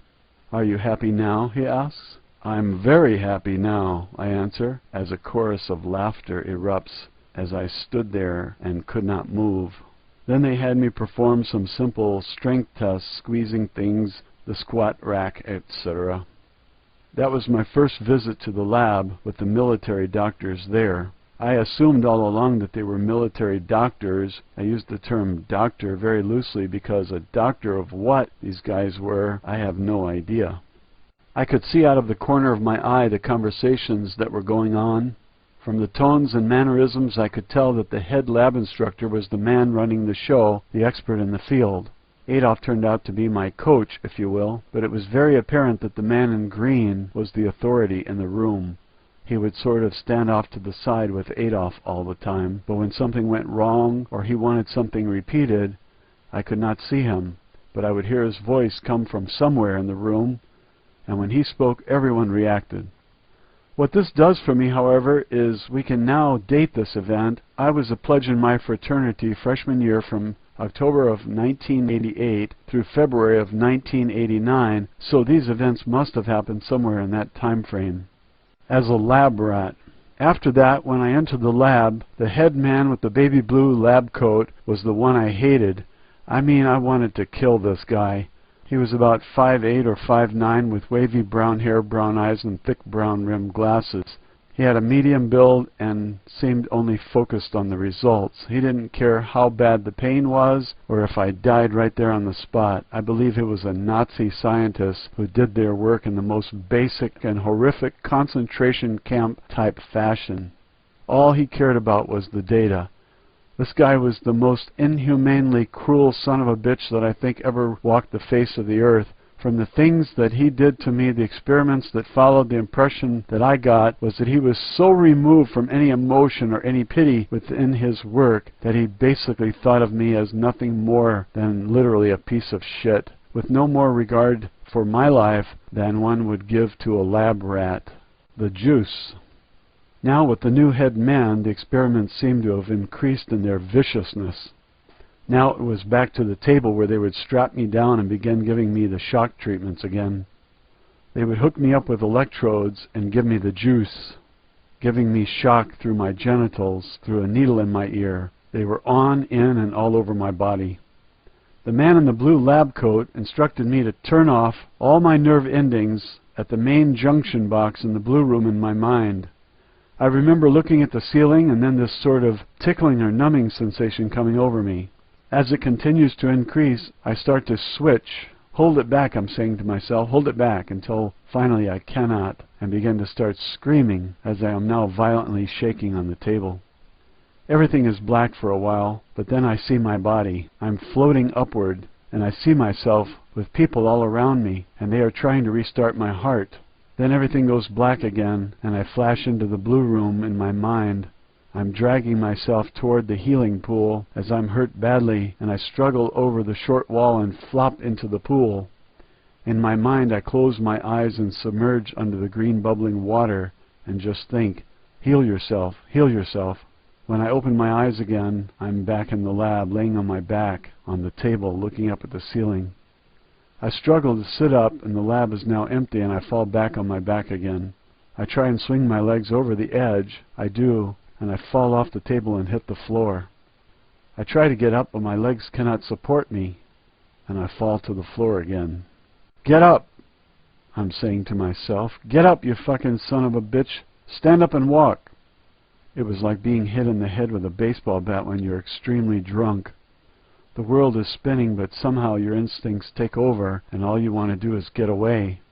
I head for the door as fast as I can, which turns out to be not very fast, as I'm trying to walk but cannot.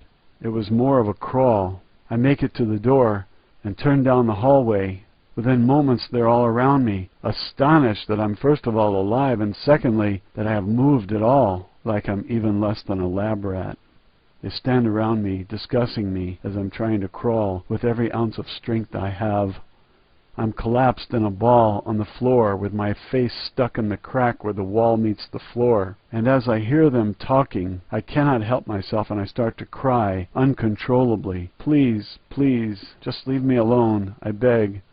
And the bastard in the blue lab coat says, get him back in the lab now. And they pick me up and bring me back and strap me back onto the table. But I don't remember anything after that. Another time they put me in a tank of water and sealed the top to see if I could breathe underwater.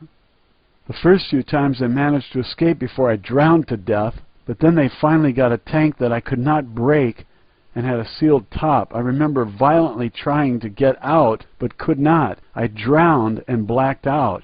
I see my body again as I'm floating above it again. This time they are pumping my chest, trying to get the water out of my lungs. I see my face, my eyes and my mouth are open. And again I flash to the healing pool and flop myself in. At some point, I don't know exactly when, I added a little handicapped ramp to the pool so I wouldn't have as much trouble when I had to enter the pool. But again, when I open my eyes, I'm looking at the ceiling again. I would always try to get up and try to run down the hall, and they would always tackle me before I could escape. The dimensions of how far I was actually going were very unclear, very blurry and hazy around the edges. It seemed to take forever to get anywhere, and they seemed to move much faster than I could. But each time I got a little further down the hall, and I was a little stronger when I came out of it. I remember this happening several times with both the water tank and the electroshock experiments. The dying and coming back to life. Just like with the airplane to get the funding, seeing my body and then automatically going right into the healing pool, and the healing pool would always somehow bring me back. They were trying to see what I was capable of doing. They were obsessed with asking me if I could move an object with my mind, if I could float in the air, if I could make objects float in the air. What they were trying to do was place a suggestion in my subconscious and then see if I could do it. See if I really believed that I could do it. Like telling me that I could breathe underwater, and then locking me in a tank until I drowned, and then revive me again. Telling me that I could fly, then push me off a ledge. Things like that. Here's the limitation as to what I could do and what I couldn't do, as best as I can figure out. You see, I had already learned as a child that humans physically cannot breathe underwater and humans physically cannot fly. I already knew this, and it was embedded too far in my thought process to be removed. So even with their hypnosis and conditioning somewhere deep down inside me, I knew that I could not do these things, so naturally I would not do them when they asked me to. However, what they could do is fool my mind, telling me things like I had an egg in my hand and to crush it, when in reality it would be a tennis ball or a can of soda. Fooling my mind into thinking that everything I jumped off of was only as high as a footstool. Fooling my mind into believing that I could run as fast as a cheetah and be as agile as a gazelle. Fooling my mind into believing that when I shot a gun, I was a computerized robot that shot with pinpoint accuracy.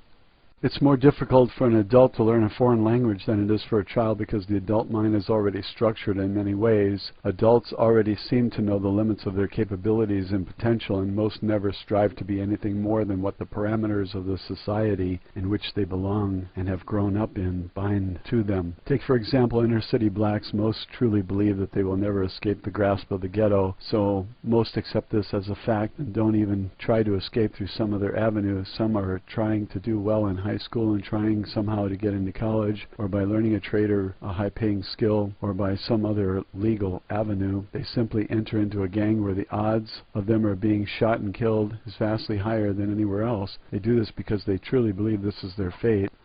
If you ask the average 40 or 50-year-old adult if they have achieved their goals in life and what they dreamed of becoming as a child, 95% would say no. And then you ask them why not, what's stopping you, and most of them give you some economic reason, or they would say, I'm too old, or I missed my chance. Why can't you go after your dream? Who says that you cannot do it? You're never too old and it's never too late, I say and believe. Life all boils down to fear and whether or not you really have the courage to find out what you're really made of.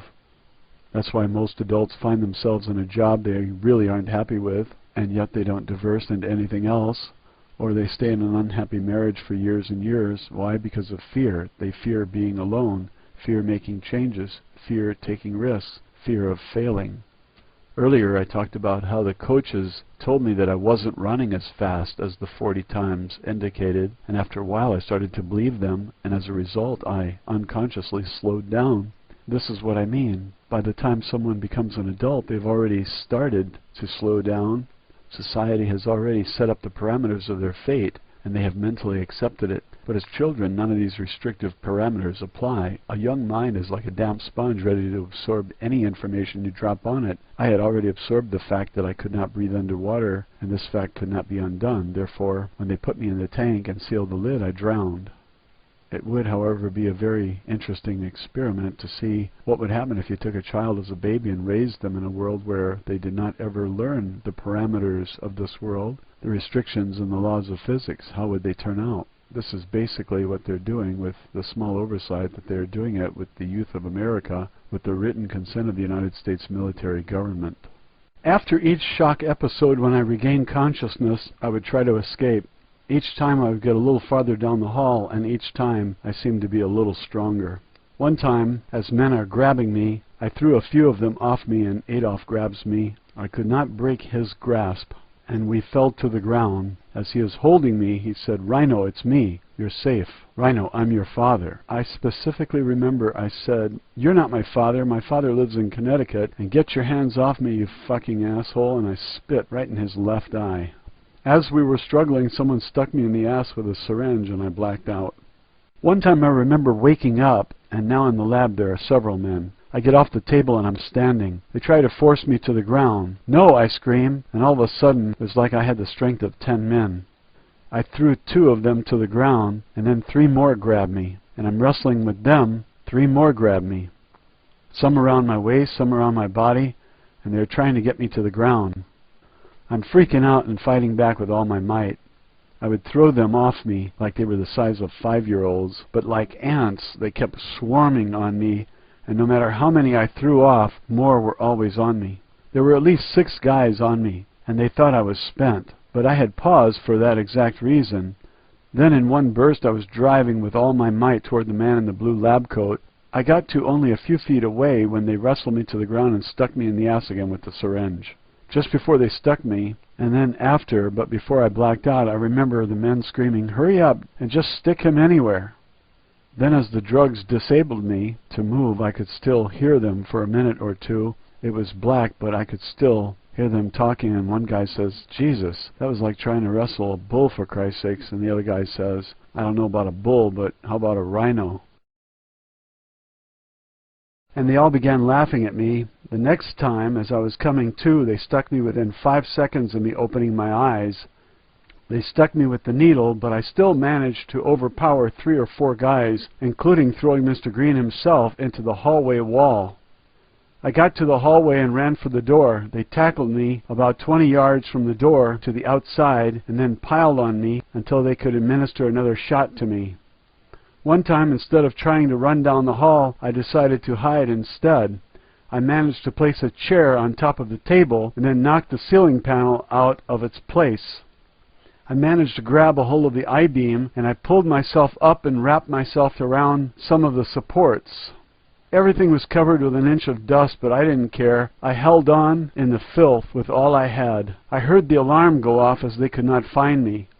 Finally, after a long while, and when they could not find me, they reviewed the videotape because the camera was always watching me. On the film, they saw me climbing up into the ceiling and came and got me. I began screaming, "No more, please, no more," and they hooked me back up to the electrodes and gave me more juice and more torture. Bastards. The next time I awoke, there were 6 guys holding me down already, and the needle was in my arm. I freaked out like never before, and again managed to get off the table, and then the 10-man pile-up commenced, and they stuck me again. Finally, they got smart, and after all the resuscitation efforts failed, they would re-strap me to the table because they knew I would come back sooner or later. When I awoke and I had these straps on me, I was freaking out. All I remember is the bright ceiling lights, and then the shadows would come over me, and I would black out again. I don't know how many times this happened, if it was all the same night, or if it was during different nights. As I became stronger and stronger, finally I ripped free of the straps. I didn't rip the thick leather straps themselves. I ripped them off where they connected to the table. Then when I had my left arm free, I unbuckled my right and then undid my legs. I was off the table. The lab is empty except for that son of a bitch in the baby blue lab coat and his assistant. His back is turned to me, and I walk very quietly over to him. I want to see the look on his face when he sees me free. I walk up behind him, and when the son of a bitch turns around and sees me, all he says with no change in his facial expression is, "What do you want?" I instantly grab him by his throat with my left hand, and with my arm that's like a hydraulic vice, I crush his throat as easily, with as much effort as it takes to crush an empty beer can. Then I let him go. He flops around for a while like a fish out of water, gasping for air, holding his throat. Within a few seconds, he stops moving. I turn to my right and look at the lab assistant. He sees me looking at him and drops his clipboard. The look of fear in his eyes is unforgettable. He has short brown hair and brown eyes. He's about 5'9" with a thin build. I start to walk over to him. He is backing up as far as he can go. When he reaches the wall, he looks away from me as he is pressing his body as flat as it can go. He starts screaming, "No, please, no." I grab him by the shirt. He passes out, and I just drop him to the floor, as I had nothing against him personally, for he was just the assistant, and I let him live. I head for the door and turn right into the hallway. I start running for the outer doors, and I'm about halfway down the hall when about 6 or 7 guys leap out of nowhere from a connecting hall and tackle me. I'm wrestling with them. I throw some off, and some more jump on the pile. They stick me with a needle, and then again, until I'm subdued. When I wake up, I'm standing in front of the body. The man in the white hair is yelling at me. I felt like a puppy who had just gone to the bathroom on the good rug for the first time. "What is this?" he yells. "What did you do? Look at what you have done." As he was yelling at me, I didn't feel bad about it. I felt no shame. All I could think was, "You're next, you piece of shit," and if I could move, I would kill you right here, you fucking asshole. They were controlling my body, but somehow inside my mind still tried to fight on. Even though I couldn't move my body, Andy was still inside, somewhere. The electric fence. As the electric shock, torture, and the beatings continued once I got away, I woke up after seeing my body and flashing into the green healing pool in my mind. I pretended to be injured like a lame duck as I entered into the hallway. The men all came running at first, but when they saw me crawling, they slowed to a walk. When they were almost on top of me, with one burst of all the energy I had, I exploded into them, knocking a few of them down, and broke free, and I was by them. I ran in my underwear for the door to the outside. I go outside and began running around the facility looking for a way out. I knew it was very cold outside because I could see my breath. It was snowing, and there were large patches of snow already on the ground.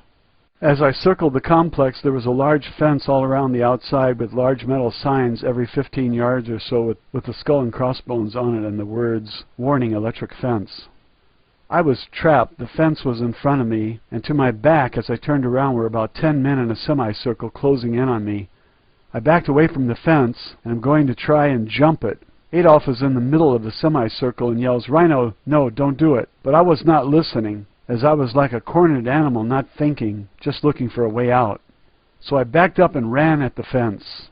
I hear the man with the white hair yell, "No, don't do it!" But I leaped for the fence anyway. The only part of my body that touched the fence was the palms of my hands, and as I leaped up and grabbed the very top of the fence, the top row of barbed wire, I did sort of a flip over the fence. But that was enough, as I was instantly electrocuted. I remember laying in the snow for a while with smoke or steam coming off my body and the smell of burnt hair in the air. I hear behind me the men saying, "Fuck, why did he have to do that?" They were actually expressing some grief that I was dead. I hear them talking, and I look ahead of me. There's nothing but open woods ahead.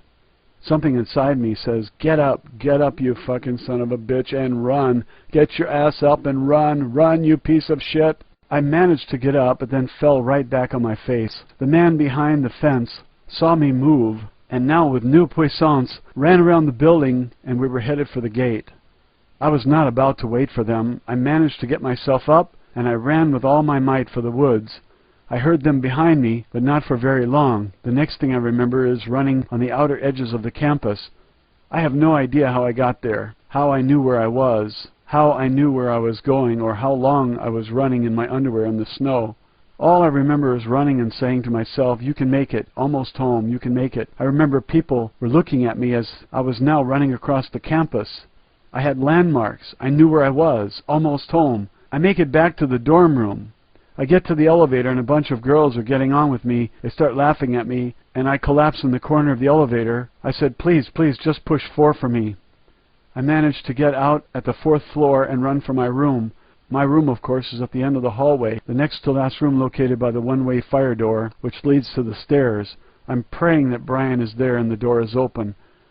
The door handle turns, and I literally fall into the room. Brian is on the phone. As I fall in front of him, he says, "He's here, call me back," and hangs up the phone. Brian takes one look at me and grabs the comforter off his bed and wraps it around me as my skin is bright red and I'm shaking violently from the cold. He gets off my underwear and puts my bathrobe on my shoulders and walks me to the showers. He puts me in the shower and turns the hot water on. I can see the steam rising from the hot water, but I cannot feel anything on my skin. "Don't fucking move from that stall," he yells at me, and he leaves.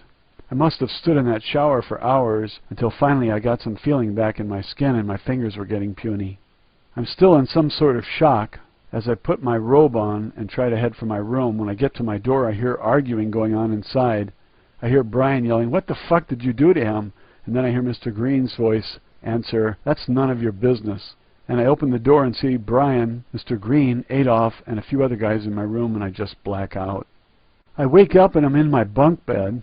I look over the side, and Brian is at the door talking to Mr. Green. He sees me and yells, "Go back to sleep. This is all a bad dream." He then says a few more words to Mr. Green and closes the door. I'm still looking at him, and he yells, "I said go back to fucking sleep. This is all a bad dream." I fall asleep and wake up the next morning having had a horrific nightmare. But I can hardly move as I have a very bad cold, flu-like symptoms, but by that night they were gone again, and I felt fine. Back in the dorm. Meanwhile, what is happening back in the dorm room and during school while all this is going on? I remember strange things happening in my normal life during school. My high school sweetheart, Dawn, has gone to a different college, so I was not that interested in meeting different girls anyway, as I was loyal to her and her alone. But all the girls, as well as most of the people I knew, thought I was the biggest asshole because I didn't talk much to anyone. During classes, in the hallways, at parties, or anywhere. The only people I had spoken to were the football players and the coaches. This was my world. As far as walking to and from classes, I always had my Walkman on. People made jokes, but they thought it was glued to my head. On the football team, I earned a starting spot on the best team Rochester had had in their 100 years of having a football team. As suddenly as I had earned the starting spot, the next week the coaches told me that I was no longer going to be the starter, and I was benched. I go in and ask why, and then my coach, Coach Martz, tells me there are other forces at work, and he has this glazed look in his eyes like he wants to tell me something, but he cannot. Looking back, I think they wanted to keep me as quiet as possible. In other words, the last thing they wanted me to do is go off and be a great football star with newspapers and the media, so I think that they went to the coaches and told them not to play me, to bench me, because they could not take the chance of my face getting on the news. During Parents' Weekend, freshman year, my father came up for the event. During one of the evenings, the school had hired a stage hypnotist for a show after dinner. In the main cafeteria they had set up chairs, probably over 2,000 seats. The hypnotist asks for volunteers to be in the show, and he starts picking people out of the audience to come up and be hypnotized. I'm waving my hand like crazy, and the guy picks some people who are right near me and passes me by. I say, fuck this, I'm going up there anyway, because I really wanted to do this for some reason. Ha ha ha. So I joined the pack of people that are heading up toward the stage because he is selecting about 30 people to go up. I get all the way up to the stage and sit in one of the fold-out chairs they have on the stage. He is then about to start the show when a man in a green army uniform then comes over to the side of the stage and tells the stage hypnotist that I cannot participate. And the guy tells me that I must go back to my seat. I remember being humiliated as I had to walk all the way back to my seat in front of the crowd. As I was walking back, I start yelling, "They don't want me!" I say during the whole show, and I'm very pissed off. After the show, I remember going up to the performer and telling him, I am a victim of government hypnosis, mind control experiment, and can he help me? My father is right there for all of this. The hypnotist then asked me, who is doing this to you? And I point to the two men leaning against the wall. It's Mr. Green and the man with the white hair, Adolf. He did something to me, either brought out his watch on a string or something to me, and zap, I'm under his spell. I remember introducing my father to both Adolf and Mr. Green. We were right there in the cafeteria against the wall. Then they made us follow them to a more quiet place. There, I think they made my father forget the whole incident and made me shut the hell up. To this day, when I ask my father about the stage hypnotist at Parents' Weekend freshman year, he vaguely remembers the event. Being there, but that's it. Nothing about the meeting, the man against the wall, and nothing about going to a more secure place to erase his memory. I remember walking back to my room from practice one day, and a kid, a skinny kid about 180 pounds, comes up to me in front of my dorm room and says, "You're Andy Pero, right?" And I say, "Yes." Then he says, "You live with Brian so-and-so from Irondequoit, right?" And I say, "Yes." Then he says, "I don't know who the hell your roommate is, but I'm Brian from Irondequoit." I say, "Don't be ridiculous. You don't look anything like Brian so-and-so from Irondequoit."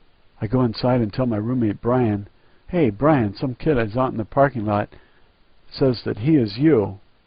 And I start laughing. He says, "What kid?" And I point at him through the window.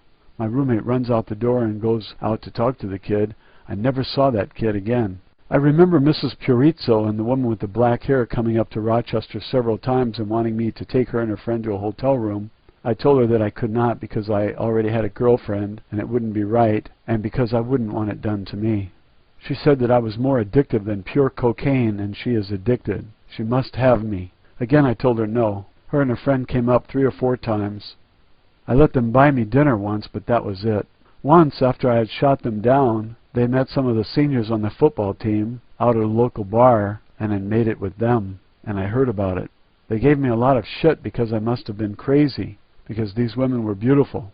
So why did I shoot them down? They kept asking me, and I would just tell them it was a long story. One of the most disturbing memories I have about school is I remember people coming forward to try to help me. I remember a physics professor coming up to me and talking to me about what they were doing to me. How he had figured out that the jump in Wilson's Commons should have, for all intents and purposes, killed me. How I was going to close the 32 feet per second, and how the military probably was having me jump off high things and out of planes. And he asked if he was right. Then he told me not to tell anyone, but they were organizing a case against the government. What Adolf had done to me was instruct me that if anyone started asking any questions, that I would immediately report back to him with all the names and details of the questions and what was said during the whole conversation. I couldn't control myself. I couldn't not tell him. I had no control. So everyone that had tried to help me, I turned them in and ratted them out. I remember the physics professor disappearing. I remember the dean and a few others trying to help me, and then I ratted them out as well. I remember running across campus. As soon as I would see them coming for me, I would just start running. I would just take off, and as I ran between people, someone would yell, "Run, Andy, run!" I remember jumping over things and off ledges as they chased me. The thing is, I would always run home. I would run home to Brian. Second semester, after Christmas break and after Hell Week at my fraternity, about mid-February, Brian starts me on steroids. He convinces me that it's the best thing for me, and I go along with it without any argument. He is a steroid guru and starts to explain all the different options I have. I tell him that I didn't know much about it, so he tries to explain the different injection options, where you can take straight testosterone, or what's better is to take a cocktail of different drugs to have the maximum effect. I tell him that I just want the straight testosterone, but he gets me the cocktail anyway. I object, but seem to have no choice but to go along with it. Next, he tells me you should stack your cycle. What this means is that along with the injections, you should also take an oral steroid as well on top of your injection. The way he explained it, it was that the injection was going to be for bulk, and the oral was to cut you up, give you muscle definition at the same time, and of course I go along with the pills as well as the needle. A normal cycle of steroids consists of taking the drug for an 8-week cycle. If you want to continue, you need to take 8 weeks off, and then repeat the cycle. A normal cycle of testosterone consists of 1 cubic centimeter per week for 8 weeks. My cycle consisted of 1 cubic centimeter the first week, 1.5 cc's the second week, 2 cc's the third week, and 2.5 cc's for the fourth week, 3 cc's the fifth and sixth week, then 2 cc's the seventh week, and finally 1 cc the eighth week. The pills were very small and they were pink. The needles were 1.5 inches long, used for deep muscle injection. What the liquid they were injecting me with was, I have no idea. The little pink pills I didn't think could do much for me, as I was supposed to take 2 per day. I was taking 2 per hour. And then when mine ran out, I started stealing Brian's. By the end of my 6th week, my muscles had grown so much, and they were so tight that the needle would not go through my skin. It was like trying to put a needle into wood. And that was with the muscle in my leg being relaxed. I was also having severe chest pains. My heart felt like it was going to explode, so I never finished the steroid cycle. The massive steroid doses is just about the time I was being pushed out of the planes. So for some reason, Brian gets on my case about not finishing the steroid cycle. Dude, finish your cycle. You've got to finish your cycle. And don't masturbate so much, he tells me. How would he know what I do? He was never there when I gave myself the injection, or if I masturbated. They must have a camera in my room. I remember searching the room and finding a camera in the light where they had been watching me. As soon as I found the camera, some men came pounding on my door, and that's all I remember. I remember Brian and his girlfriend Gwen. The first 8 weeks of the second semester, Brian was never there. I had the room to myself, totally by myself. The second 8 weeks, Gwen had moved in. She was always there, and let me tell you, this was annoying. Gwen made several passes at me, and I turned her down every time. After the school year was almost over, Brian and Gwen sit me down, and he tells me, "Dude, this is going to blow your mind, but we are not really boyfriend and girlfriend." "What do you mean?" I ask. We've been assigned together, and we've been watching you." "Who has been watching me?" I ask. "The people we work for," he says. "Which is who?" I ask. He says, Dude, who do you think runs the country?" "The government," I answer. They both start laughing. "Dude, are you ignorant enough to believe that the country is really run by the government? The country is really run by special interest groups, very, very powerful groups, and they want you to be part of their group. They want to bring you into their family."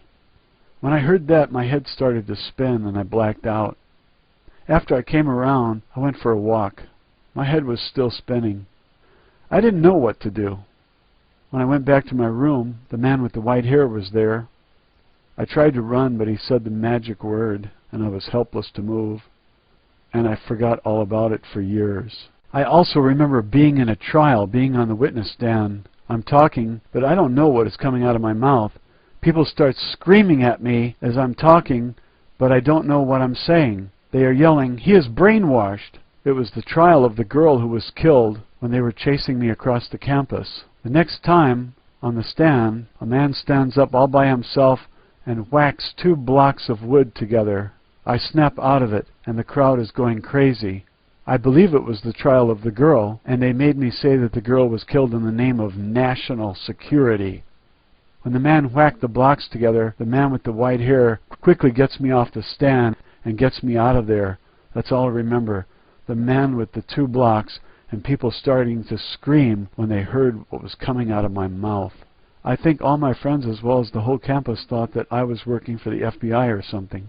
The big tank.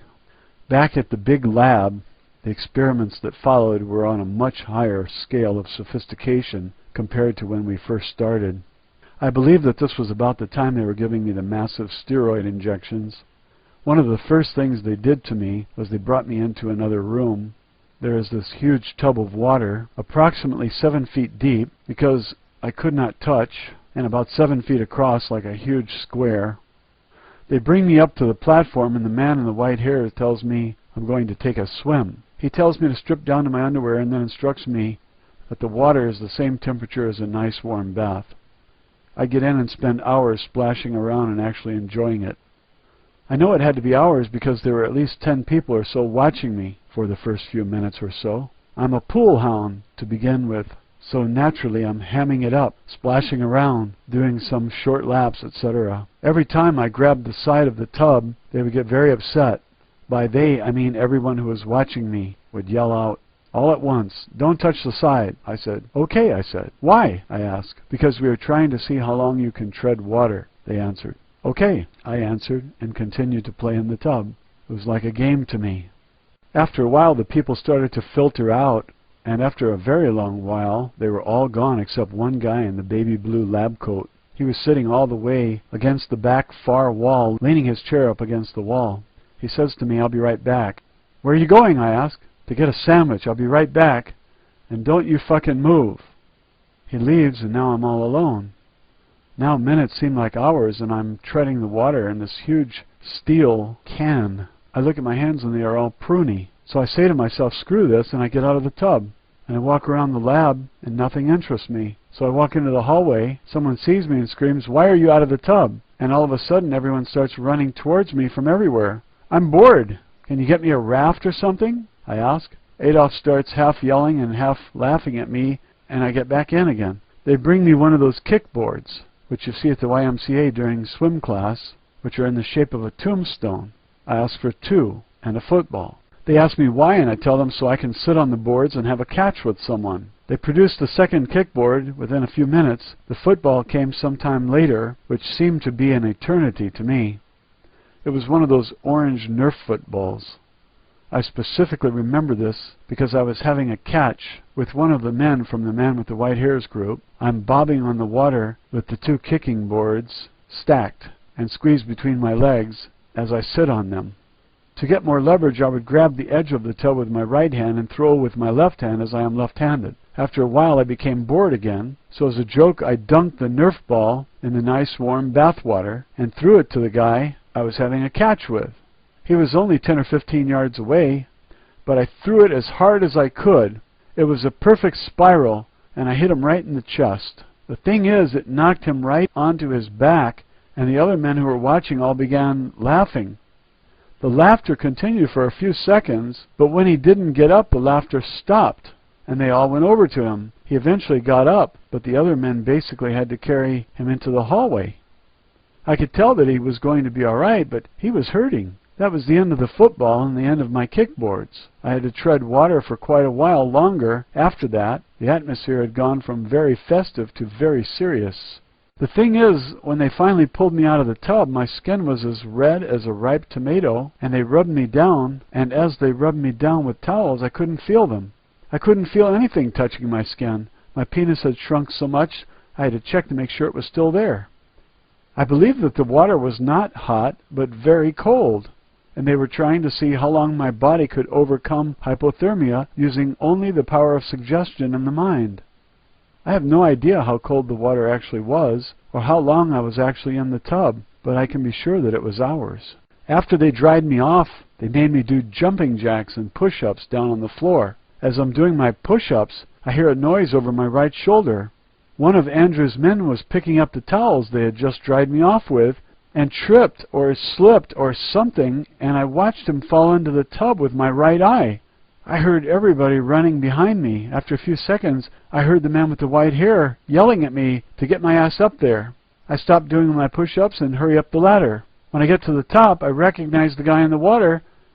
He was one of the more likable guys out of the original group. When I see it's him, I start laughing my ass off, and I said something stupid like, "How's the water?" But everyone around me is very serious, and they are frantically trying to get the man to grab the end of the broom handle. This guy was a big and burly guy, over 6'2" and at least 250 pounds, yet I watched as he could barely close his hand around the broom handle. He was fully clothed and wearing a heavy dark wool overcoat. They managed to get him over to the edge, but there was no foothold or leverage to pull him in, and they could not get him out of the water. They tried several times, but the man could not move his arms at all to help them. The man with the white hair now jumps in and tries to lift him out of the water with one hand while holding on to the edge with the other, to no avail. He yells at me to jump in, so I do. I try to pull him up, as Adolf is doing, on the other side, and again this doesn't work.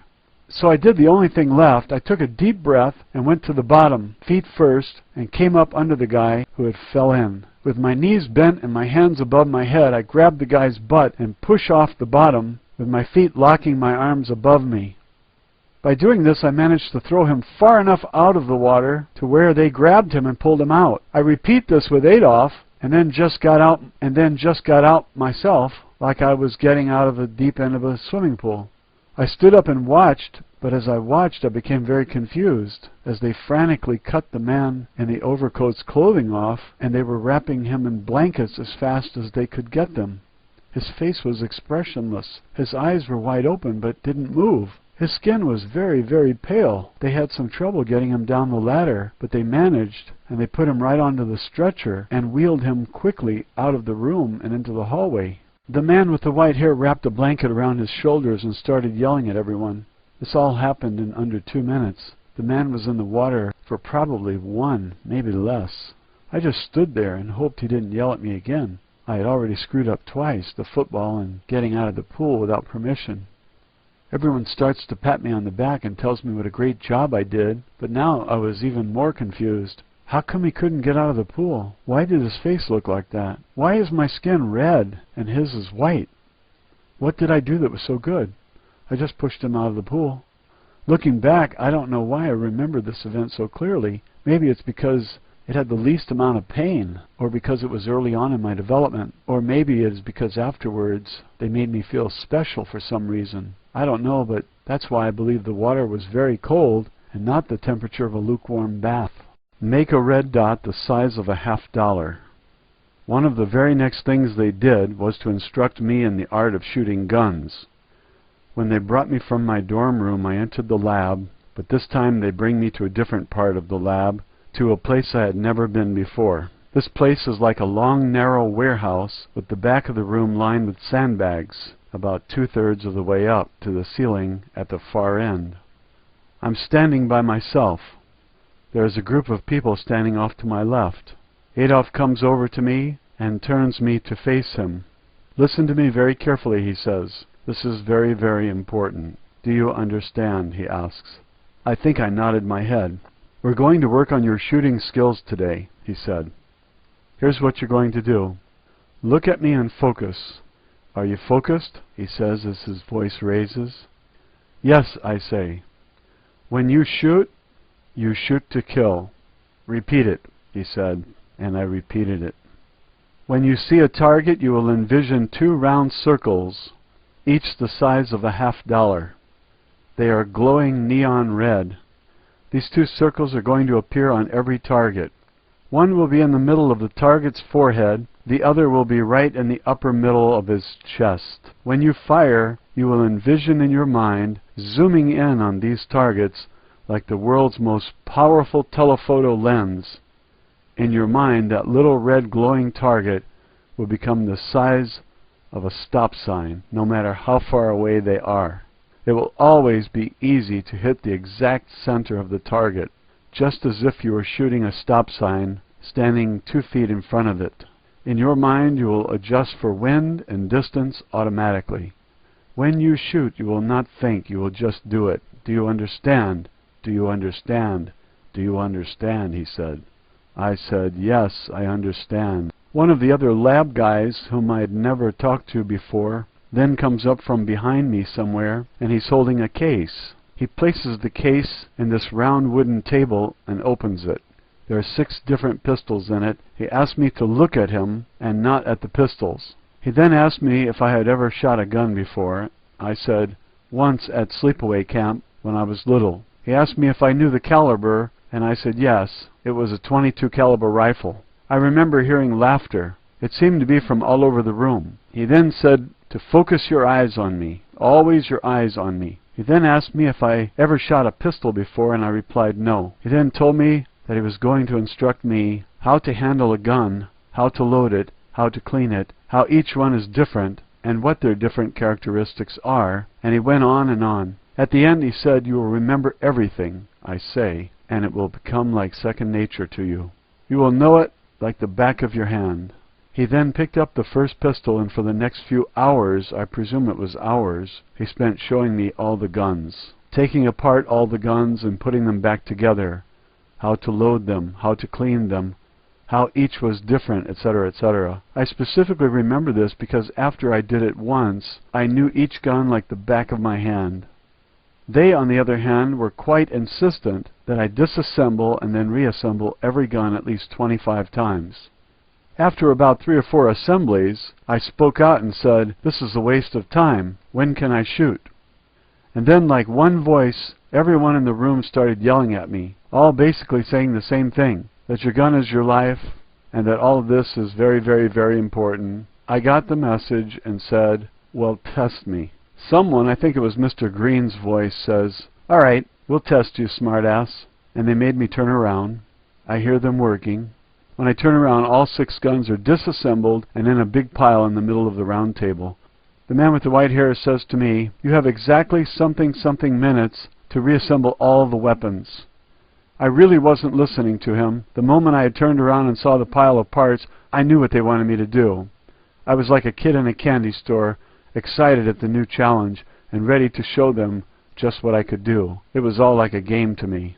Me against them, and they don't think I can do it. As the man in the white hair finished speaking the words, I really wasn't hearing. He says, "Ready?" And I look at him, and he has a stopwatch. To the left of him is Mr. Green, standing there with his arms crossed, with his shit-eaten grin on his face. I remember thinking to myself, "Watch this, you son of a bitch." And Adolf says, "Go." And I rush over to the table. Let me tell you, every piece that I touched, I instantly knew exactly what gun it went to, how it was used, what purpose it served, the weapon, how to clean it. I instantly knew everything and every word the instructor had told me about that piece. I have no idea how fast I assembled those 6 pistols. I was so focused on the task, I had no idea about anything else around me. How much time had gone by where I was nothing. I was going very fast, and when I finished and slammed the last pistol to the table and yelled, "Done!" As I looked up, they all had this blank stare and mouth open look to them. Mr. Green says, "Do it again." and I did it 2 more times. Then the man with the white hair and black leather coat goes behind me and takes apart one of the guns and holds it in front of me and instructs me to tell in detail what gun this part goes to and what it is used for. I would then tell every detail, word for word, exactly as the instructor in the blue lab coat told me. After 3 or 4 parts, Adolf is now strutting around like a proud peacock. He praised me and made me feel good about myself, and I said with a very cocky attitude, "Now can I shoot?" As I looked at Mr. Green breaks a smile and says, "Shit, let him shoot." Assassinations is the next section of this book, and the implications are devastating to any reader who comprehends the significance of having hypnotized assassins who do the dirty work of the slave owners and controllers. Before I read the assassinations part of this Andy Pero book, which is part 4 if you look at the original edition, I want to make a commentary about purpose and summarize what has happened so far and what it means. You saw this secret government, this group of people who run the country, who were never elected. You see them acting lawlessly, taking lives at will. They kill anyone they want. U.S. citizens, lab rats, who just happen to be human beings. And in the next chapter, you're going to see them kill foreign leaders. Now, Andy Pero was never told who he was killing. He just went on many missions to do assassinations. These people kill without regard for international laws, constitutions, rights of people. It doesn't matter who they are, they're still killed. They kill anyone in order to control the people in the region. This power that's doing the killing isn't even American. You think it's our military, but who controls our military? Certainly not our leaders. Our leaders should be under our control. Our leaders are under the control of outsiders. This is what's alarming about this Andy Pero story. Our leaders are controlled by the same handful of people, and they themselves are slaves just as much as you and me and Andy Pero and Sirhan and anyone else.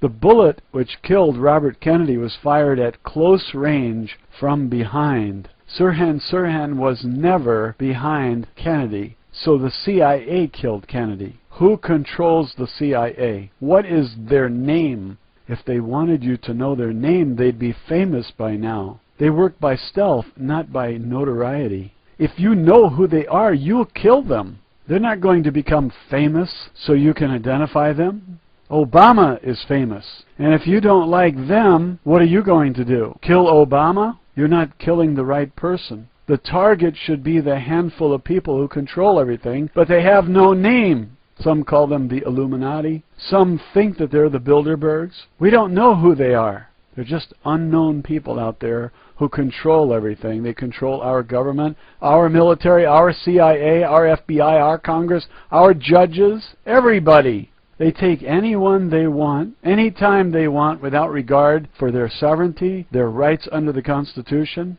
This is a war against the people, and they have no regard for Geneva Convention rules against torture. In the next section, you will see they have no regard for national borders. So the sovereignty of a nation is meaningless to this small group of people that have no name but have control through dozens of organizations. We see members of Congress involved. All the Rockefeller foundations are fronts for their evil deeds. The Council on Foreign Relations, the Trilateral Commission, just to give you an idea of the extent of this group who control not only this country but all others as well. They run their organization like Nazis, like war criminals. Now, how do you stop them? As you're following along in this book, you have to ask yourself, how do we stop them? We spread the word, and as more and more learn about their deeds, the masses will stop them. If they would throw a college kid out of an airplane without a parachute, or take him from the age of 2 years old without telling his parents, would they not take members of Congress, hypnotize them too, and make them do anything they want, just like they did when they put Andy Pero on the witness stand to give false testimony? They use national security to hide the truth, and it is the excuse given to convince Congress to give them money or freedom or support for their criminal activities. Everyone in the CIA should be aware of this and revolting. Everyone in the government should know about this and be put on alert. that something has to be done. When I read this story the first time, I didn't think of these things, and I would never have returned to read this awful book again. It's awful because of the torture that Andy Perro went through, and I thank him for giving it to us as a gift, as a retaliation, and I felt compelled to read this to you. And if not for you readers, I would not have seen what I see now going through it for the second time. And it has a purpose for me and for others who will become aware as a result. It took me months to work up to doing this video because reading the book the first time completely drained me. It hurts to read about the torture that Andy Perro went through. I had to rest after each chapter because of the torturous things they did to Andy Perro as they struggled to control his mind. I don't know where he got the strength to resist. I'm glad I read this to you and went through the painful experience for the second time because it turns on a light for me. It makes me realize how enslaved all of us are. We are all Andy Perro, under the spell of this terrible handful of controllers, and like Andy Perro, we must break free of their stranglehold. As it was for Andy Perro, it's a matter of life and death for us too. Did you ever wonder why Andy Perro survived? How many times was he killed so far in the book? He was electrocuted, he was drowned, he was dropped from a plane. Later he would drink poison. He will be sent on assassination missions where he has no hope of coming back alive, and he comes back alive. I don't know how. Each time he's killed, he comes back to life. Do you think that that was a natural event? Do you think that he did all this by himself with his healing pool? There are clues in the story that indicate he has no such powers. Someone intervened, and it wasn't God. This was not a miracle. It was advanced technology that we don't have yet. Somebody allowed him to survive so he could tell this story. Someone thought this story was important and it would teach others. When Andy Perro was pushed out of a plane in the dark, he could not see the ground. They did not expect him to survive, and he didn't. He was dead, if you recall. There was a body. Remember, when he was on the ground, his back was in the shape of a question mark. Then he heard all the bones in his body crack like a chiropractor did something to all of them in one shot. He was not only dead, he was mangled as well. Any reader who knows life knows this can't happen. You can be sure that the military was surprised too, as one by one they turned white as a ghost. Do you remember? Do you think anyone can reassemble a pile of muscle and bones as he did with a healing pool in his mind? Believing in things you don't understand is superstition. What did the senator say? He was swearing. He said if he didn't see it with his own eyes, he'd never believe it. He saw a dead body. Then he saw Andy Perro standing before him. There was intervention here, and a purpose to it as well. Andy Perro survived to tell the story. How many others died and told us nothing? I'm here to read it to you. You are here too with a purpose of your own. All of this has a purpose.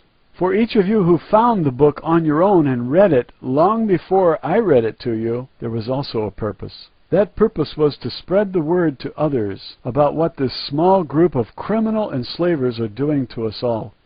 Your purpose, your job, is to tell others about it. Find one aspect in the book that's most interesting and share it. Draw others into the video which reads the book to them effortlessly. Get them interested and make them understand how we have been controlled, how Congress has been taken over, and how our president is just a puppet for those who own and control everything. If we don't do this, we lose. We're slaves. Each person in the society will be controlled from the time that person is born to the time of death. You will be humiliated at the airports as the TSA touches your genitals and makes you strip down, not because you are a potential terrorist.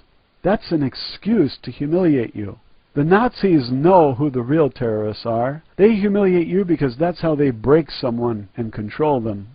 There are 4 steps, and humiliation leads eventually to normalization, and then they have you. They have total control of you. If this is the kind of society you want to live in, do nothing because you're already living it. But if you must be free and you must be sovereign, then you have to make a lifetime commitment to spreading the word every day and everywhere you go. Speak out. It's going to take Andy Pero type of determination. Your enemy is using drugs on you. They use mind control, hypnosis, and torture, as you have seen. You can't beat them by sitting back in your easy chair. You have to take action and resist. This is no trivial matter. Like I said, this is a matter of life and death, now that you know what they did to Andy Pero and what they are doing to each of us. If Andy Pero was hypnotized, then Congress was hypnotized, against their will too. 72 senators voted to continue the Patriot Act. They're not all hypnotized, and those who control us don't need all senators. 72 is enough. That's more than 2/3. With 2/3 vote, you can alter the Constitution. The Patriot Act is against the Constitution. We are about as helpless as the family of the murdered girl who watched in horror as Andy took the witness stand and testified under hypnosis and under oath. That saga is not over. I remember from the first time I read the book that they did something even worse to this girl's family later on in the book, and they used Andy to commit the crime against the tormented family of this innocent girl. Each life has a purpose, and yours is no exception. You were brought here to this reading not by God but by yourself for a purpose that you find meaningful. You have a job to do that you gave to yourself, and so you understand very well what you must do, and you already know why it must be done. And you know that there is nobody who can do what you are about to do. Nobody has your unique access to those around you. Each one of us has a small circle of 150 to 200 people which we influence most and are influenced by. If each reader tags 5 or 10 people each day, we can have an enormous impact on this small group of torturers, slave masters, thieves, criminals, and Nazis. They have no regard for human life, and this is against the nature of good and the creator of life. I'm not religious, but I know that we were created and that creation is a good force, not evil. These people are pure evil, and they must be stopped by good for the good so that good will prevail. That's why I'm reading this book to you. You can't stop them unless you know what they did to Andy Pero and others. They're not going to print the truth in any of their state-controlled media. So if the truth is to be known, it's you who has to bring it to others. You can reach 5 or 10 people per day, and that's enough to reach everyone in the country in a very short time. But if you fail to do that, the enemy wins and we all lose. We, the people, need each one of you in this last fight for freedom. It's our last fight if we lose. They will never give us a chance to be free again. If they get the kind of control they desire, each one of us will be on that witness stand giving false testimony, injuring the families of all the murdered girls and boys, and life will be miserable for everyone, except those who live well at the expense of others. Evil should not be rewarded. It should be countered with the actions of good people. We have to recognize evil and then do something about it. Copy this series of videos and put them up on your channel. I started making videos for YouTube on September 5th, 2011, hoping that I'd reach just 10 people per day. That was as ambitious as my proposal to you just now, that you can reach 5 or 10 people per day. 10 people per day, that was my goal. Instead, 6 months later, I'm reaching 480 people per day. And I'm sure that I have the skills required to make videos for a purpose. I'm sure those skills were not given to me by accident. There's a purpose. This channel now has over 87,000 views, 370 subscribers, and over 230 videos. And you can copy any of them for your own use. I placed no copyright warnings on my video production work, and I do not want credit for my reading of Andy Pero's book to you, or any other work brought to you by my efforts. I don't need credit. I need only to do my part to spread the word to others. My part is making videos, and my part is convincing you that you should do something to help out. The people need the truth, and that's what's important, not glorification or credit. This story of Andy Pero is too important to impede its dissemination with any kind of credit requirement. So I say, I don't want credit. I don't need credit. Just copy it and get it out there any way you can. Post on all other video websites. I post only on YouTube, but there are many others. I've seen them. Post there. I'm busy enough with one. All the others are open for you. Take my videos and post them there, or make your own videos, or choose other people's videos. But do something to help us. Maybe you will reach 5 or 10 people a day. If you aspire to influence them with this testimony of a man who has been to hell and back, your life will be more significant. I'm going to continue reading now, and for the sake of your own future, please consider what I have said and make up your mind to do something daily to make a difference. Thank you. Project Superman, a victim of the Illuminati's super race projects and Montauk experiments, speaks out. The Andy Pero story, Part 4. I call this Assassinations. The lab instructor grabs a second case out of the hall. It's black and looks identical to the other cases, only smaller. He places 5 or 6 bullets on this little slotted plastic tray, grabs one of the guns and proceeds to walk down to the closest shooting station. It was a movable divider type wall like you see in office cubicles, and had a small ledge on it about a foot wide. We were only about 10 yards away from this hanging paper target, the kind with a black silhouette on it.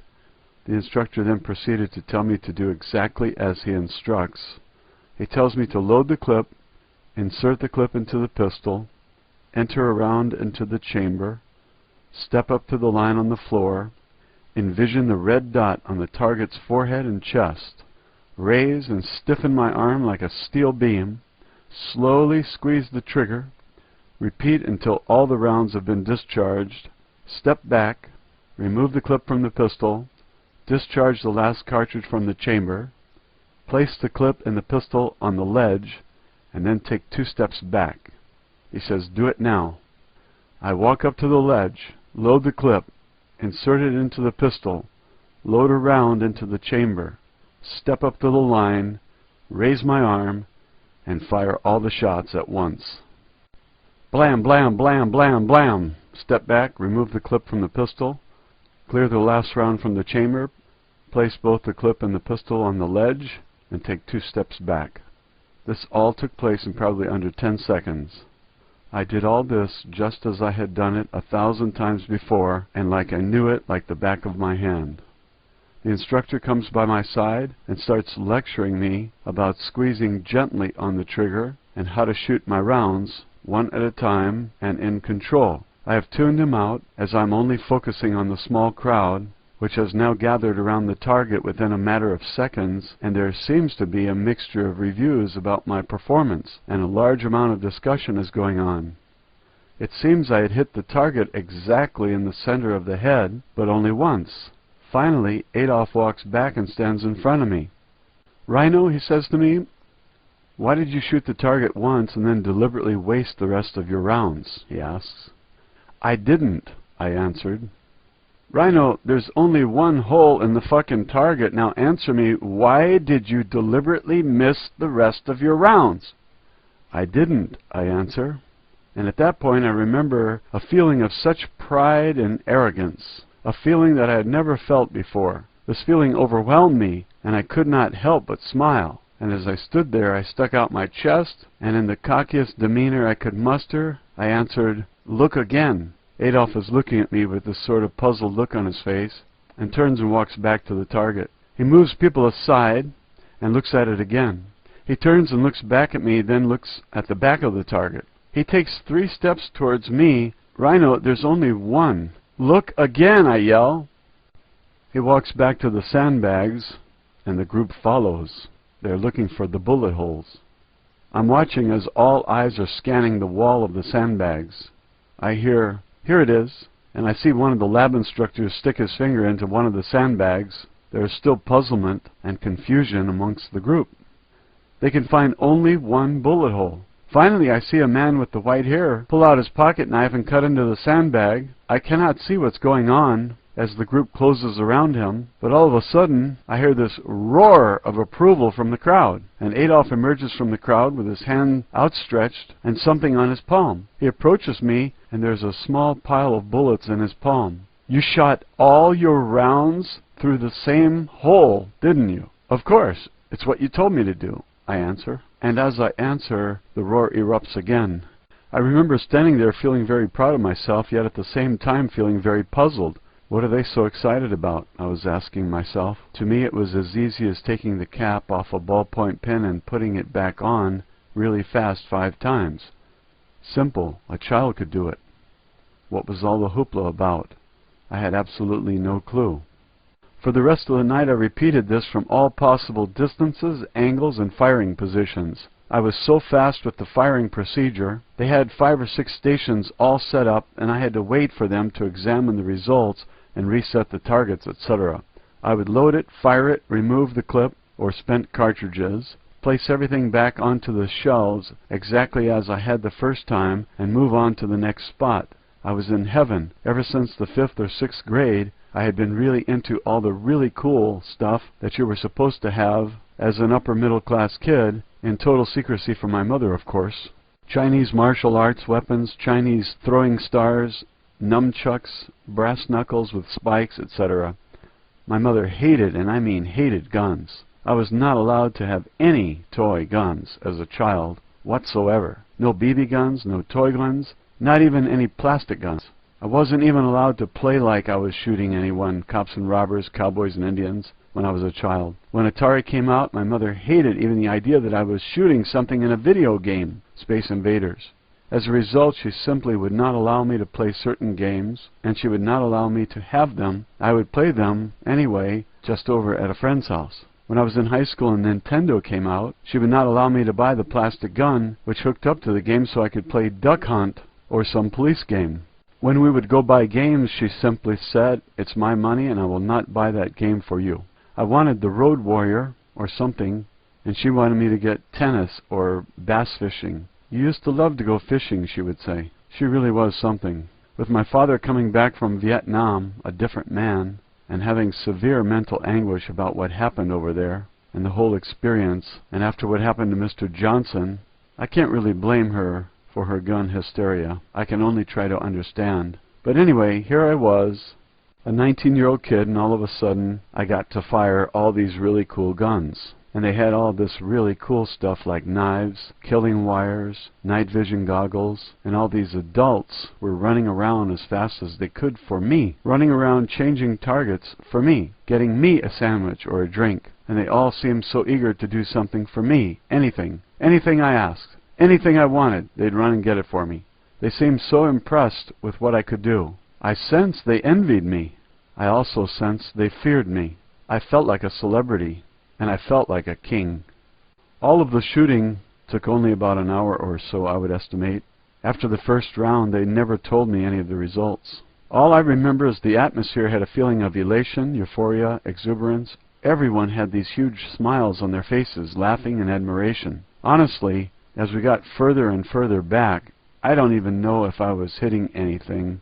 All I remember is raising my arm and firing the pistol. I couldn't think, I could only do.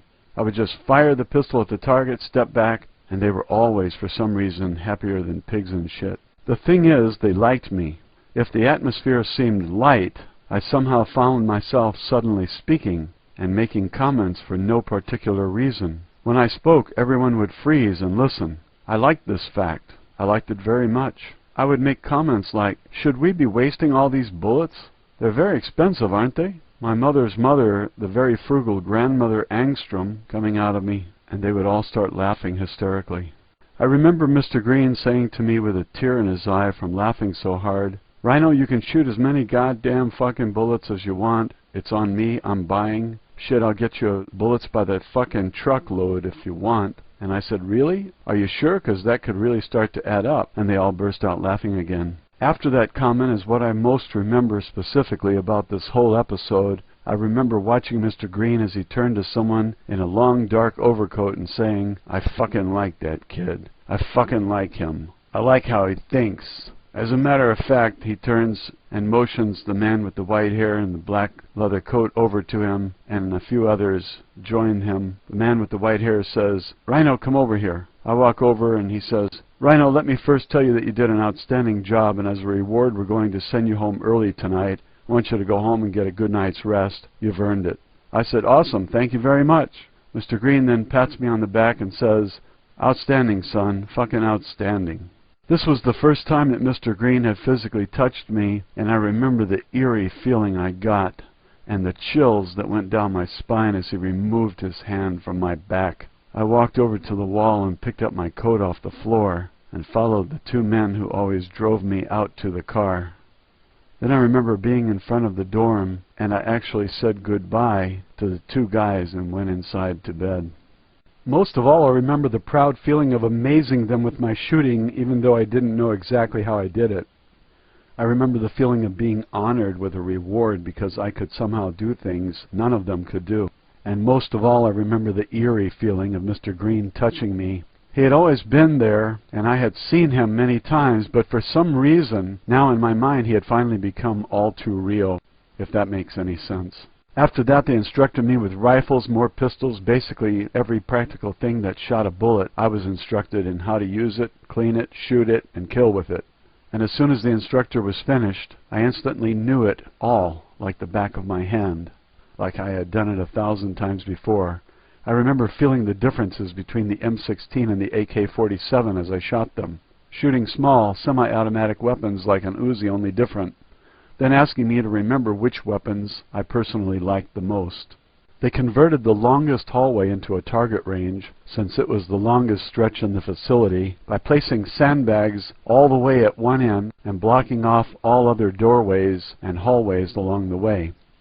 I would estimate it was about 70 yards plus or minus long. Indoors, this shot seemed very distant. They also had converted the original range to have these pop-up targets, as well as moving ones which ran along this miniature track. The targets would come out of this temporary wall, go across the line of sight on the track, and then disappear into the other wall. And they had tracks going at different distances, coming to and going away, etc. For the next while it seemed that all I did was shoot. All the other experiments seemed to have been put on hold. The exercising, the brain games, the puzzles, the punching bag, everything. I could hit any target, still or moving, at any range with any of the guns in the exact center every time. Except for some reason I remember having trouble with the semi-automatic type stuff because the gun was not designed for accuracy, it was designed for speed. So it would fire so fast, the distribution pattern just wasn't accurate enough. And by not accurate enough, I mean instead of having one bullet hole in which all the spent rounds would pass through in the exact center of the red dot, which the targets now came with already painted on. The semi-automatics would basically just eliminate the entire red dot, which was the size of a $50 if I emptied the clip in one burst. This was basically still an unbelievable bullseye and show of marksmanship, but it was not what they wanted. They wanted every bullet through the same hole every time, all the time, in the exact center of the red dot, no exceptions and no excuses. So they backed off using these guns for the time period. At close range I could do this without any problem. I would estimate under 20 yards. The further I backed away, the larger the single bullet hole would become.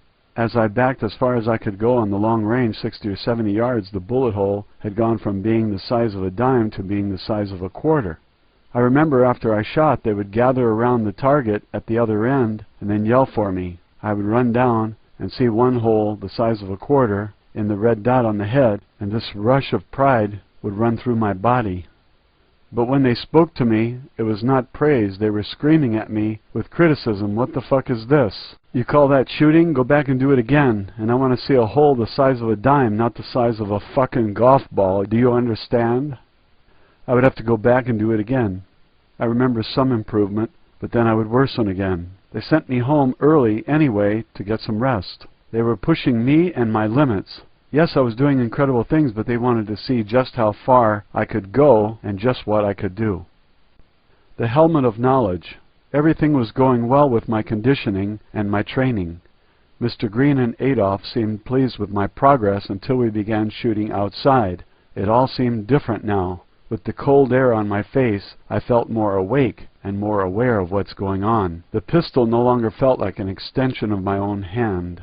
It felt cold and seemed heavier now. When I shot, as the distances got greater and greater, I became worse and worse and began to miss. And by miss, I mean being on the edge of the red circle and not in the exact middle, hitting the black, missing the black, but still hitting the paper.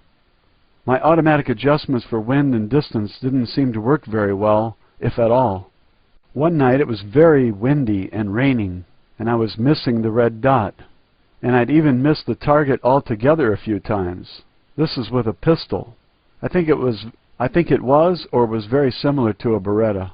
They bring me back inside and give me an ass chewing about my very poor performance. They send me back to the lab where I do simple things for the rest of the evening, like the squat rack, more brain puzzles, strength exercises, etc. The next night, as I'm walking into the lab, Adolf instructs me to follow, and we proceed to a room that I had never been in before. It's like an empty classroom. There are green blackboards on the walls up at the front, one green blackboard which can flip around and is on wheels off to the right, and one student desk in the middle of the room. That's all. They tell me to sit, and I do. I become very nervous as I'm thinking, they're going to test me on something I haven't studied. A man in a baby blue lab coat walks to the front. I do not recognize him. There is a nervous tone in his voice as he begins. I have no idea what is going on, as this format is all new to me. He begins talking about angular trajectories, muzzle velocities, and how air densities are measured versus altitude at sea level, and this then equates into friction coefficient equations to measure angular trajectory of a projectile. And he goes on and on.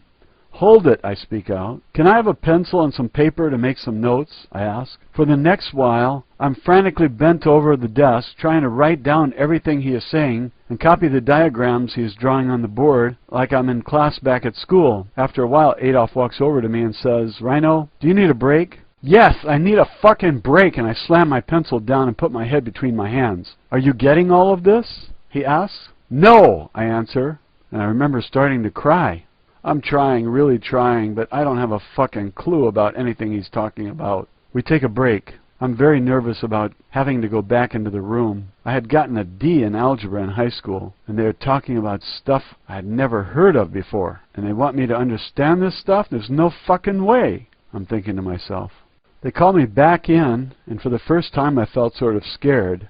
Not over where I was, who I was with, what they did to me in the lab. I was scared about letting them down. I was scared because I had convinced myself that no matter what happened, I could not do this. I was never a good student in school, and this stuff, forget it, there's just no way. As I sit back down, I'm looking for the man in the blue lab coat, and he's no longer there. It's only the man with the white hair. He says a few words, and I become relaxed, and I close my eyes. I can hear him. I hear him. He tells me to just relax and sit back and absorb like a giant sponge, just absorb everything. I hear the instructor begin speaking again, and this goes on for a while. I hear Adolf ask me, "Is any of this sinking in?" And I shake my head and answer, "No," and open my eyes. As I open my eyes, I look to my right and see the man with the white hair and Mr. Green speaking to each other in a fairly loud tone, not arguing but clearly annoyed. I put my head in my hands again, and then stand out of my chair and yell, "Hold it! I have an idea." I was so proud of myself.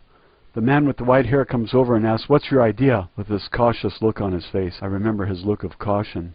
"Take me to my level, take me to my room. I have an idea." "What are you going to do?" he asks. "Please, just take me to my room," I say. "Rhino," he says, "I have to know what you're going to do. I'll explain everything in a minute. Just please take me to my room. Trust me, you're going to love this," I said. When I opened my eyes, I explained what I had done in my special room in my mind.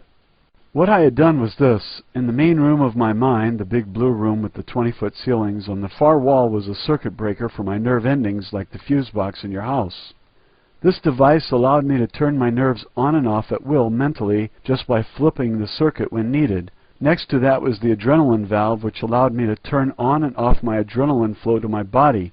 It was simply a thin copper pipe which came out of the wall, came down and went back into the wall again, with a valve in the middle of it, like the main water valve in the basement of your house, which controls the water flow coming from the street into the house. The same thing, only I was controlling the flow of adrenaline and not the flow of water, as it was for control of my body, not for control of the house, allowing me to turn my adrenaline gland on and off at will. Next to it was the fear switch. It was this big old-fashioned circuit breaker type switch which was chained in the off position with a do not touch sign on it. They had already conditioned me to install these devices back in room 101, and this is how I had configured them in my mind. What I did was, next to the fear switch, I created this big metal box. It was my own personal supercomputer, which was connected directly to the root of my mind, the root of my essence, and the root of my soul. Any information that was entered into this computer would become instantly part of me and part of my soul. The computer had unlimited memory and unlimited speed. It was the fastest and most top-secret computer in the world. The information will go directly from the source to the core of my essence, like writing in stone, but with a blank slab. My mind now is open for all instruction, and there's unlimited space. How do we enter the information? The man with the white hair, Adolf, asks. That's the best part, I say, and I proceed to tell him that what I have done is created my own lab in my mind. It's a new room located next to the healing pool. And in this room there is nothing but the biggest and most comfortable reclining black leather lazy boy that can be made. Next to the lazy boy is a small wooden stand. On the wooden stand is the wonder of my creation. I call it the helmet of knowledge. It's a football helmet, but there's no face mask. On the top of the helmet are wires which run through the helmet and connect to the little metal conductors which touch my skull when I put the helmet on. There are also goggles like ski goggles, which have the metal probes around the temples and eyes. The wires run from the top of the helmet and then are bundled into this one thick gray superconducting wire. The wire runs from the helmet, out the doorway, and back into the main room. Then over to the wall, and hooks directly into the front of the supercomputer. The information then is transferred into the supercomputer. The supercomputer then processes it and sends it out the back wire, which is identical to the wire from the helmet. The information goes out the back wire and goes directly into the blue wall, directly into me. So exactly how do we enter the information? The man with the white hair asks again. Don't you get it? All I have to do is lay back and relax in the chair and put the helmet of knowledge on with the goggles. And anything you want me to understand, you just have to speak it. It's like writing computer code on my brain. And the best part of all is, all I have to do is lay back in the lazy boy because it's all done automatically. Pretty fucking cool, isn't it? The man with the white hair and Mr. Green just look at each other, and from the expressions on their faces, I knew I had just blown them away. And like an idiot, I sat there feeling so fucking proud of myself for thinking of the helmet of knowledge and for winning the game and outsmarting them again. I had given them a way to insert anything they wanted directly into the core of my brain. This could not be undone, and this could not be changed, and this could not be disobeyed. They could now write the code of my existence any way they wanted to, and they could now tell me to do anything, and I had no choice but to obey. This was going beyond hypnosis and complex suggestions and conditioning. This was giving them a blank screen and a keypad to rewrite the core of my essence. After explaining the helmet of knowledge, though I hadn't told them everything, not out of fear of them or because I was trying to hide anything from them, it was simply because they never asked. They never asked about the backup system I had also installed in my mind. What I did was I split the thick gray wire after it left the helmet of knowledge, and I rerouted the second wire to the second supercomputer I had created. I was thinking I'll probably screw something up sooner or later, so I made a backup copy and the backup systems for me to hide my screw-ups from them just in case. What I did was I placed one of those fold-out lunch tables directly in the healing pool. I had to expand the room and the pool for this, but since this was my mind, I could make the rooms and pools as big as I wanted, so I gave myself plenty of room, within my mind, if you follow. But anyway, then I placed the second computer, the backup, on the table, which was in the healing pool, and I ran the wire through the pool and the water. In essence, what I had done was created a totally self-sufficient independent circuit for the backup system, and I also hooked the other systems to the backup system, the fear circuit, the healing circuit, the adrenaline circuit, and the pain circuits, and ran those wires through the pool as well. So if anything happened to the main room or the main computer, I would always have a backup copy of everything. Even if the main room was somehow destroyed or damaged beyond repair, the backup computer would kick in, and if the backup computer became damaged, it would fall off the table and right into the healing pool, thus automatically regenerating itself, and thus automatically regenerating the main room again as well from the copy stored in the backup computer, which can never be destroyed because it's over the healing pool, and if you try and destroy the healing pool, one if not both of the computers would regenerate it anyway. The only way to destroy everything was to destroy both computers and the healing pool at the same time, but since I didn't tell anyone about the backup, they would never know to do this. Of course, just in case, I made a door for the healing pool room that was indestructible and would automatically close within 1/1,000,000th of a second if I pushed the panic alarm, which then of course had to be wired into every room along with the panic buttons themselves, or the door would close the millisecond any damage occurred in the main computer. There was also a super secret third computer which I hooked up to the back of the backup in the healing pool room. I then instructed the blue wall, which is the actual walls of my mind, the whole room is my mind, if that makes any sense, to reach out and absorb the third computer, to hide it somewhere, and this was just between me and him.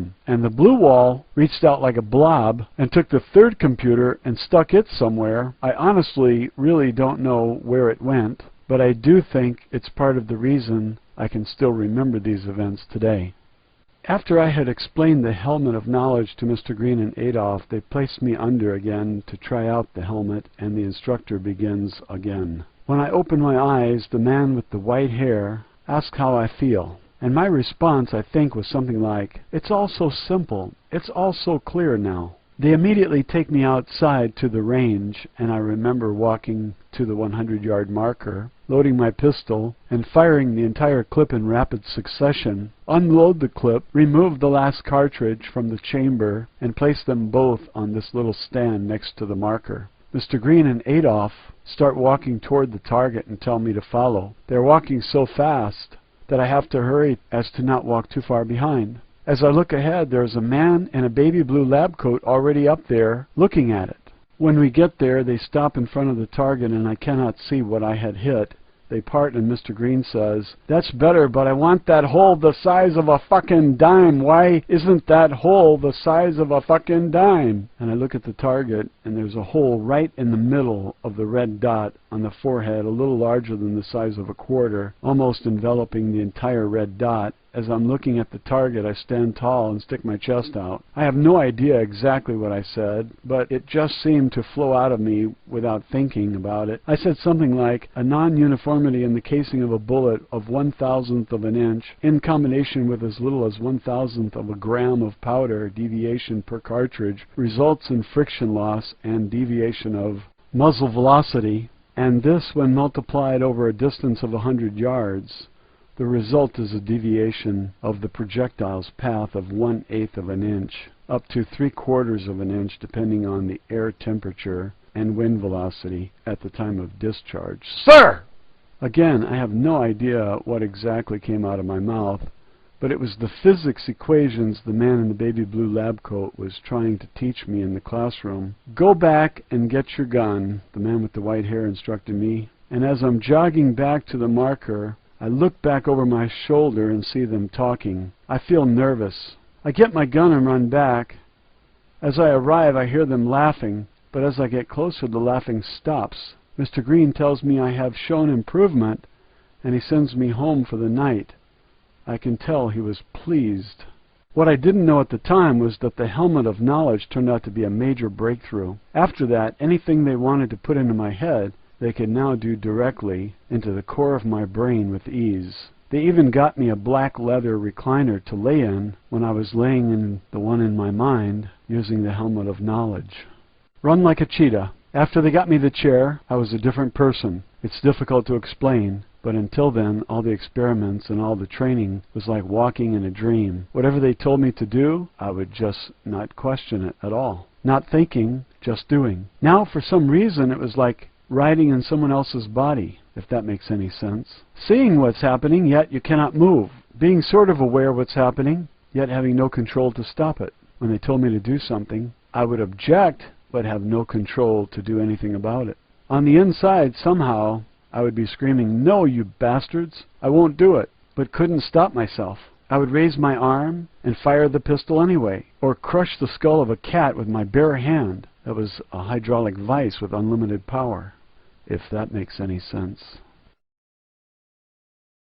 I don't know exactly what they did to me, but I remember suddenly being able to run as fast as a cheetah, as fast as I needed to run, being able to leap like a gazelle, and easily being able to traverse any obstacle with ease, having the feeling of being a puma as I stalked my victim with patience, stealth, and cat-like reflexes, totally camouflaged in the tall grass, yet waiting for the moment to pounce. Of course, also being able to climb like a monkey, any object, no matter how tall or smooth. I can figure out a way to get up there, without any hesitation, without any fear. They instilled these attributes directly into my mind and into my personality using the helmet of knowledge. Anything these animals could do, I could do only better because I was the rhino. Unstoppable and undefeatable. I could do anything they asked me to do, I could do, because the perfect killing machine was the rhino, and for some reason I was very proud of this fact. I remember riding in a car on a very lonely road. There are fields and groups of trees on both sides of the road. It's night and there are no other cars or people to be seen anywhere. The car stops and they tell me to get out and start jogging. As I begin to run, I remember the headlights coming up from behind me and the sound of the engine suddenly bursting forward with power as I hear the car coming to run me over. And then the rush would kick in again, that feeling of running for your life, when your heart starts to pound and the adrenaline starts to flow. When the instinct takes over and you don't look back, you get tunnel vision, and all you can think about is faster, faster, faster. I don't know how fast I was running, but I remember them yelling from the car, "Run, Rhino, run like a cheetah." And afterwards I hear their jokes about how they should put me in the Olympics and bet money on me because what I was doing was not humanly possible. Again, I don't know how fast I was running when they were running me down with the car, but when I was back on the 6th grade soccer team at 12 years old, the key to my success was my speed.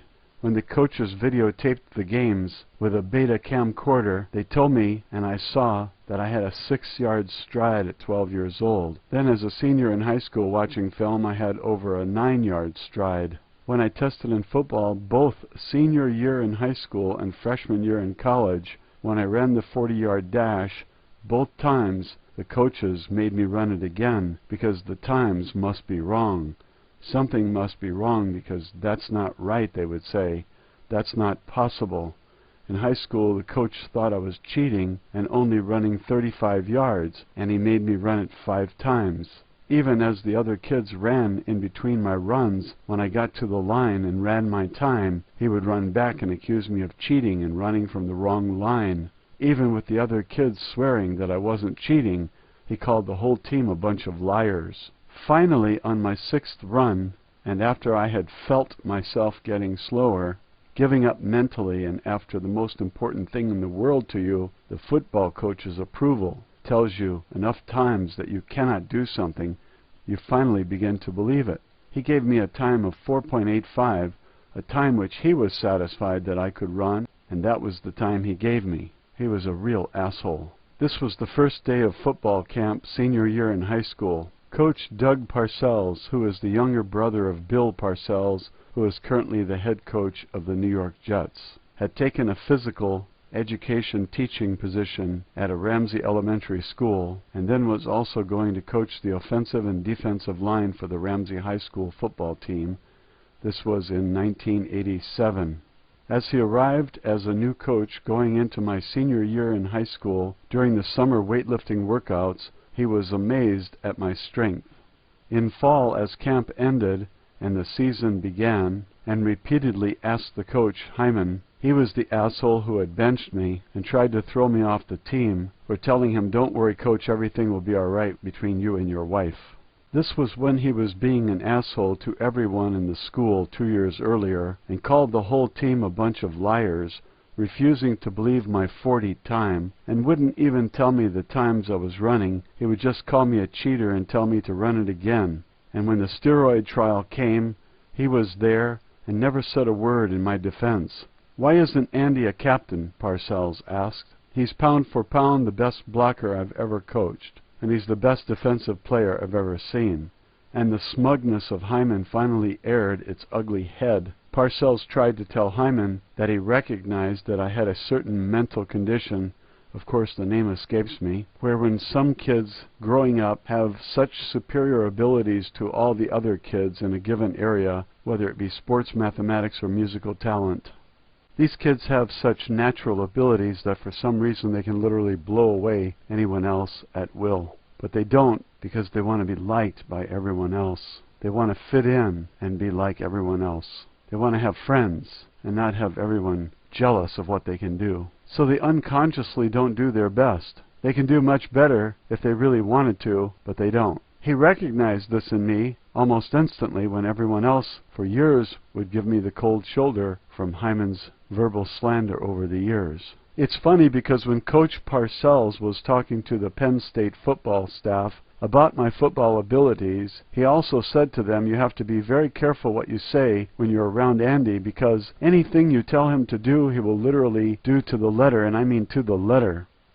And if you give him some kind of unsolvable problem, days later he will come back and blow your mind with some kind of solution, so you just have to be careful what you say when you're around him." The same thing happened in college when I ran my first 40 at Rochester. As I crossed the line, the coach said, "Run it again, Peril, because you sure as hell didn't run that time." And again, they made me run my 40 4 times before giving me a 4.89. Having a coach run back to the goal line to watch my start, and after I ran, I would have to turn around and do it again because it didn't make any sense.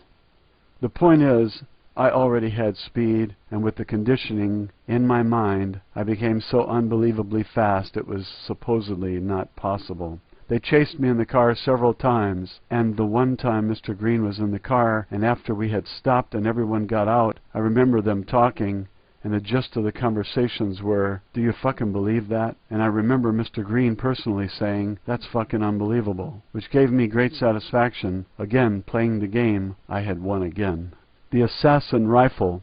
It was daytime and they bring me to this huge long field and tell me that we are going to be having rifle practice. I was deadly, the M16 up to 400 plus yards, and my pistol 100 plus yards. The rule of thumb they gave me was, anything over 100 yards I was to shoot with the rifle and aim for the chest. 100 yards and under I could use the pistol and aim for the head. For some reason I preferred going for the head with the pistol. These two numbers seemed to stick in my head as far as distances. Anyway, they always seemed disappointed with my rifle shooting for some reason. When we get to the field, they open the trunk of the car, and there are 5 or 6 of these cases, and I stood there and watched them open these cases, and inside are these huge rifles, and everyone starts assembling them except me. I just stood there. I knew what those things were used for. Assassins was the only answer. Somewhere inside me I said, "They're going to want me to kill someone." And I knew that if I shot well, what other answer could there be? And thinking to myself, I want no part of this, you fucking sons of bitches. At that moment is when all of this was no longer a game to me, and I finally realized what their intentions were. I became filled with panic and wanted to run away, but I could not move. I wanted to scream, but could not. The lab coat guy who instructed me initially in my weapons lesson starts to explain to me about these high-powered rifles. After about half an hour, they have me choose one and have a target set up about 1,200 yards away. I think they did some prep work using the helmet of knowledge, because as soon as I saw it, I knew what it was and how to use it. The half hour was basically just a review. After all the prep work, I began shooting. I would shoulder the rifle, line up the crosshairs, and fire the weapon. When I shoot the weapon, I began missing, and by missing, I mean missing the target altogether. Mr. Green gets in my face and starts screaming to do better.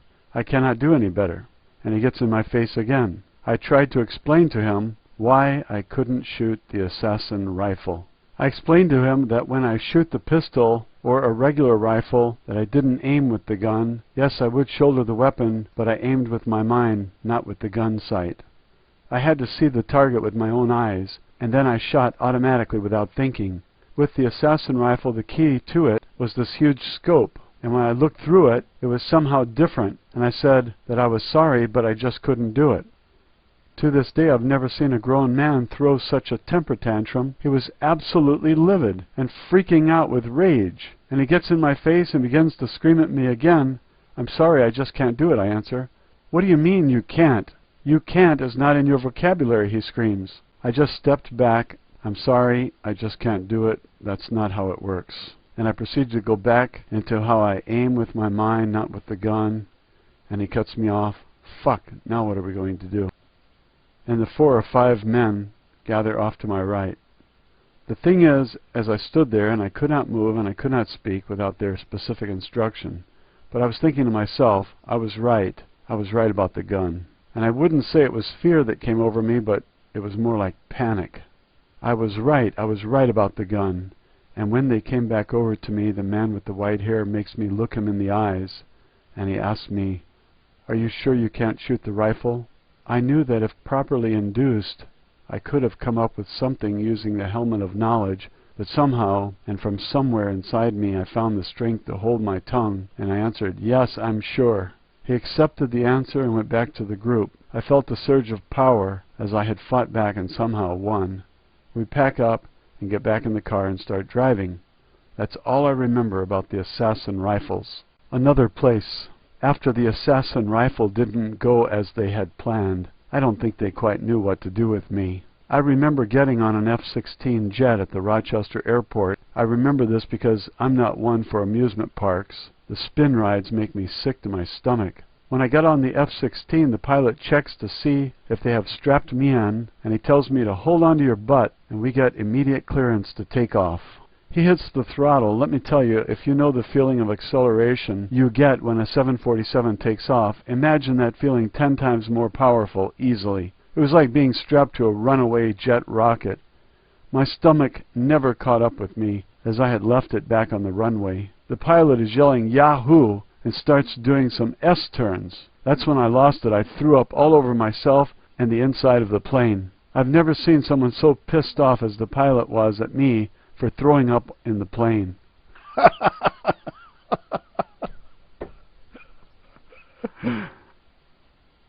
We land some hours later on an airbase somewhere. The terrain is southwestern, desert with some hills and mountains and some cactus growing on the ground. The next thing I remember is being introduced to a group of men. It was some kind of covert team, about 12 men. They had on black t-shirts and camouflage pants. They had set up the exact same course that I had run back when they had killed the girl. As of yet, no one had been able to come close to completing it. The man with the white hair tells me to take off my shirt and start doing push-ups. Then to start on the course. I cannot make it up the 90-degree vertical climb, the first part. The man with the white hair goes and gets a gun and threatens to shoot me. That's when the rush kicks in, and I scurry up the obstacle and run through the course. I even do the jump without any assistance ropes, and land on the thick mats they had set up. The key to my abilities was not the hypnosis. It was when I felt my life was in danger. Then my adrenaline would kick in, I would get the rush and the tunnel vision. This is when, in combination with the Army training and the hypnosis, is what made it the deadly combination. They trained me in all different hand-to-hand killing techniques, schooled me in everything, and I knew it all the first time like the back of my hand. They tried to work me into the team as one of the members. I remember training for a specific mission. My role was to get up this 90-degree obstacle to the 4th floor balcony and secure a rope for the rest of the team to then climb up.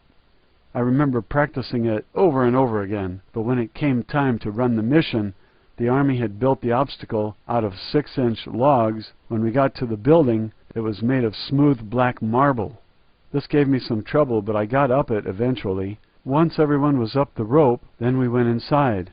I don't remember where we went after, but I remember shooting a guard when I wasn't supposed to. I saw him coming closer, and I shot him. I guess I endangered the mission and the rest of the team. I could not think I could only do. After that, I remember several more times getting into the F-16 and getting out, but no trip in the middle, just getting in and getting out. I think they put me to sleep or something after I had thrown up the first time. I remember it being night, cold and snowing in Rochester, and waking up on an aircraft carrier in the middle of the ocean where it's warm and sunny. Then I believed they would send me off on the mission and then have me back before the weekend was over. In actuality, they could have done this at any time because there is no attendance policy at the University of Rochester, at least for the classes I was taking at the time, and no one would have missed me if I had disappeared for a few days. It's actually quite clever because they could have flown me theoretically almost anywhere in the world in 12 hours by F-16. I wake up feeling totally refreshed, like I had slept for days. I go off for 4 hours and do my killing, and then they put me back on the plane to Rochester and have me back in 30 hours. After I screwed up the first mission, from then on they sent me in alone. I remember spending countless hours in the helmet of knowledge, going over and over the mission. They put every detail into my head. I remember them telling me that I was going to kill this man, and I would not do it. I said, "What has this man done to me personally? Nothing. I will not kill him." They would come back and say this man kills women and children, that he tortures young girls to death, then he rapes them. He murders babies and he butchers grandmothers for fun. You must kill this man to save the people that he's killing. He is evil and must be stopped, and only you can save the people of this country from him. That was the only way they could get me to kill, was to tell me that this man was a butcher and how he did awful things to people around him. After they told me that, I had no choice. It was like they made me feel that it was my duty and the whole world was depending on me to do it. I remember completing several assassination missions. I don't know who they were, how I got there, where I was, or why specifically I was doing it. I remember shooting several people in the head several times, stopping to reload and shooting him some more. They had told me to terminate with extreme hostility, and I did. The only thing is, I could not think I could only do, so all the planning and all the preparation work would go out the window if something went wrong. If something didn't go exactly according to plan, then all hell would break loose. For example, if there were 4 guards at a certain point and there were only supposed to be 2, or if an area was supposed to be dark and it was light, somehow I would snap and just start shooting everyone. Everyone became the enemy, and I had no way of distinguishing between who was foe and who was friendly. I remember one time when my helicopter came to get me, they had a spotlight on me, and I started shooting at them. I think I killed several of my own people. They tried to fix this by giving me a helmet camera and an earpiece, but still I freaked out at some point on all my missions. I specifically remember asking them, "How many missions do I have to run before you will let me go?" The man with the white hair told me, 10 missions, Rhino. After you run 10 missions, then you become retired and we'll let you go. I can only remember going on 4 missions specifically, one of which, as we were flying away in the helicopter, after they had picked me up, one of the men who had volunteered to be the gunman on the helicopter was shot and killed from the ground. He was the man I had pushed out of the tank of water back at the lab, and the only one who had been nice to me at all. These assassinations were all done, I think, between the years 1988 and 1992. The FBI is looking for me, but the Illuminati have deprogrammed me, erased my memory, if you will. As I slowly regain the scraps of my memories, more and more, the pieces fall into place. However, as the story unfolds, I will add most of the relevant details at the end, as not to complicate the 2 parallel timelines. I clearly remember the complexes, the types of uniforms the men were wearing. Some wore business suits, some had turbans on their heads, others had these funny hats on, and of course I remember shooting many of the guards and several of the target men in the head several times, and stopping only when they had no head left to shoot. Then I would just get the hell out of there, shooting everything in sight that moved. The problem was, I didn't know when to stop, who was friendly and who was not. Because I had my tunnel vision on, I was just running for my life. I could not think, I could only do. May 1989.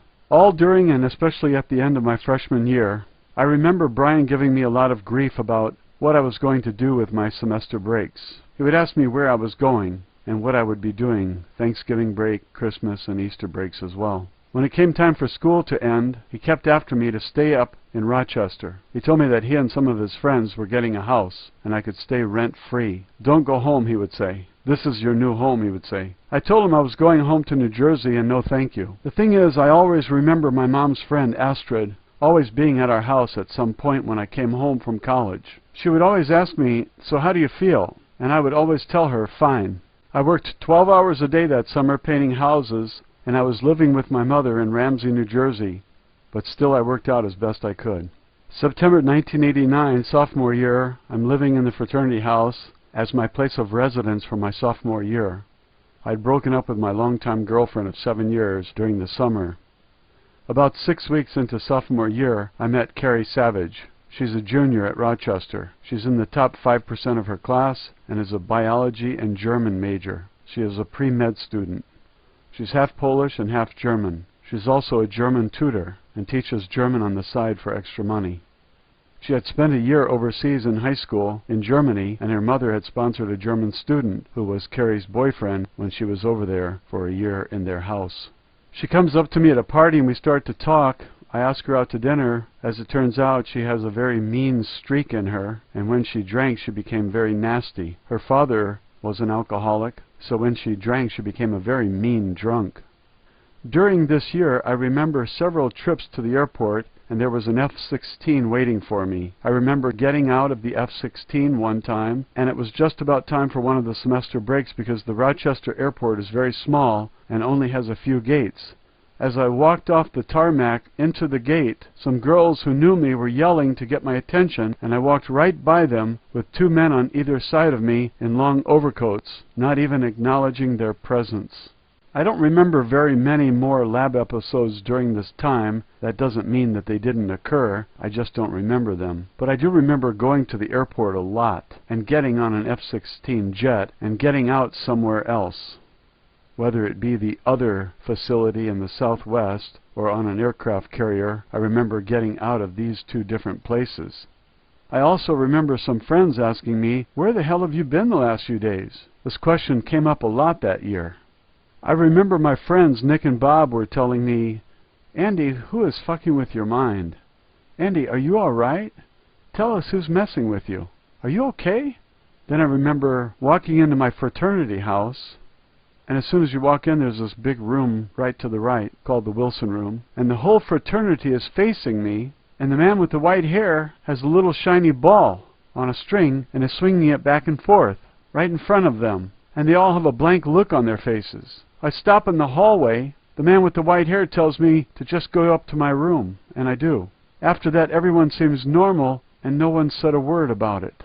I remember asking Nick and Bob if they remember the conversations we had about me, and they didn't remember a thing about it.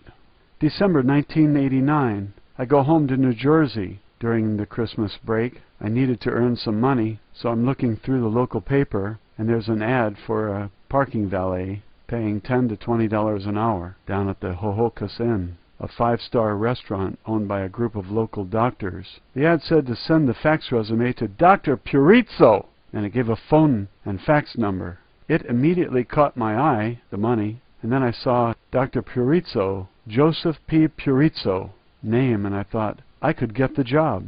I never once thought about the steroid trial. It never entered my mind. I faxed over my resume and a cover letter to Dr. Purizzo, and about a day later he calls me. I ask him about the job, and in the sweetest voice he says to me, sure, the job is still open, Andy. Come on in for an interview. How about tomorrow, about 1 o'clock? Do you know where my office now is? I said that I did not, so he gave me directions. The next day at 1 o'clock, I'm in his office. His secretary calls to tell him I'm here, and I go in to see him. I sit in the high-back leather chair, and all of a sudden he explodes with anger. Either you are the dumbest motherfucker on the planet, or you've got the biggest set of balls that I've ever seen. "What are you talking about?" I answered. He says, "Do you have any idea what I want to do to you? You stroll in here like you have no fear of me at all when you're fucking my wife up at that school of yours, and then because you have ruined my career." And he lifts his hand from behind his desk, and he has a gun in it. "Do to me?" I say. "For what? What did I do?" "Don't even try to play dumb with me. I've been kicked off the board, and I'm out of the hospital because of you," he says. And then I remembered everything. I said, "How do you blame me for what you did? Don't you ever forget that you came after me. I was just a kid minding my own business, and you wanted to lock me up and cut out my brain just because I wouldn't admit to doing something that I didn't do. Then you kidnapped me and almost killed me with your drugs. As for fucking your wife, yes, Mrs. Perizzo showed up a few times, but I never did anything with her. I turned her down every time. Besides, that happened a long time ago, and if anyone owes anything, it's you owing me an apology, and you can start by giving me a job."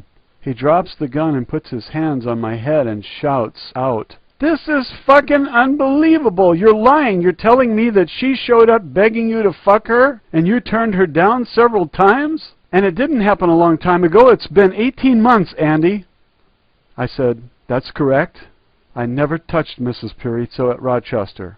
Then he said, "We'll find out what happened." And then he pulls out a little shiny ball on a string and starts to wave it in front of me from behind his desk. I get up and say, "Are you kidding me with this?" He picks up the gun and tells me to sit back down in the chair and to look at the ball. I'm out within seconds. I hear him yelling, "I got him! I got him!" From what I can remember, he then has me go over to his examining table and he starts to question me. I tell him that I really didn't sleep with his wife in college and that I know who did.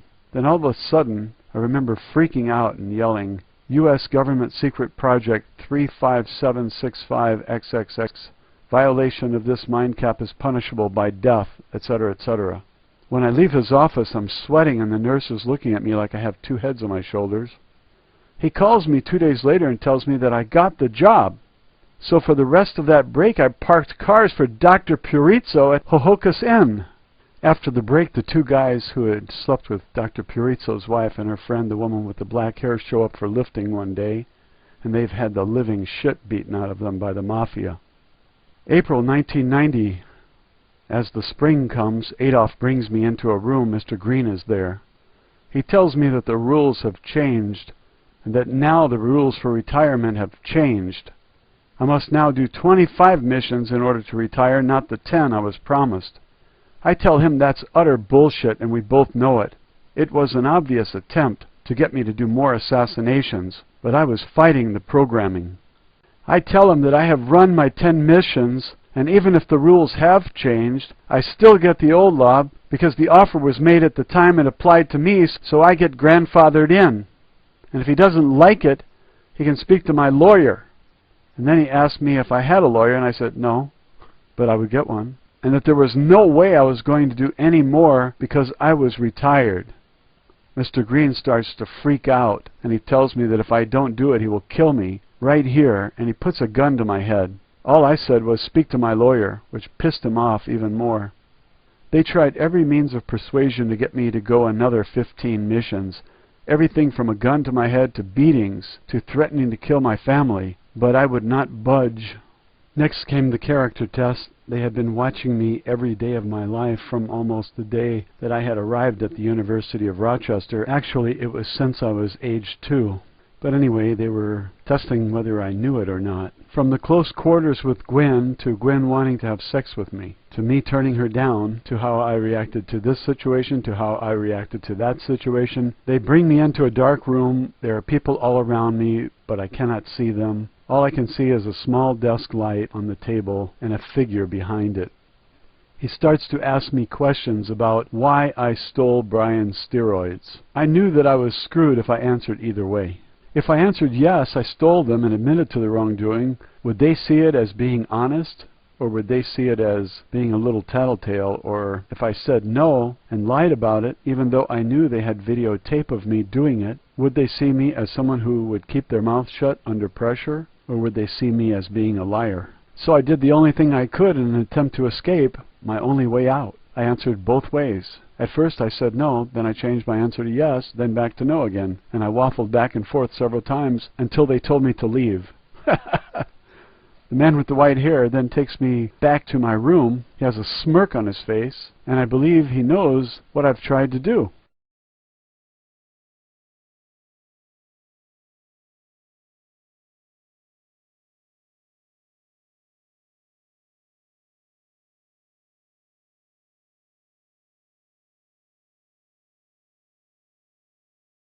I thought I was out. They couldn't trust me, and they didn't know what to think of me. Maybe, just maybe, they would just leave me alone.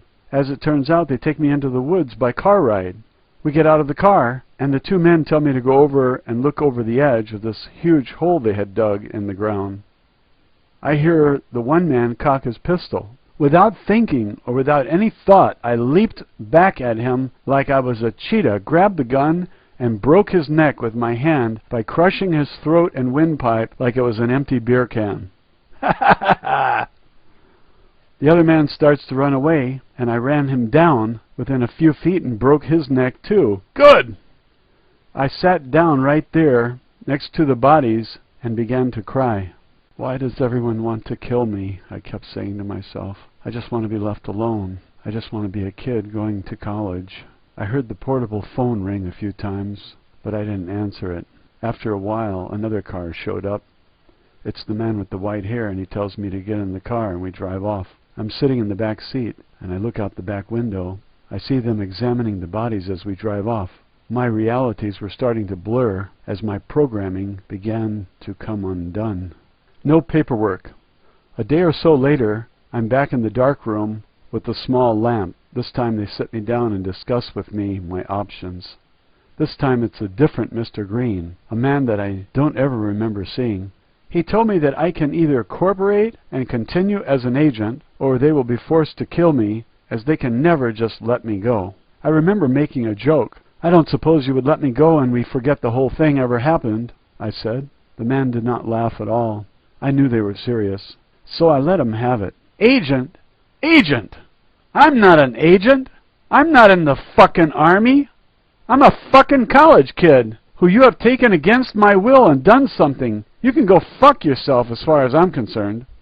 By the look on his face, I could tell that this was news to him. He makes me leave and go into the hall. I can hear intense arguing now going on inside. What the fuck do you mean he never signed the paperwork? You're telling me that this kid has been an involuntary subject all along? You fucking idiots! If this ever gets out... And he goes on and on. I actually thought I had a chance now. They call me back in. The new Mr. Green puts a piece of paper in front of me and tells me to sign it. I start to read it, and he bursts in and yells, "Just sign it, goddammit!" I was always told to read everything before you sign anything.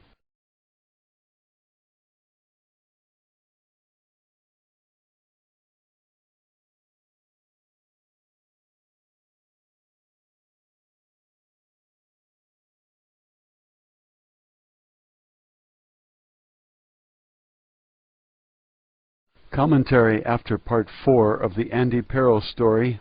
The next section of Andy Pero's book is not easy to read because they try to murder him again, and they do unethical and immoral and illegal things to him. The U.S. military has no regard for human life, and the life of a soldier means nothing to them. This is very dangerous, and people should know about it. Everyone who thinks of joining the military should know the truth about what they do to those who serve their country. When I started making videos for YouTube in September of 2011, I had in mind to tell the people the truth and try to reach 10 viewers each day with a message that was based on facts to cover the deluge of propaganda that we are all fed every day. I'm reaching an average of over 500 per day, dating back to day 1, and the latest results are showing around 3,000 views per day. So this is a powerful way to get the truth out, and I recommend it.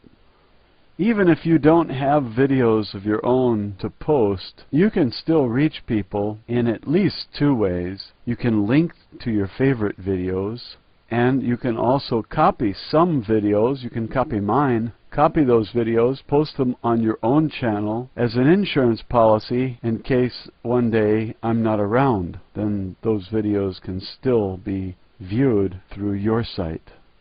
We all have to do something because it's getting worse, and this is what I decided to do. I started with commentary on current issues, and I was working up the strength to endure the pain that I experienced when I read the Andy Pero story on my own years ago. They kidnapped not only him, but his mind. They tortured him repeatedly and broke many laws in their experimentation, and then they tried to murder him to cover up what they had done.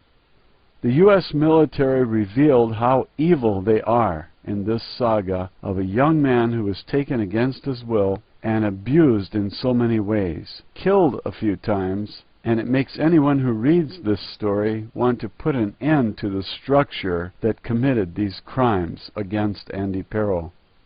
Because he wanted to expose them, Andy Pero wrote the book. I read the book to you on YouTube because I want to help Andy Pero expose them and all the things that they did to him.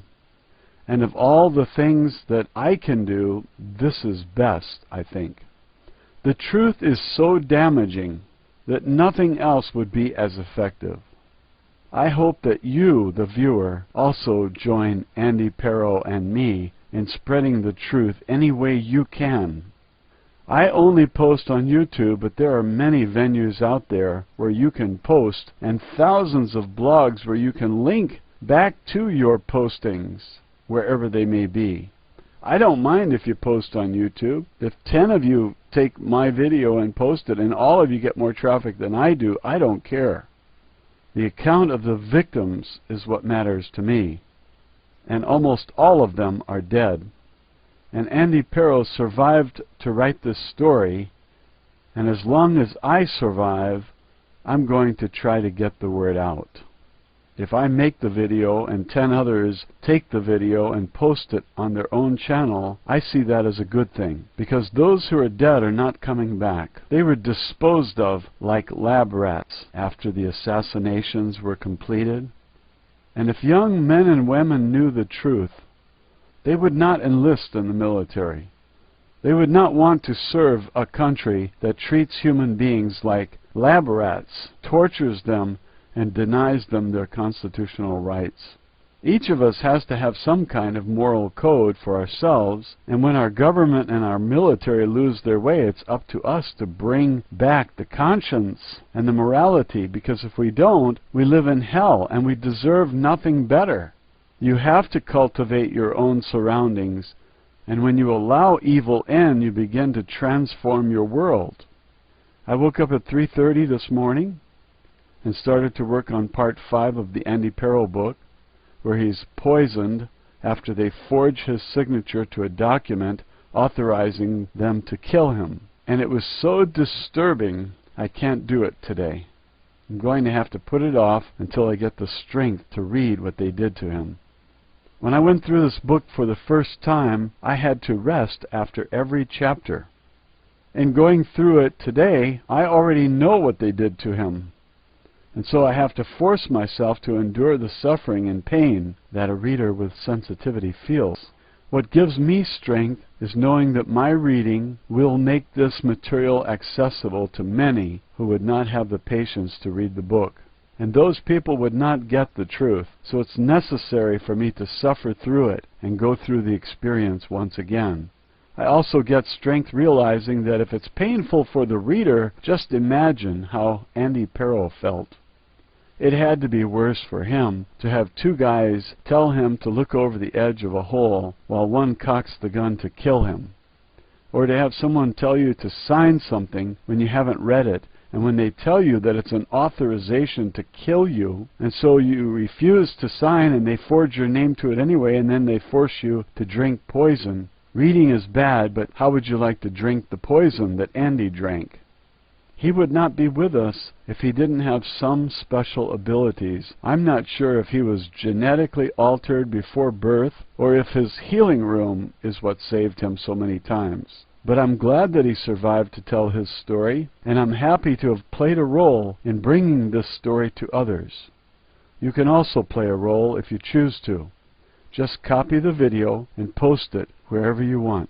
I don't need credit. I'm not doing this for credit. I'm doing this for the cause of truth. And the only thing that matters is getting the truth out. So if you believe in truth and you know what's happening in the USA and the world, then help us spread the truth. I will work up my strength to read the next section in a day or two, perhaps. And I'll motivate myself by keeping in mind the necessity of getting the truth out. When I finish the Andy Perro story, I'll work on Dulce, another story of disturbing facts reported by Thomas Costello. Human beings in cages by the thousands there. This has gone on for decades, and it's still going on today. For the sake of those in cages, this story has to be read by someone. It's a story that must be told, lest we all wind up in cages. Imagine walking somewhere and you're taken against your will to an underground facility and you're put into a cage. And all around you, you see pieces of human beings in hydrogen peroxide solution. These alien creatures absorb their nutrients by getting into this bath of human pieces and blood and hydrogen peroxide. And they need a steady supply of humans for the bath. Do you want to die in this way?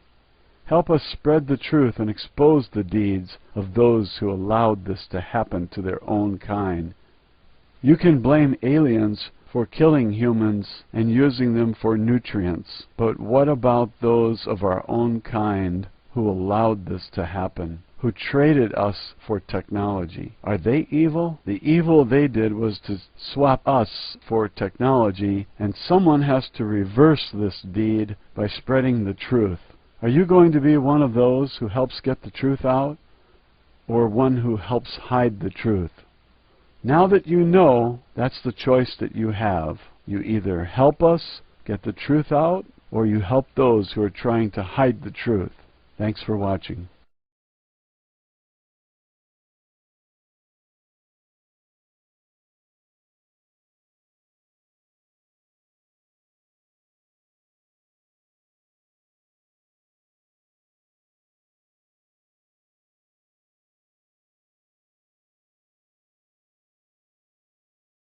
Here's an interesting article from wanttoknow.info. Assassinations News Articles.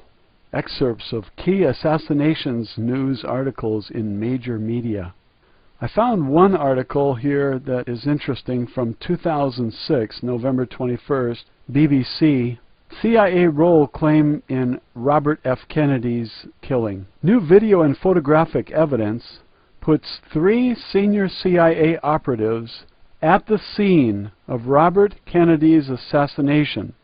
It reveals that the operatives and 4 unidentified associates were at the Ambassador Hotel, Los Angeles, in the moments before and after the shooting on the 5th of June, 1968. The CIA had no domestic jurisdiction, and some of the officers were based in Southeast Asia at the time, with no reason to be in Los Angeles.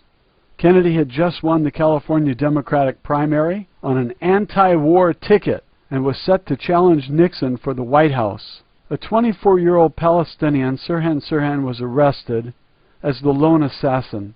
However, even under hypnosis, he has never been able to remember the shooting, and defense psychiatrists concluded he was in a trance at the time. Witnesses placed Sirhan's gun several feet in front of Kennedy, but the autopsy showed the fatal shot came from 1 inch behind. Dr. Herbert Spiegel, a world authority on hypnosis at Columbia University, believes Sirhan may have been hypnotically programmed to act as a decoy for the real assassin. 3 of these men have been positively identified as senior officers who worked together in 1963 at JM Wave, the CIA's Miami base. David Morales was chief of operations and once told friends, "I was in Dallas when we got the son of a bitch, and I was in Los Angeles when we got the little bastard." George Joannides was chief of psychological warfare operations. Now we see him at the Ambassador Hotel the night a second Kennedy is assassinated. Note, there is ample evidence that Sirhan Sirhan was a programmed Manchurian candidate. Declassified CIA documents show that U.S. intelligence services were creating programmed assassins back as early as the 1950s. For reliable, verifiable information on this key topic, click here. Thanks for watching. In the book, this is part 5, Project Superman, a victim of the Illuminati's super race projects and Montauk experiments, speaks out. I'm trying to read, but the words just seem to come out like blurs. I can't make out one word, so I say, let me have my parents read it over and I'll mail it back to you. What's your address?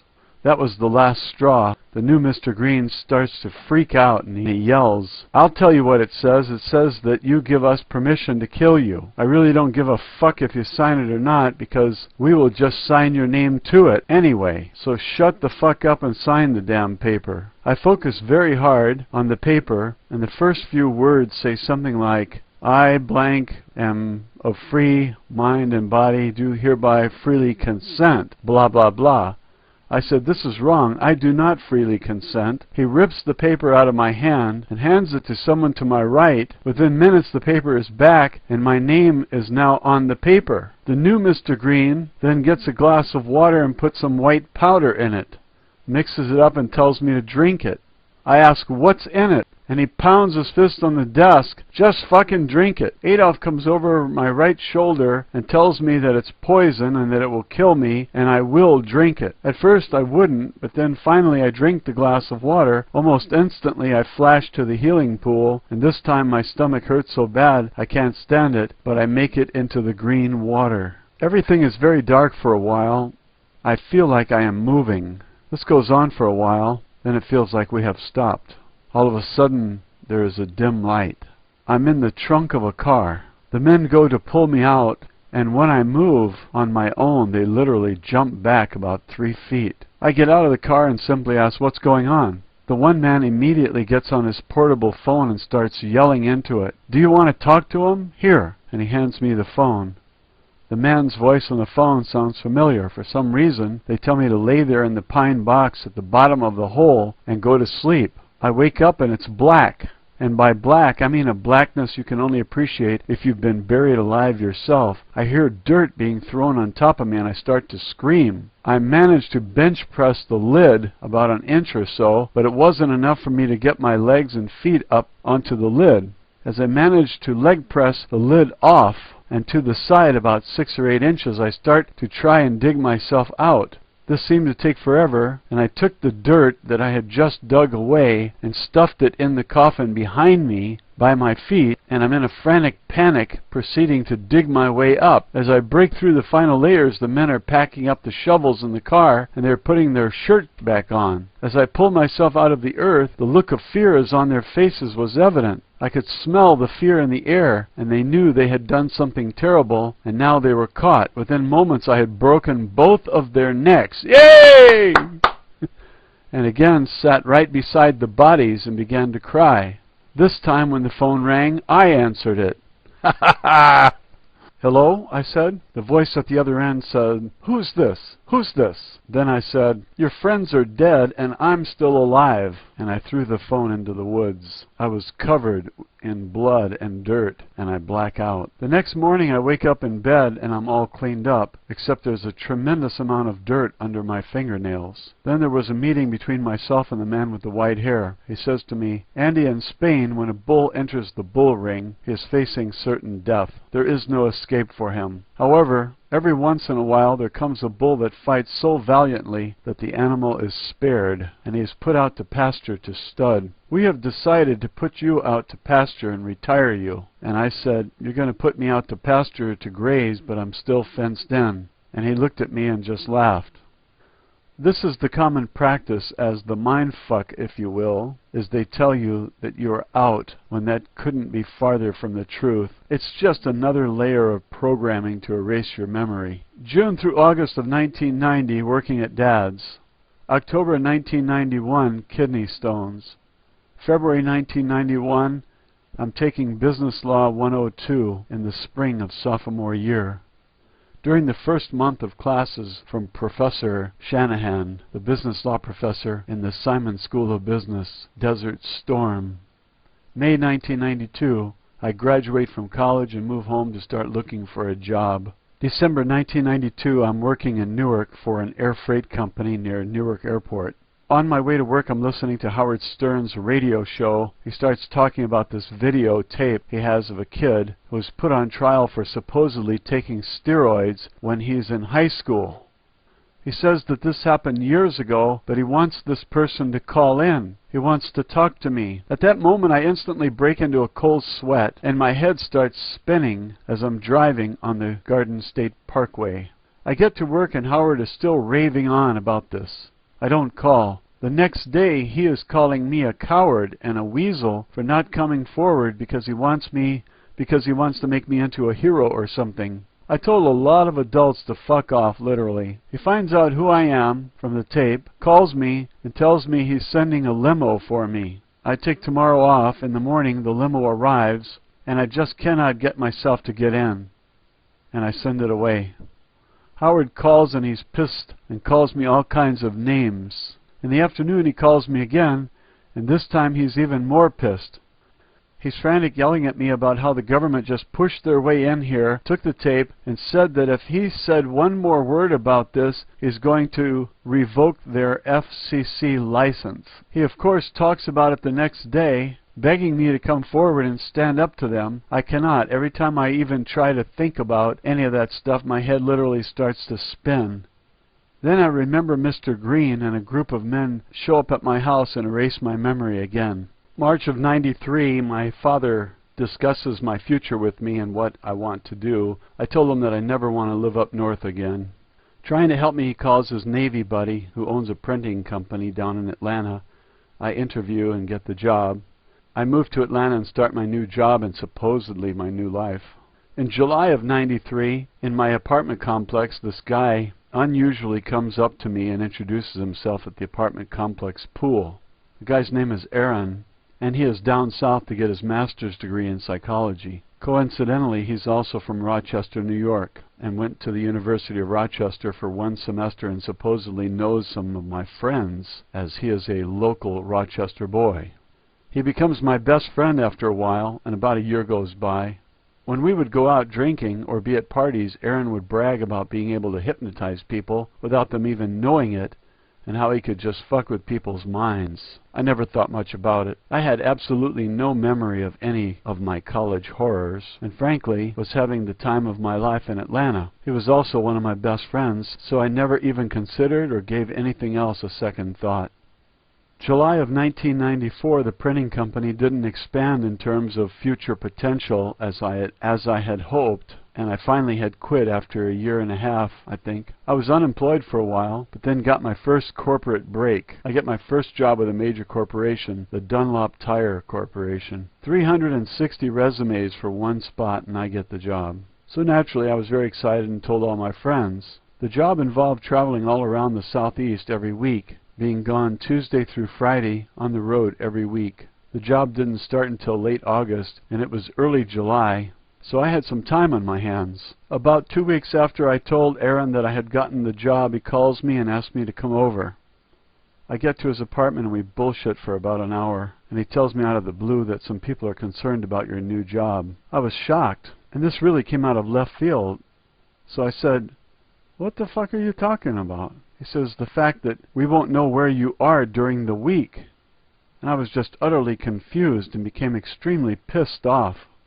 I still had no memory of any of the events, the torture, the assassinations, the Illuminati, nothing. And I said, "What the hell are you talking about? Who is concerned? What business is it of theirs anyway? Who? I don't understand." He let it go. What happened next, he did not let go. I had all this time on my hands, and I was very nervous because I had to go to Buffalo for 3 weeks of training. I was 24 years old, and this was my first real job, with a company car, expense account, and everything. Ever since I came back from Munich, Germany when I was 5 years old, I stuttered severely when I spoke. The thing is, I knew it was all in my mind, because when I was alone I could speak very fluently.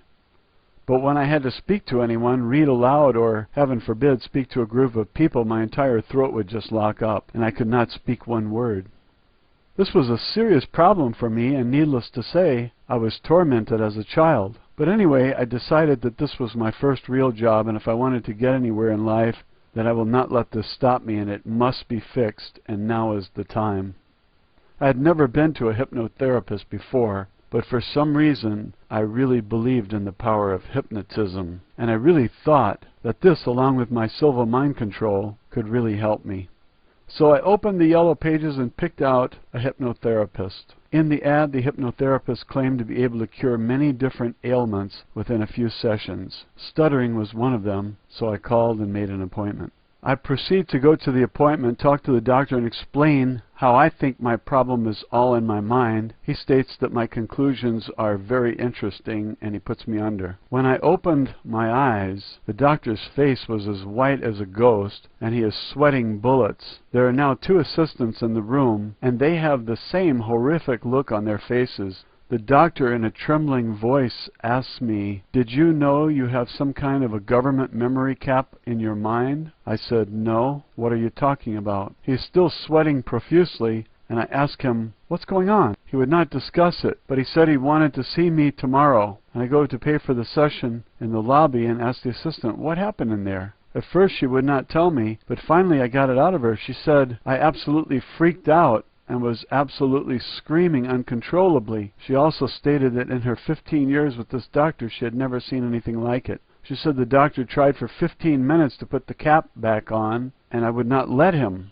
They had to get 3 other people to hold me down, and finally he got control of the situation again. This is on a Tuesday. The doctor wanted to see me the next day, but he was booked through Friday. The assistant made room for me to see him on Thursday. I leave very confused, still having no clear memories as to what's going on, and no memories of any of the government experiments or the Illuminati or the underground bases.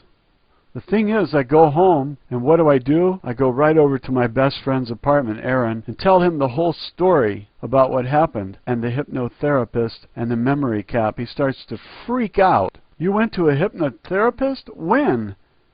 And let me tell you, he was pissed.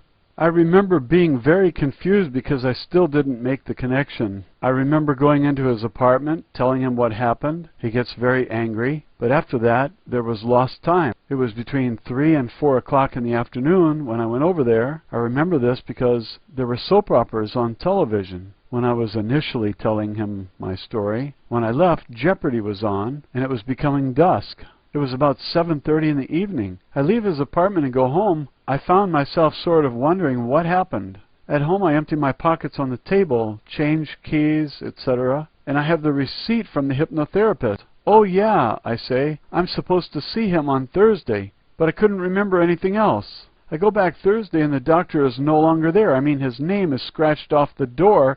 He's gone, vanished. I mean, it was like he had never been there. There were 4 or 5 doctors sharing the same office, and there was simply a space where his name had been. I go in and ask the receptionist, "Where is Dr. So-and-so?" As hard as I try, right now to this day, I just can't remember his name. But I can find my way back to where his office was. But anyway, I ask the receptionist, "What's going on?" And she tells me to please leave and do not come back. I ask about the doctor. She closes the receptionist's window, turns her back to me, and walks away. I go home even more confused. Aaron calls me that night to come over. I go, again, not thinking anything about it. This is where all hell breaks loose. I go to his apartment, and we're sitting down talking as usual. From the back bedroom, 6 or 7 men come out. Mr. Green and a group of men are right there, and I start freaking out. The other men were dressed in black. The instant I saw these men, I began to remember. My instincts tell me to run, but I was taken totally by surprise. The men in black leap over the couch, grab me, and hold me. They pin me against the back of the couch. I had no leverage to plant my feet and try to get up. They start to laugh and say things like, "This guy isn't so tough," and that was easy. Mr. Green says, "If you even have any idea how dangerous that guy is, you would not even be holding him." I remember looking at Aaron with a look of betrayal. I think I started to cry. He could not look at me. Mr. Green says, "Do you have any idea how much trouble you've been? We should have killed you a long time ago." And I start yelling, "I'm gonna fucking kill you." He asks Aaron if I'm going to remember any of this. Aaron says no. He then proceeds to punch me in the face and calls me a motherfucker or something. I'm struggling to get up, but I just could not move. Aaron then takes over. Aaron then says the magic word. The first one didn't work. It was HIPAA, something or other. He tries another one, polypaparenus, snarf, and then he finds the right one. Instantly I cannot move. I'm struggling to get up, but I just could not move. Aaron then takes over. Aaron then says the magic word. The first one didn't work. It was HIPAA, something or other. He tries another one, polypaparenus, snarf, and then he finds the right one. Instantly I cannot move. He tells me how relaxed I feel and how warm and safe I feel, how I am in a happy place to lay back, relax, smile, and I'm sitting there. I cannot move, but I can hear them laughing at me. He starts telling Mr. Green how he didn't know what exact word they used, but once you find it, that's it. He's totally under your control. This is where things start getting a little crazy. What he did to me somehow, I remember, is he somehow locked me away in my own mind, creating a multiple personality over mine to make me forget everything. I remember fighting him for control in my mind. He told me that I will do whatever he tells me to do. He said the walls are closing in on you, and you cannot fight it. In my mind, of course, I pictured the walls closing in. On his instruction, the walls closed in until I was inside a vacuum-sealed steel coffin, which conformed to the shape of my body like a vacuum-sealed produce package, only it was my body sealed in a steel coffin with only my face showing. I could not fight it, and I could not move. He then said, "You are being sent to a place in your mind where you will never be found." At this point I started screaming, "No, no, no." After he sent me to a place where no one will ever find you, he instructed that a steel plate the size of 10 football fields and 10 feet thick is crashing down upon you. And he said, "Here it comes, and there is no escape." I remember screaming again as he says, "Boom! Here comes another one. Boom!" And he proceeded to do this 5 or 6 more times. I'm screaming during all of this, and I remember Mr. Green and the others laughing at me while Aaron was doing this. The thing is, one thing I do remember about the hypnotherapist's first visit is I remember being back in my mind, my safe place. And off in the corner with these steel plates were like a heavy iron or some weathering and rust around the edges. Dust was all over them, and they were bolted to the wall on an angle. I remember hearing horrific cries coming from behind it, like some kind of creature or monster. To investigate, I imagined that the steel plates were made of tinfoil, and instantly I had the strength to bend them back one by one. I was scared. As I got to the lower layers, I hear scratching, like wild animal clawing at the door to get out. The last few layers were bubbled out, like you can see the dents in a sheet of tinfoil with your fingers, only much bigger. Down in the corner there was a little piece that had been ripped aside, and you could see the blackness behind it. I get on my hands and knees to get a closer look. All of a sudden, a hand of half-rotted bone and flesh suddenly reaches out and grabs my face. It will not let go. I finally get away from it, but now the creature is suddenly energized and begins to violently scratch and claw with incredible force. Starts ripping at the last layers of the steel. Finally, it made itself enough of a space to get out. From the blackness emerges a half-rotted corpse. On its arms and legs and left shoulder, there was only one bone, no flesh. An image of a body that had been locked in a closet for years, half rotted and half already dead, on the verge of insanity from being trapped in a space so small you could not move. Yet you cannot die. I am now slowly backing away from it. It says, "What are you afraid of?" it asks. "Who are you?" I ask it. It answers, "I am you. Don't you recognize yourself?" With a burst of speed, it leaps at me and grabs hold of me like someone trying to embrace me with its half-rotted arms around me, and I start screaming. I believe that this is when I started flipping out in the doctor's office. The hypnotherapist was then trying to cover it back up, but the self that had been locked away was by no means going to go back into that tiny space quietly by any stretch of the imagination.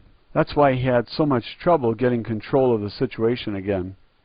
The hypnotherapist finally puts me out of it, and 2 days later, the hypnotherapist has disappeared, and Aaron has locked the monster. It is no monster, it is my true self, away again, with new doors and a new place.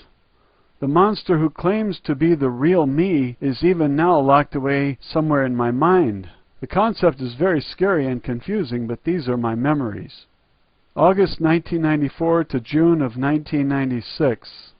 After that, I didn't remember any of those events, or any other events for that matter, until years later when a single event punched a hole in the alternate reality, the alternate personality, if you will, and Aaron continued to be my best friend as he was my assigned controller or handler. Over the next 2 years or so, I would go over to Aaron's apartment, hang out there all the time, and we were buddies. The thing is, odd things would happen sometimes, but I would just dismiss them, because I had no recollection of any of the past events. For example, sometimes Aaron would just get up and lock the door, right in the middle of a movie or something. It's only the two of us, and I'm about 6 feet tall and 230 pounds, with a bodybuilder physique, and Aaron is about 5'10" and about 210 pounds, with a very muscular build. He is living in a very quiet and secure apartment complex, so I began to wonder about these events, and I would ask him, "Why do you sometimes get up and lock the door?"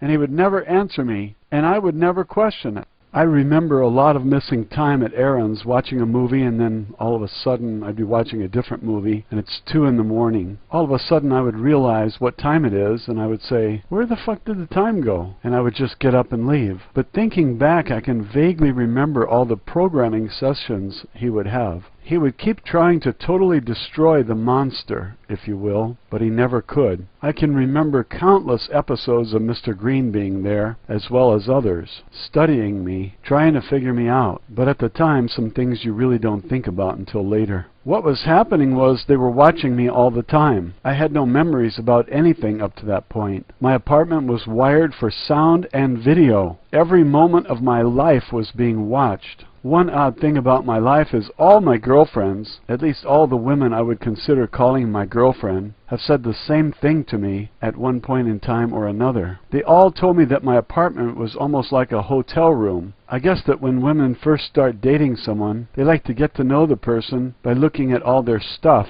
I had some of the nicest stuff money could buy in terms of furniture, electronics, a very nice furnished apartment. The thing is, there is no memorabilia at all. And thinking about it, they are right. I have no photos at all. None of my parents, none of my family, none of any college friends, nothing. No scrapbooks, no photo albums, no souvenirs, no books at all. Nothing personal of any kind. I have a fully furnished apartment, which is nicely decorated, but there is no personal memorabilia of any kind.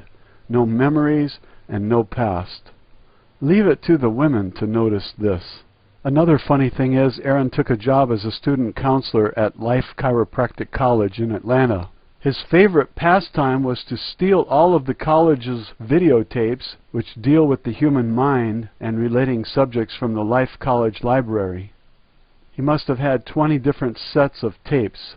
These range from the documentaries to case studies of all the different mental diseases and theories of how the human mind functions and what exactly occurs in each of them. In fact, the more I think about it, all we used to do is sit around and discuss how the human mind functions. He would say the magic word, and I would sit there in my altered state of reality, and he would tell me his view of the mind, how the mind functions just like a basic computer, with every decision either being yes or no answer, like a switch which is either on or off, and would discuss how every memory, function, and action we had or did is basically a string of yes or no responses. Like a long combination lock, you must have the exact code to get in, he said. We would watch video after video. Then I would tell him how I thought the human worked and functions. We would spend hours upon hours discussing this. Over the years, the two of us would sit and talk about how to mindfuck someone. The basic concept is to build a platform over your real consciousness, and that then becomes your real consciousness. All along this was already being done to me, and I had no clue about any of it, which in itself is a very scary concept. A fake reality, if you will, sort of like Windows 95, or Windows 95 is basically a platform put over the DOS program to make the PC applications more user-friendly, where all the computations and all the essence of the platform built over the essence of the computer. It's kind of funny in a very sick sort of way. Here I am sitting around discussing how to mindfuck somebody for years with my best friend, when all along I've already been mindfucked by him for years and don't have a clue about any of it. He discusses it with me just like it's normal conversation. Now that's a real mindfuck if you think about it. What was happening was, all during my time in Atlanta, they were using me for all sorts of different experiments at the Dobbins Air Force Base in Atlanta, where a major project had become active. I was also used in the Montauk chair for the time travel experiments at this time. July 1996, my girlfriend Pilar is going to declare Chapter 7 due to her debt load from past bills. I had lent her some money, and she wanted to pay me back by paying for my car repairs at the local Toyota dealership. I needed a new muffler, power radio antenna, timing belt, and tune-up. About $1,200 worth of work, which she was going to charge on her credit card before she had them cut up because of the Chapter 7. The dealership tells me it's going to take 1 day, and I'll be able to pick it up in the morning. They give me a rental car to drive around. The next day I go back to pick it up and it's not ready. I go back the third day and it's still not ready. I call on the fourth day, Saturday, and they tell me it won't be ready until Monday. Look, I said, I used to be in the car business, and I know that your service department can crank out between 75 and 200 cars a day. Why the fuck is mine taking a week when you told me it would only take 1 day? And he says, we had to order parts, and it will be ready Monday. And rudely hangs up the phone on me. Monday comes, and I go to pick up the car. I get the bill, and it's gone from $1,200 to $1,750. I'm furious, mainly because I didn't know if the credit card was going to go through at $1,700 plus, and I would really be stuck. And let me tell you, I get in the guy's face and start freaking out. You have the balls to keep my car for a whole week and then bill me $600 over the estimate? Where's the manager, etc., etc.? He replies, we had to order some parts. What parts? I say. He gets the paperwork, looks through it. We had to special order your radio antenna. I said, special order the radio antenna? It's a fucking 92 Toyota Camry. You're telling me that not one store in Atlanta had a power antenna for a Toyota Camry for a whole week? The entire city is sold out? That's bullshit. And then he gets in my face and says to me, I know who you are, and we don't want your kind here. I know who you are, and we don't want your kind here. I'll take $100 off the bill, but don't come back because we don't want your business or your dirty money here. What the fuck are you talking about? I answered. We had a visit from some of your friends, and they told us all about you, you piece of shit drug dealer. What the fuck are you talking about? I say again. I spit on guys like you, dealing drugs to kids. I should kick your ass right here and now. Don't worry, you'll get yours someday sooner than you think. I said, look, I have no idea what you're even talking about. He says, pay it and get the fuck out of here and don't come back. I pay the $1,650. The credit card goes through. Pilar says, what the hell are they talking about? I said, I wish I knew. We leave. She drives her car back to work, and I ride around for a while. I'm still pissed off. This is too freaking weird. About an hour into my ride, I have an idea. I drive back to the dealership and pull into the Pep Boys auto parts store located next to the Toyota dealership I had my car serviced at. I go in and ask the guy at the counter, who also happens to be the manager, if they do any business with the Toyota dealership next door. He says, are you kidding? They are our largest account. Oh, I say, I'm looking for a power antenna for my car, I say. He asks what year and make. 92 Toyota Camry. I tell him. He punches it up on the computer. Yes, he says, and starts back to get it. Sir, can you tell me how many you have in stock? I ask. He looks at the screen. 53, he answers. Why? He asks. I was just curious because I was in 2 days ago and the clerk told me that you were out of them. That's impossible, he says. You see this little asterisk next to the part number? It tells me that on this particular part we sell so many of them that if we go below a dozen in stock, the computer in the warehouse automatically ships us more and we would get them the next day. Thank you, I say, and leave. Someone, the Illuminati, the Nazi Party, the United States government, are the people responsible for all this, as well as the torture at the University of Rochester, as well as the assassinations. Told the Roswell Toyota dealership of Atlanta, Georgia, that I was a drug dealer, so they could keep my car an extra 6 days to special order me a new radio antenna. This one blew my mind for a long time because I still had no idea what the hell was going on. In February of 1997, Aaron informs me that he's going to have to leave Atlanta for at least a year, and that all he can tell me is it's family related. He says it won't happen until late May or early June.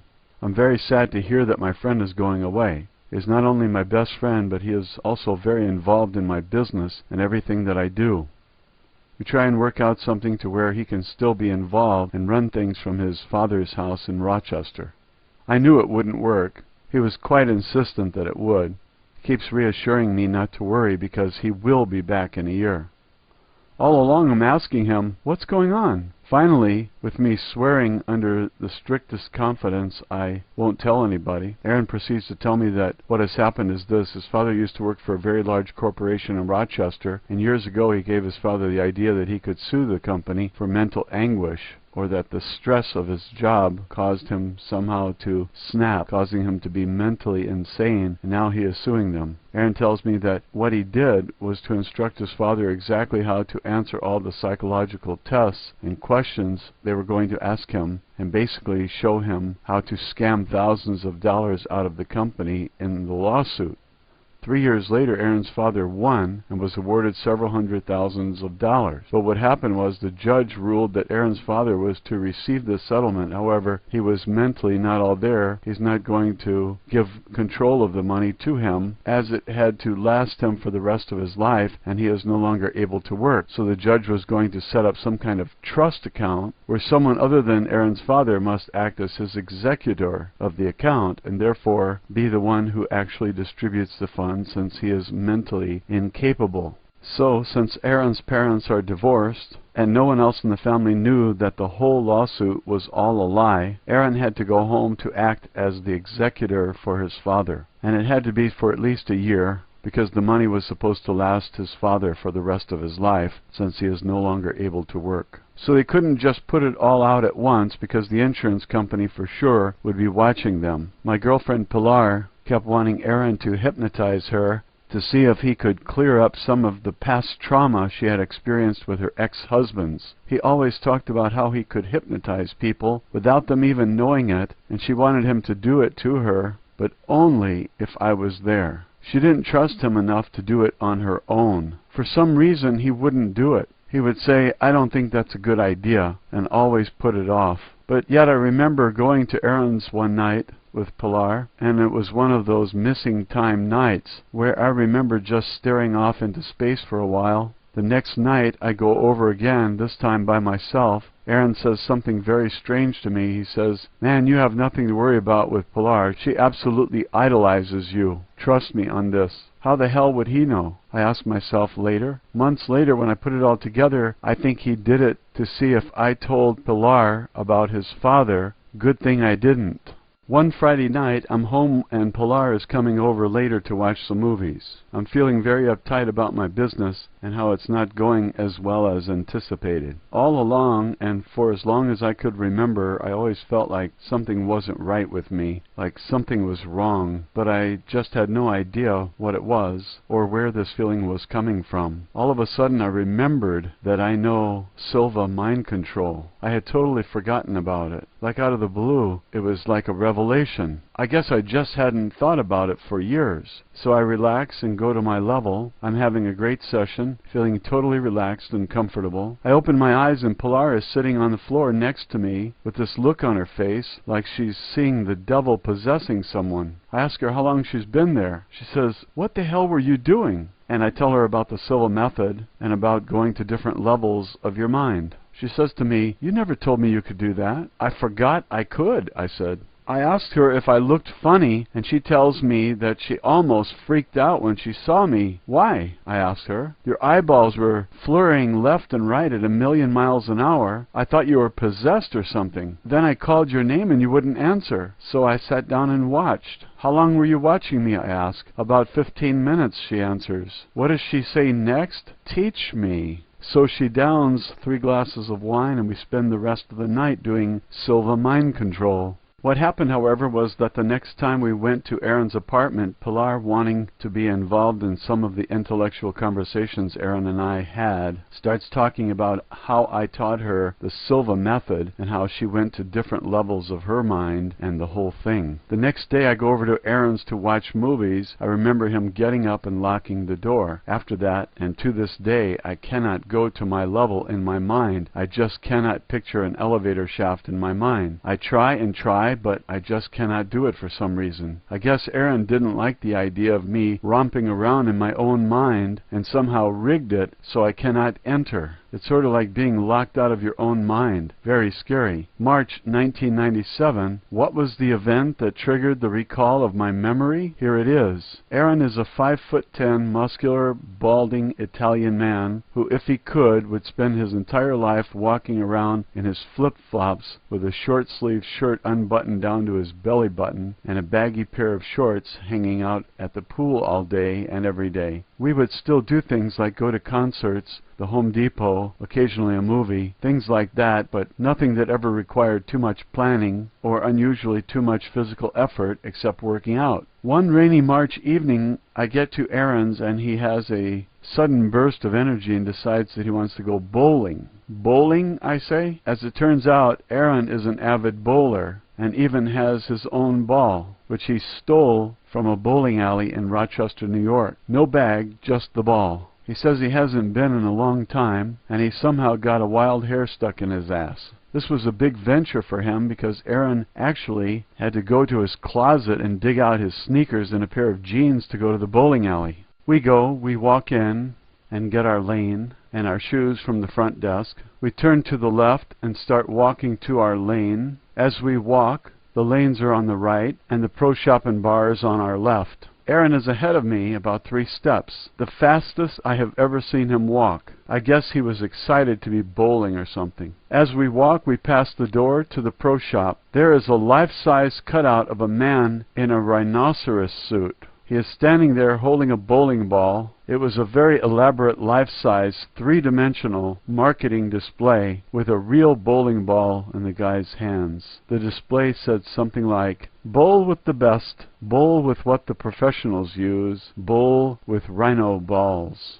As I walk by, I start laughing. Bowl with rhino balls. I yell ahead of me. Then it just came out of my mouth. I don't know why, but I said, "They used to call me Rhino once." And Aaron drops his bowling ball and immediately, I mean immediately, turns around, walks back, and gets right in my face and says, "When did they call you the Rhino? When did they call you the Rhino?" What got me was that he said it twice. I was caught off guard by his actions, and I blurted out, "In high school," I said. "They used to call me the Rhino in high school. It was my football nickname." I will never forget the look in his eye as he was examining me, studying me. The thing is, I lied. They never called me the Rhino in high school. The Rhino was actually a friend of mine's nickname, and he was on another team. My nickname in high school was BA for Badass. The moment after I said they used to call me the Rhino, what popped into my mind was not some high school football game. What popped into my mind was me standing on the rooftop, looking down and yelling at the man with the white hair because I'm wearing my Nikes. And then I watch as he tried to climb the wall the way I just did. He comes real close, comes up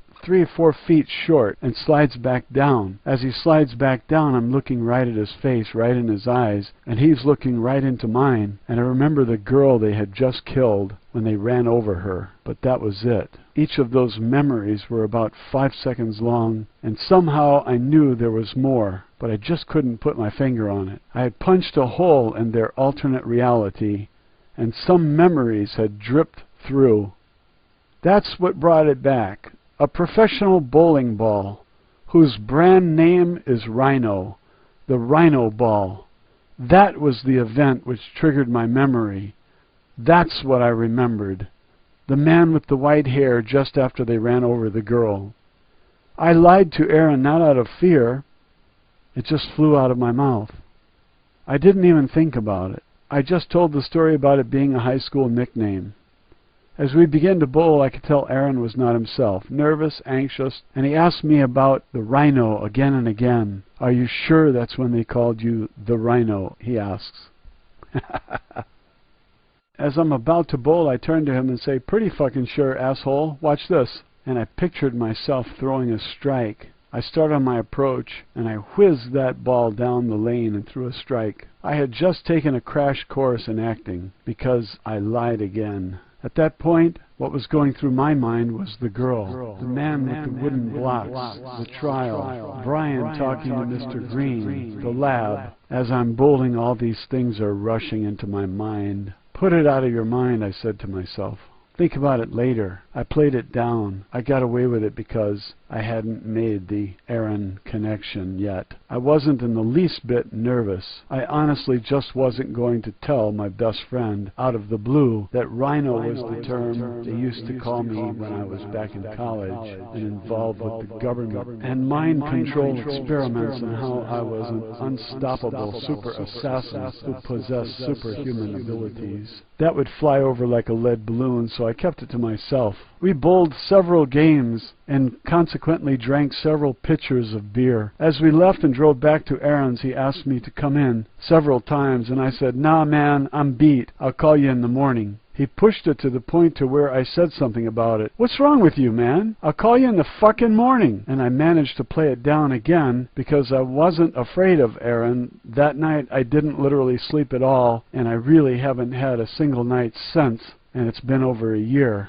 As I sat on my couch and thought about the rhino ball, I remembered being on the roof again. Then I remembered the girl. I then backtracked to the parking lot, running up the stairs, the girl, the roof, the jump, going back that night and seeing the men in yellow, going back in the morning, Brian and his steroids, him and Gwen, the lab, everything. But the memories are all like a 5-second flash of a 10-minute movie, all with no sense of time order. Clear, but then suddenly stops, and it's all very confusing. I'm even so clueless and lost in confusion that I ask Aaron, did you ever have any army men over your apartment? He, of course, wants me to immediately come over. I go and we hang out, I watch some TV, I come home and I go to bed. As a matter of fact, I have a very pleasant evening. In the morning, as I sit on the couch, on the coffee table there's a legal pad with all kinds of stuff written on it. In my handwriting, the Rhino, Rochester, 90-degree vertical climbs. Did Aaron lock the door? What exactly did you do at Aaron's? Can you remember? At that moment is when it all came together. But still it was only as clear as a dream, only it was a bad dream, and I was awake. I started thinking about college, and the thing is, I couldn't remember college. I didn't remember most of my life, now that I thought about it. I remember being at the University of Rochester, but the more I thought about it, I couldn't remember anything specific. I don't sleep at all now, and more strange things start happening. The next night it's 3:30 in the morning, and I'm up thinking about all this.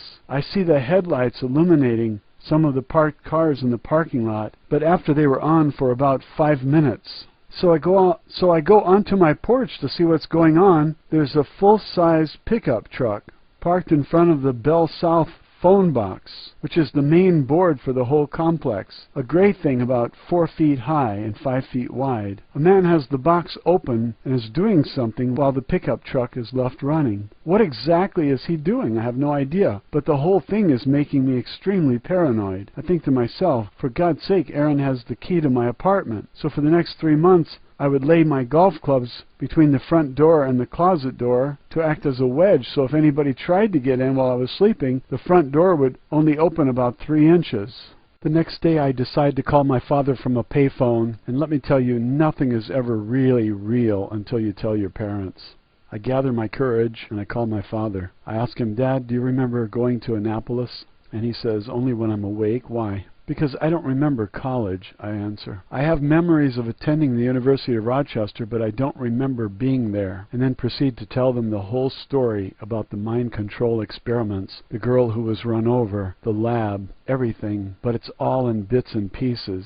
I said, either I have just gone totally insane or my entire life since the 6th grade has all been a lie. Either way, I need some serious psychological help. He has become quite serious now and says, I'm extremely glad that you said that. Through a friend of mine, I get the name of a good psychologist. He subsequently works with a psychiatrist, as it turns out, and I start seeing both of them. Aaron is aware that I'm seeing a psychologist. He is very interested in what medication the doctor has given me and what's going on. I tell him that I'm going for therapy and the government mind control thoughts going on in my head. He follows very carefully what's going on and is satisfied with the fact that the doctors think that I'm either crazy or chemically imbalanced, and they don't believe me. For the next several weeks, I remember going over to Aaron's apartment, and there was a lot of missing time. What I would do is leave notes to myself, one on the car seat and one on my bed, both saying the same thing. Did Aaron lock the door? Remember Rochester, the lab experiments. Aaron is controlling you, remember. And I would sign it to myself. As I would get into my car after going over to Aaron's to watch movies, I would find this note in my own handwriting on the seat, and I would read it, and I became even more confused. But from somewhere inside me, I would somehow never let go of the few memories that had broken through, and every time that I would read the note, it would somehow bring it back. After a while, Aaron found out about the note I was leaving to myself in the car, because he kept on asking me, when he had me in the trance, and I was under his control, how the hell I keep getting out, and I would be forced to tell him. The thing is, I would only tell him what he asked me, so since he never asked me about the other note I was leaving to myself on the bed, I never told him, and this game went on for weeks. After every night I would come home and try to piece it back together again. As the weeks went by, I finally put the Aaron connection together, but I had to play along like there was nothing wrong. Squeeze the beer can. But what happened was that Aaron eventually found out that I knew in my real and daily life what he was doing to me. He tried to keep plugging the holes in the dam, if you will, but my subconscious would not be stopped. It was fighting to come out, and there was nothing that he could do about it. We had a falling out and didn't speak to each other from that moment on. I believe that Aaron knew that I knew that he knew that I knew, and we simply stopped talking to each other for the final 6 weeks that he was in Atlanta. Mostly because he feared for his life that he could no longer control the memories that were coming back to me. May of 1997, Aaron finally leaves to go to help his father and never said goodbye. He just left, which only reinforces my suspicions. July 1997, after about 18 weeks, thousands of dollars, and 2 different sets of psychologists and psychiatrists, the 3rd psychologist I go to, who was referred from the 2nd one, after he said, I have no idea how to help you or what to do with you, because I was not chemically imbalanced. And in spite of all the drugs and attempts to simply make these memories simply go away, he referred me to another doctor, and he was a vice president of the psychology department at Emory University Hospital in Atlanta. The 3rd guy finally had a good idea. He says to me with a very egotistical demeanor, if you believe that your problem can all be solved by using hypnosis, why are you here in my office? I laughed and thought about it and said, you know, you're goddamn right, and I got up and walked out of his office. All along, my parents, especially my mother, are very, very concerned for my well-being. My mother especially seems to want to know exactly who I'm seeing and exactly what medications they are prescribing to me. And of course, I tell her, as she is threatening to come down and stay at my apartment until I get through this. August 1997, on the 2nd, I had made arrangements to go and see a hypnotherapist. For the initial appointment, I had inquired as to if he had ever heard of the Silva mind control method, and he responded that he did and was even aware of the technique and was fluent in its applications. I specifically did not mention anything about the government or the experiments. When I went in with Pilar, all I told him was that for some reason that I, no matter how hard I tried, could not go down to my level using the Silva method. I didn't know why, but I thought it was because I was under a lot of pressure at work or something. He tries to put me under, and I keep for some reason coming out of it. He said this is like trying to keep a rubber duck at the bottom of a tub of water, when all it wants to do is keep popping back to the surface. He then gave me his professional opinion. This is what he said: the mind is a funny thing, and we are not even close to begin to understand it. Of all of the functions in the mind, 95% of what occurs in the unconscious, and only 5% of the mind functions in the conscious. There is definitely something blocking you in some way. What's happening is this: your unconscious is what really controls your mind. I suspect that something happened in your past. Something that is so agonizingly painful, your unconscious just will not let it come to the surface. Like a clenched fist, it will not let it go. At that point, I knew that he knew that I was lying about why I really came to see him. He was a nice guy and I liked him, but I had already made plans to move back home, so I didn't want to get started with a new therapist and then have to start all over again when I moved. So I never went back to see him. He didn't even charge me for the session. Ha! August 18th, my roommate from college and one of my best friends is getting married in Oswego, New York. I flew to Newark, New Jersey and drove up to upstate New York. Oswego is located about 50 miles or so north of Syracuse. With all this going on in my head, I didn't make a plane reservation until the week before. The airlines wanted $1,200 to fly to Syracuse directly, so I flew from Atlanta to Newark for $199 and borrowed my mother's car and drove up. It was good to see my friends, and we had a great time. On my way home, since I was already up there, I got on the New York State Thruway and went to Rochester, as opposed to coming directly home. More specifically, the University of Rochester. Ooh. I was only going to one place and one place only, the building where I scaled the wall and the girl was killed. The building where I remember seeing men in yellow suits working at 3 in the morning, fixing everything. The building where I went back in the morning and found the crack in the block, and where the railing had been replaced with a new one, but the cement was a different color. I get there and let me tell you, my heart was pounding. I go to the building and look at the bottom block where the car had hit the building, and let me tell you, the crack in the block is still there, and the one railing is still being held in place by different color cement, just as I remembered it. October 30th, 1997. I move back home and start to look for people with similar experiences or who I think can really help me. I arrive in the afternoon as I had drove through the night. We unloaded the truck and I went to sleep. The next day my mother's friend Astrid follows me over to the local U-Haul facility, asks me how I feel, and I told her I feel fine, but thanks for asking. Over the next month I'm trying to piece together the fragments of my memory. I got to the high school and start to ask questions. The coaches all, of course, remembered me, but the strange thing is, when I asked them about the steroid trial, they all said the exact same thing.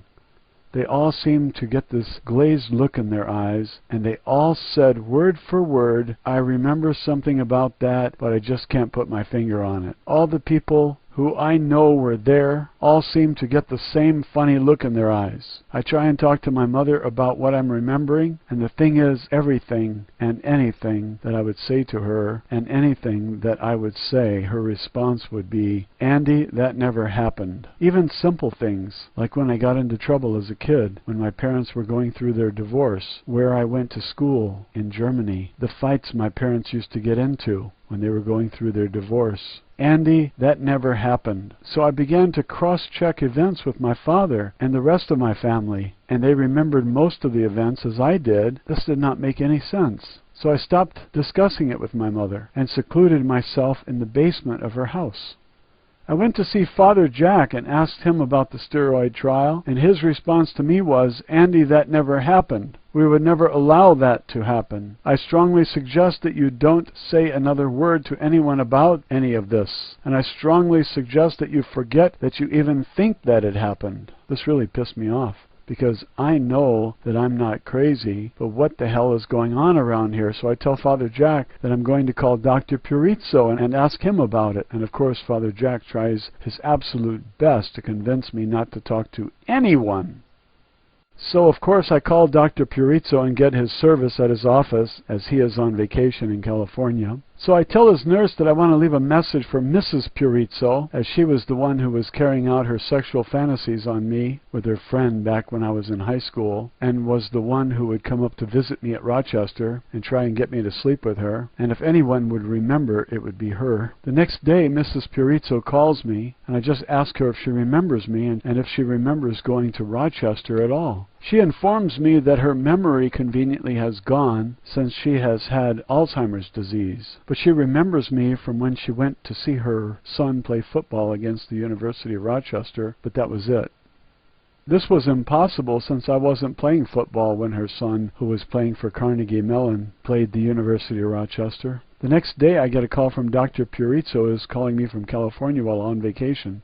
And he says, "This better be good." And I started to ask him in a very nice and genteel tone about the steroid trial, and he starts to laugh at me, calling me insane, and that I need to have myself checked into a mental clinic. So I asked him about when I worked at the Hohokus Inn for him, parking cars, and how he hypnotized me and put me on the table to try and find out if I was sleeping with his wife and to get revenge for ruining him at the steroid trial. He started laughing at me again, and I could hear Mrs. Purizzo and a few other people laughing in the background. And he tells me that I never worked at the Hohokus Inn. So I asked to speak to Mrs. Purizzo, and he tells me that I have put her through enough, and that she has Alzheimer's disease, she has no memory, and that for God's sakes go and get some medication, as I am in danger to society, and hangs up the phone on me.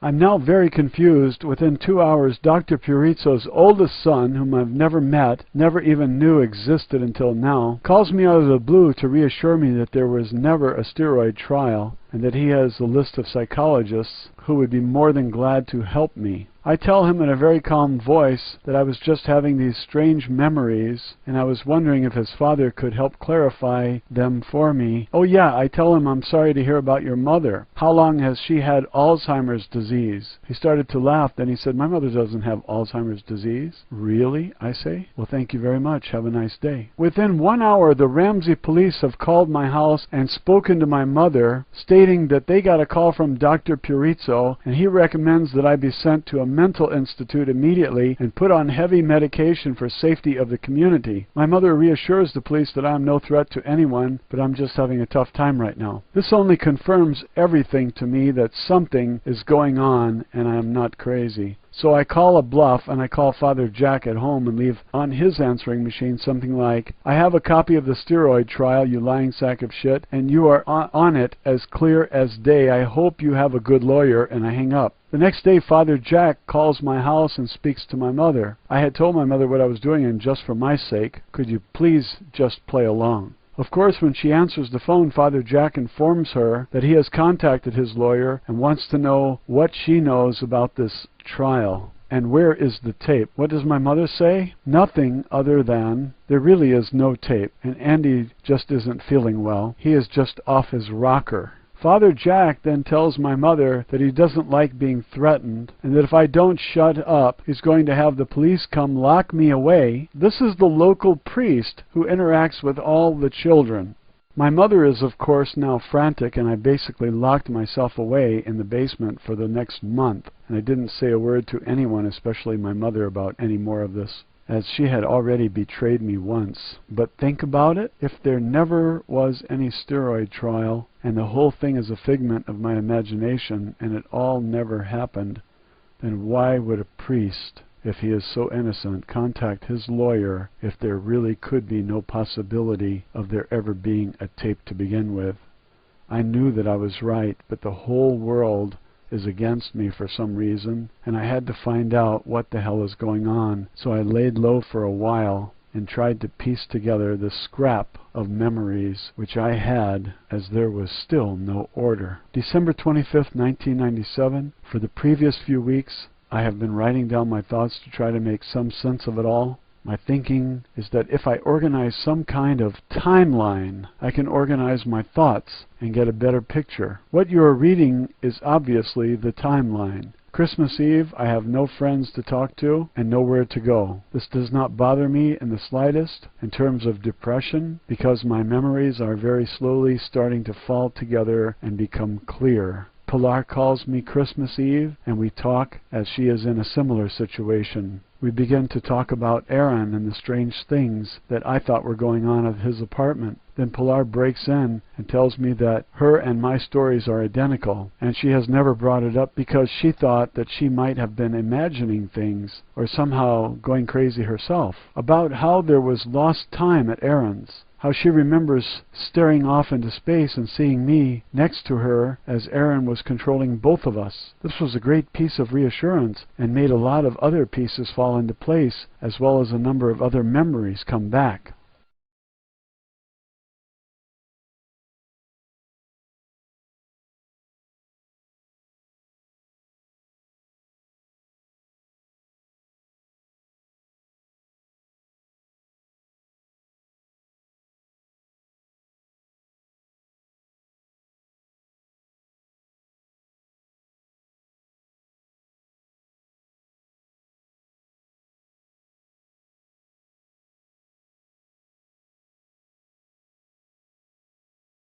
The most important piece to fall into place, and the one which had puzzled me for the longest time, was this. I knew as I was leaving Atlanta that they weren't just going to let me go. They must be watching me somehow, but I couldn't figure it out. How were they watching me? And then it came to me like a shiver going through my soul. Here I was, safe in the basement of my mother's house, where no one could get to me, because I didn't go out at all. After talking to me, I remembered that when I moved back to New Jersey from Atlanta, the first thing I did was bring back the truck. When I brought it back, my mother's German friend, Astrid, was there to pick me up. The first thing she said to me was, "How do you feel?" And I said, "I feel fine." Then she said, "And the crazies in your head?" And I said, "What crazies in my head?"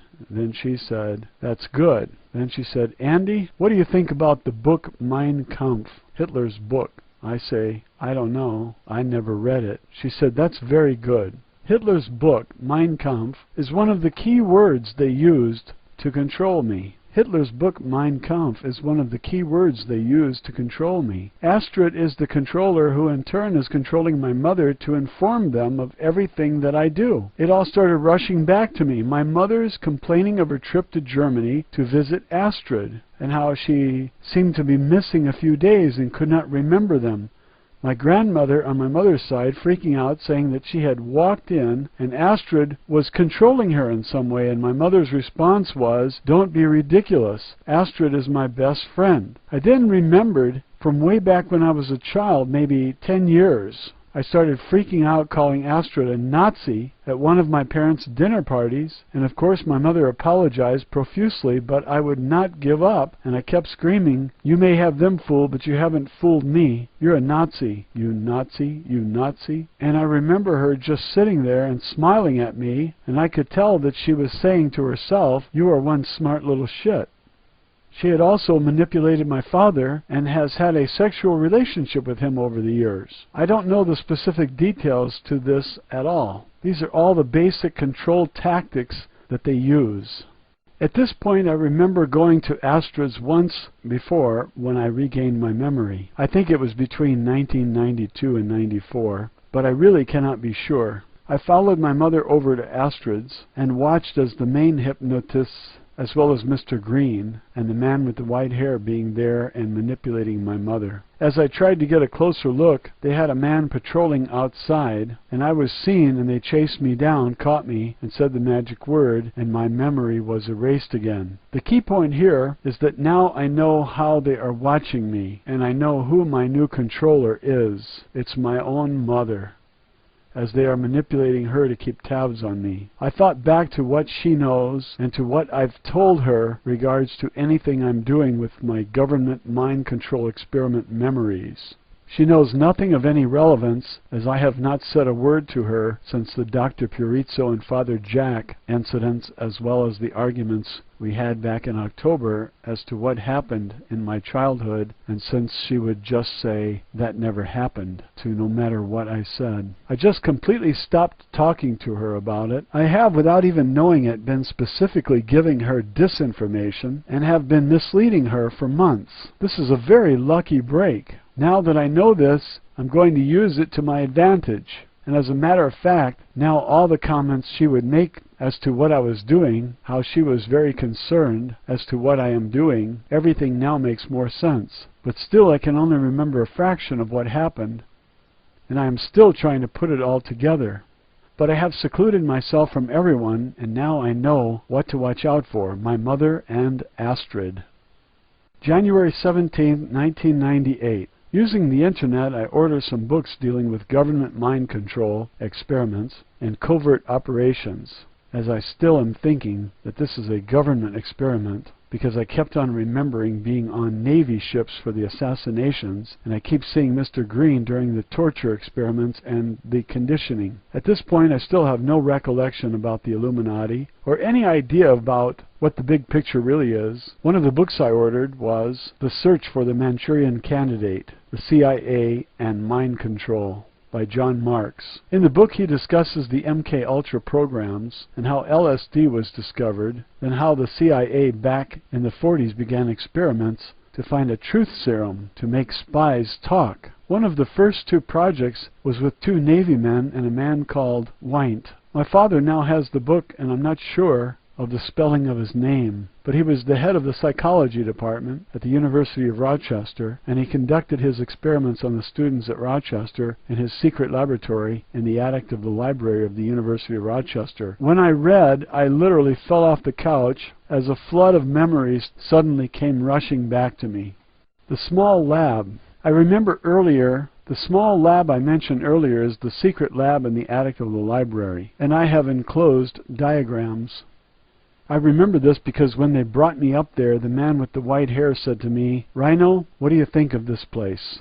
This is all for you." And I said, "It's a fucking dump." And he said, "Well, you have to give us some time to fix it up. It hasn't been used in 40 years. Then I remember the beatings and the electric shock they did to me. I remember trying to escape, and once when I got loose and had kicked the crap out of all the lab guys, I tried to jump out of the window. I opened the window and was halfway out when I realized that I was at the top of the library, and it was at least a 150-foot drop down to anything. At that point I knew I was screwed, and I also knew where I was from the view. I specifically remembered that. Then I remember going back with the FBI once to raid the lab, and we broke in and was in the process of seizing everything when someone very high up in the FBI was under the control of the Illuminati or the NSA or whichever other government agency they used to control the situation, which I didn't put together until later, ordered the complete halt of the raid, and the whole thing was covered up. And once again they erased my memory.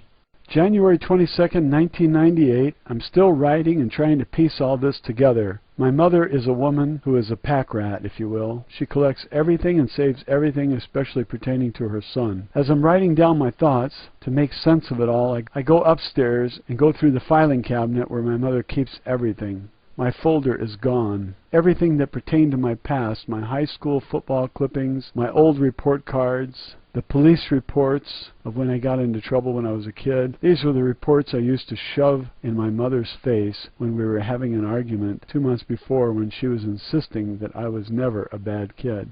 It had all mysteriously disappeared. My mother must have told Astrid when she reports to her weekly as to what I'm doing, and Astrid must have told her to get rid of the file, to get rid of anything that would spark any more memories. So now my house has been erased of any memories of my past. I have not said a word to my mother that I know that my folder is missing, but let me tell you, it was a serious shock to me as everything becomes reality. But it only adds to the proof of my past. Still no memories of the Illuminati or any other intervention with the FBI at this point. This concludes part 5 of the book, and there are 2 parts left. This is part 6 of Project Superman. A victim of the Illuminati's super race projects and Montauk experiments speaks out.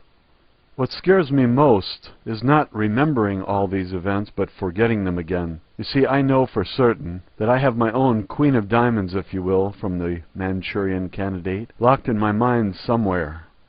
This is the programming that they use to control the Navy, the Army, the Air Force, and most of the elected officials. I know this because I remember coming out of this before. I vaguely remember contacting the FBI, contacting the Rochester newspaper looking for articles of the girl's death. looking for articles about a trial during that time. I remember speaking to someone about the blackout trial. I remember driving to a house in upstate New York sometime after I graduated, ringing the bell. A woman answers the door, looks at my face, and instantly starts screaming as she becomes hysterical. The man then comes to the door, he sees my face, and I see the fear in his eyes as he becomes paralyzed with terror. I have a big smile on my face, and I tell them how I know I'm the last person they want to see, but I must speak to them, and may I come in. They very cautiously let me in. I remember being in their living room, and how I told them the story about what they did to me, and how I begged the girl's mother to please forgive me for the things they made me do, and the things they made me say. I tell them how I'm going to fight them and bring the whole government down. The father speaks and tells me there's no case without you, how they have a videotape. I ask to see it. They look at each other with very exasperated faces and produce a video cassette from behind the bookshelf. I remember with my big smile on my face I talk about how we're going to get those fucking sons of bitches. My legal team must see the tape, I say, and I take it. They both get upset. That's their only evidence and the only copy. I go toward the door and walk down to the front stoop. I turn around and with my big smile I say, "Don't worry, I will be back and vengeance will be ours." Then with the biggest, happiest voice and smile I can muster, I wave bye-bye, like I had just made two best friends. With them standing in the doorway, I walk across the lawn to the street. As I reach the street, a car pulls up with two men inside. I walk right up to it. The man on the passenger side asks me if I've got the tape. "Of course I've got the tape," I reply. He says, "Give it to me," and I do. The man tells me that I did good, and don't forget to wave goodbye to the nice people. As the car pulls away from behind me, I hear a voice filled with unmeasurable anger and pain, screaming, "You fucking son of a bitch, you fucking bastard, I'm gonna kill you." I turn back and see the man with a baseball bat halfway across the lawn on his way towards me. Words cannot describe the anguish on his face, as he cannot control his tears. The moment I make eye contact with him, he freezes like a statue from fear. He tries to muster the courage to continue, but instead collapses with the pain now overwhelming him as he screams, "No," and begins to sob uncontrollably. And what do? With the biggest, happiest voice and smile I can muster, I wave bye-bye. "It was nice meeting you. Bye-bye, bye-bye." Just like I had made two new best friends. I get in my car and turn the key. All the while I can't help but feeling really good about myself, proud, noble, and majestic as I drive away. I remember doing this because no matter how hard I fought back, no matter how strong I felt I was, all they had to do was say the magic word, and I was back under their control. This is my biggest fear, is being discovered of what I really remember before I can find the right people who can help me in removing their programming and their magic word so I can fight back and not lose my memory again. February 2nd, 1998. Through the internet I have found contacts who have had similar experiences as mine. I have found someone who can help me, as he is a specialist in these deep programming and mind control cases. I have gone to see him, and he has begun to deprogram me. He specifically knows their tactics, as he was once involved with them. Again, not by choice. As part of the deprogramming, once you have been deprogrammed, you have to wait 21 days as your memories come back gradually, as not to shock you all at once. Over the 21 days, my memory is slowly coming back, but is still in bits and pieces. But I theoretically now have control of myself, and they can no longer control me. This has all been accomplished without any knowledge to my mother.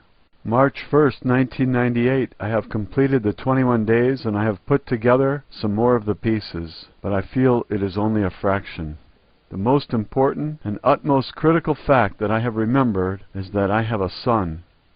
He is about 7 or 8 years old, and his mother is the woman I am meant to marry. I remember Aaron telling me about him at his apartment, against all wishes of the Illuminati. But he did it for his mother, as she is the most beautiful woman you have ever seen in your life or your imagination.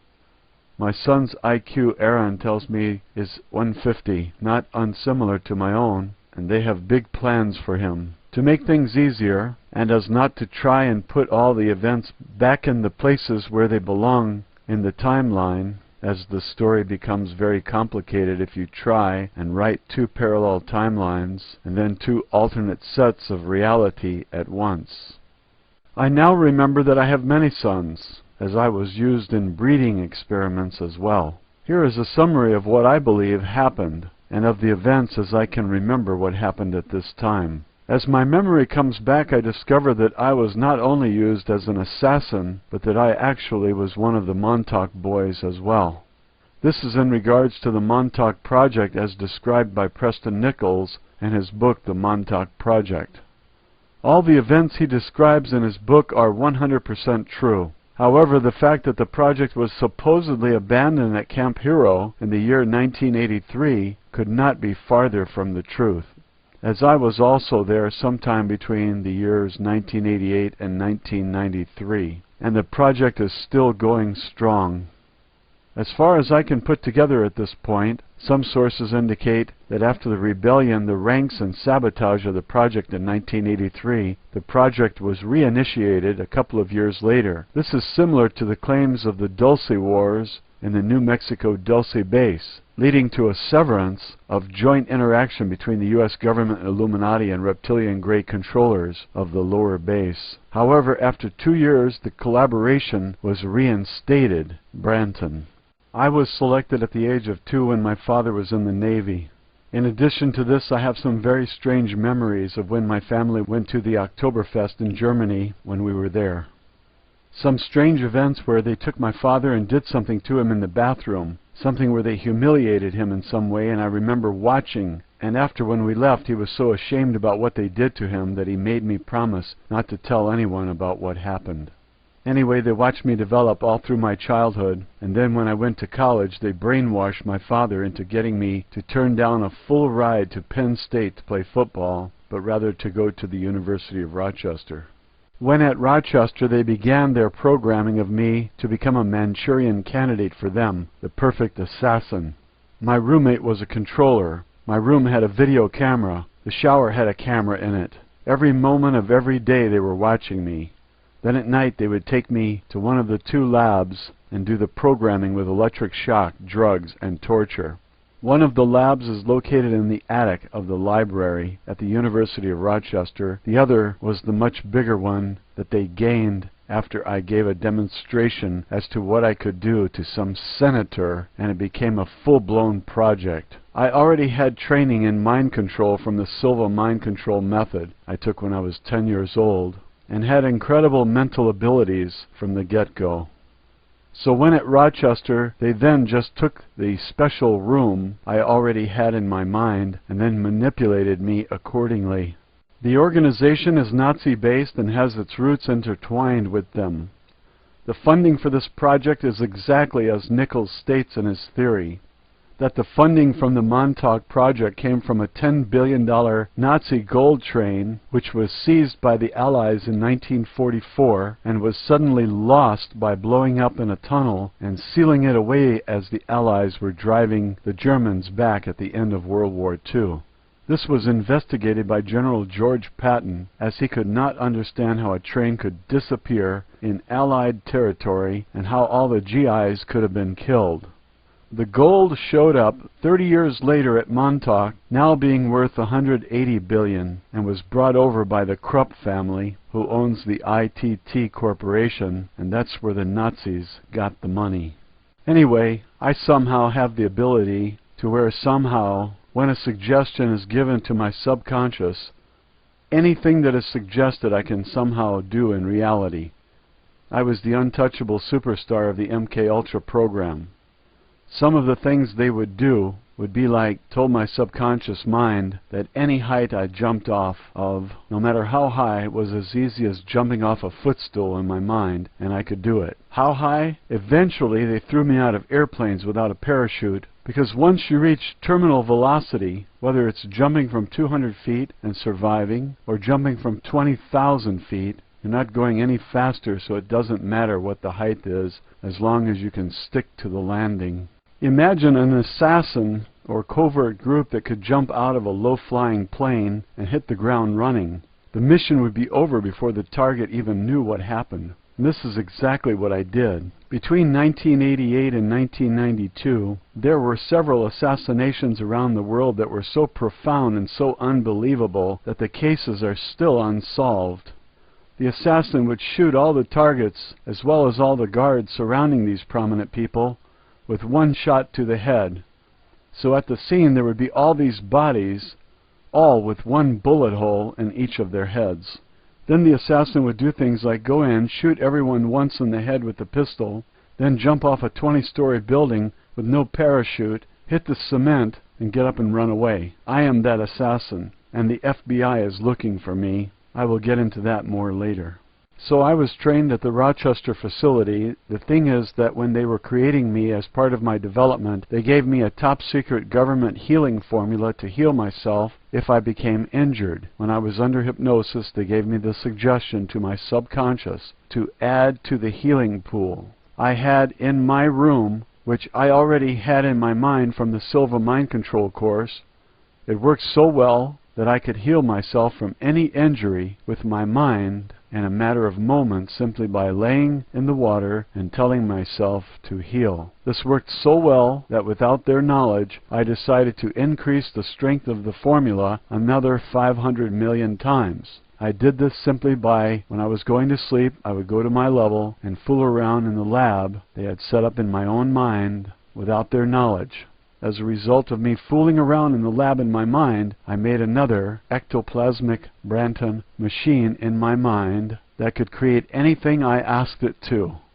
So I told the machine to make another super top secret government formula, one that would make my mind and body indestructible and impervious to any poison gas, and that now my skin, eyes, and every cell membrane in my body would have the strength of 1,000,000 times the strength of Kevlar. Having done this, I made myself indestructible in the subconscious of my mind, and it really worked in reality. So when I jump off a 15-story building, and if I splattered myself on the sidewalk, I literally would stand up and brush myself off and walk away, exactly and as easily as if I had fallen off a footstool, with no pain or broken bones, not even a scratch. Some of the other things they did to me was the total and utter removal of having any fear. The ability to turn on and turn off your adrenaline gland at will. To be able to run as fast as a cheetah, to have the reflexes and agility of a cat, and to be able to climb any structure like I was a monkey. To be physically as strong as you need to be able to shoot a target exactly in the center every time without thinking about it, like in the middle of someone's forehead, for example. These are some of the unbelievable physical abilities I have.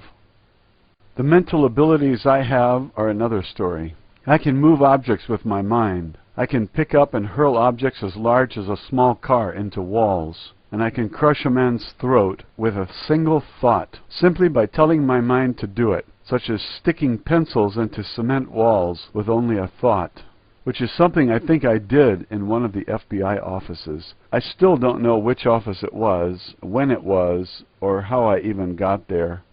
I can manipulate matter on an atomic level with my mind.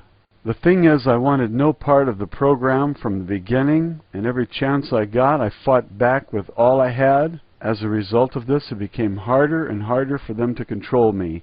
They never broke the essence of me, so they had to build me over.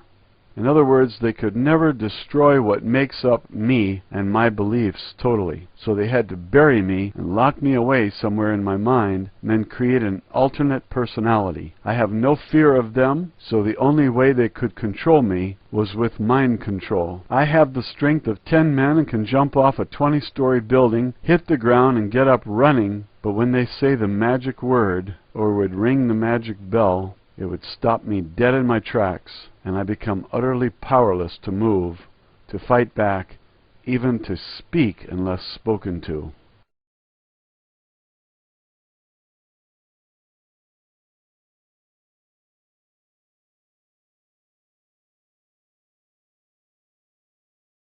Anything they told me to do, I would just do it without hesitation or question. But from somewhere inside me, my true self, because my will is so strong, would fight through whatever they were doing to me, and I would punch holes through the alternate reality platform they had built in my mind, and I would freak out and start fighting them. I must have killed at least 15 of their men who would try to stop me once I started. When I would freak out, no matter where I was getting the hell out of where I was, and if you try to stop me, it was not a good idea to get in the way. I would always end up running back to my dorm room, where my roommate was one of the controllers. Running back to home where I felt safe, and I would simply go to sleep or stay up a while and watch television, but the memories of what just happened seemed to disappear as soon as I got home. It was like my subconscious would overrule my conscious mind and trick me into believing that this horror wasn't really happening. I guess it was a kind of denial, if you will. Whether it was a programmed response or not, I don't know. I remember when they would have me under their control, the best way to describe it would be like being in a locked room with no doors and no way out, and all there is are these two huge windows in which you can see everything, like riding in a giant robot and seeing out the eyes. You can walk around the little room, but there's nothing but bare, smooth walls, and all you can do is watch. You can scream, kick, and beat the walls as hard as you want, but all you can do is ride in the body and watch what happens.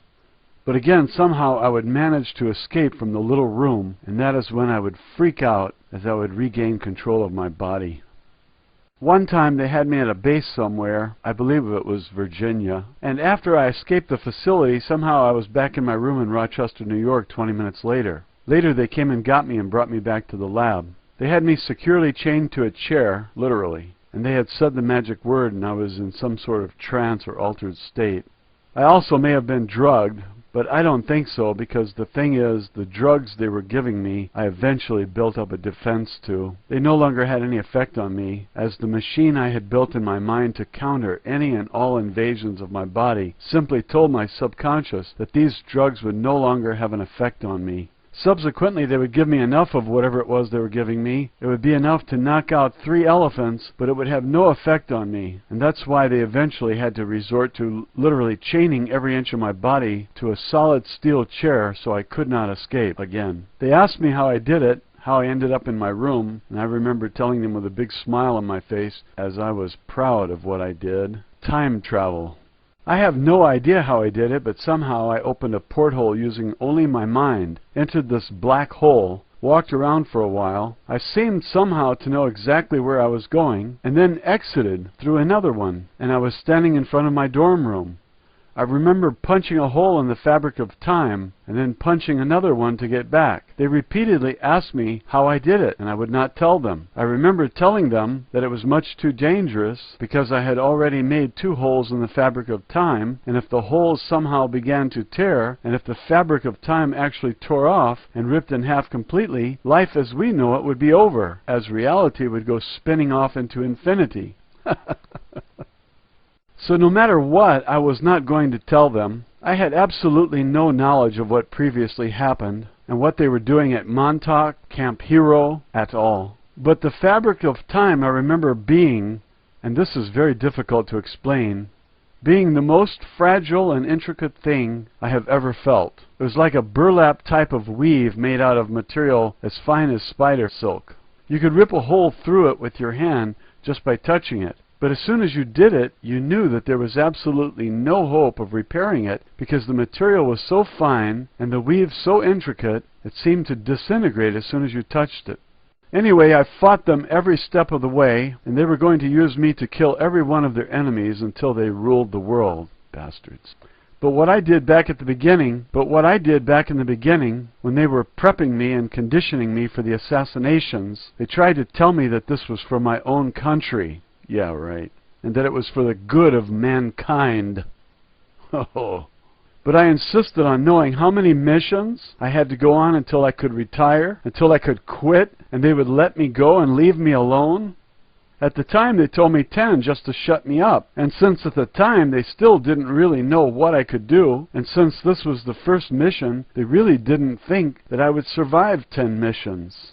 But after I ran the 10 missions, I said, that's it, no more, I'm through, finished, retired. At which time they tried to change it to 25 on me, but there was nothing that they could say or nothing that they could do to get me to do any more. Let me tell you that this pissed off the Illuminati and all the military and basically all the heavy hitters. Something fierce. They wanted to reactivate me to kill Saddam. And after that, they wanted me to kill President Bush.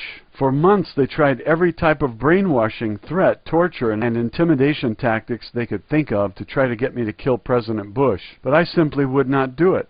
And you can only imagine the things they did to me. The horror makes me wake up in the middle of the night in cold sweats.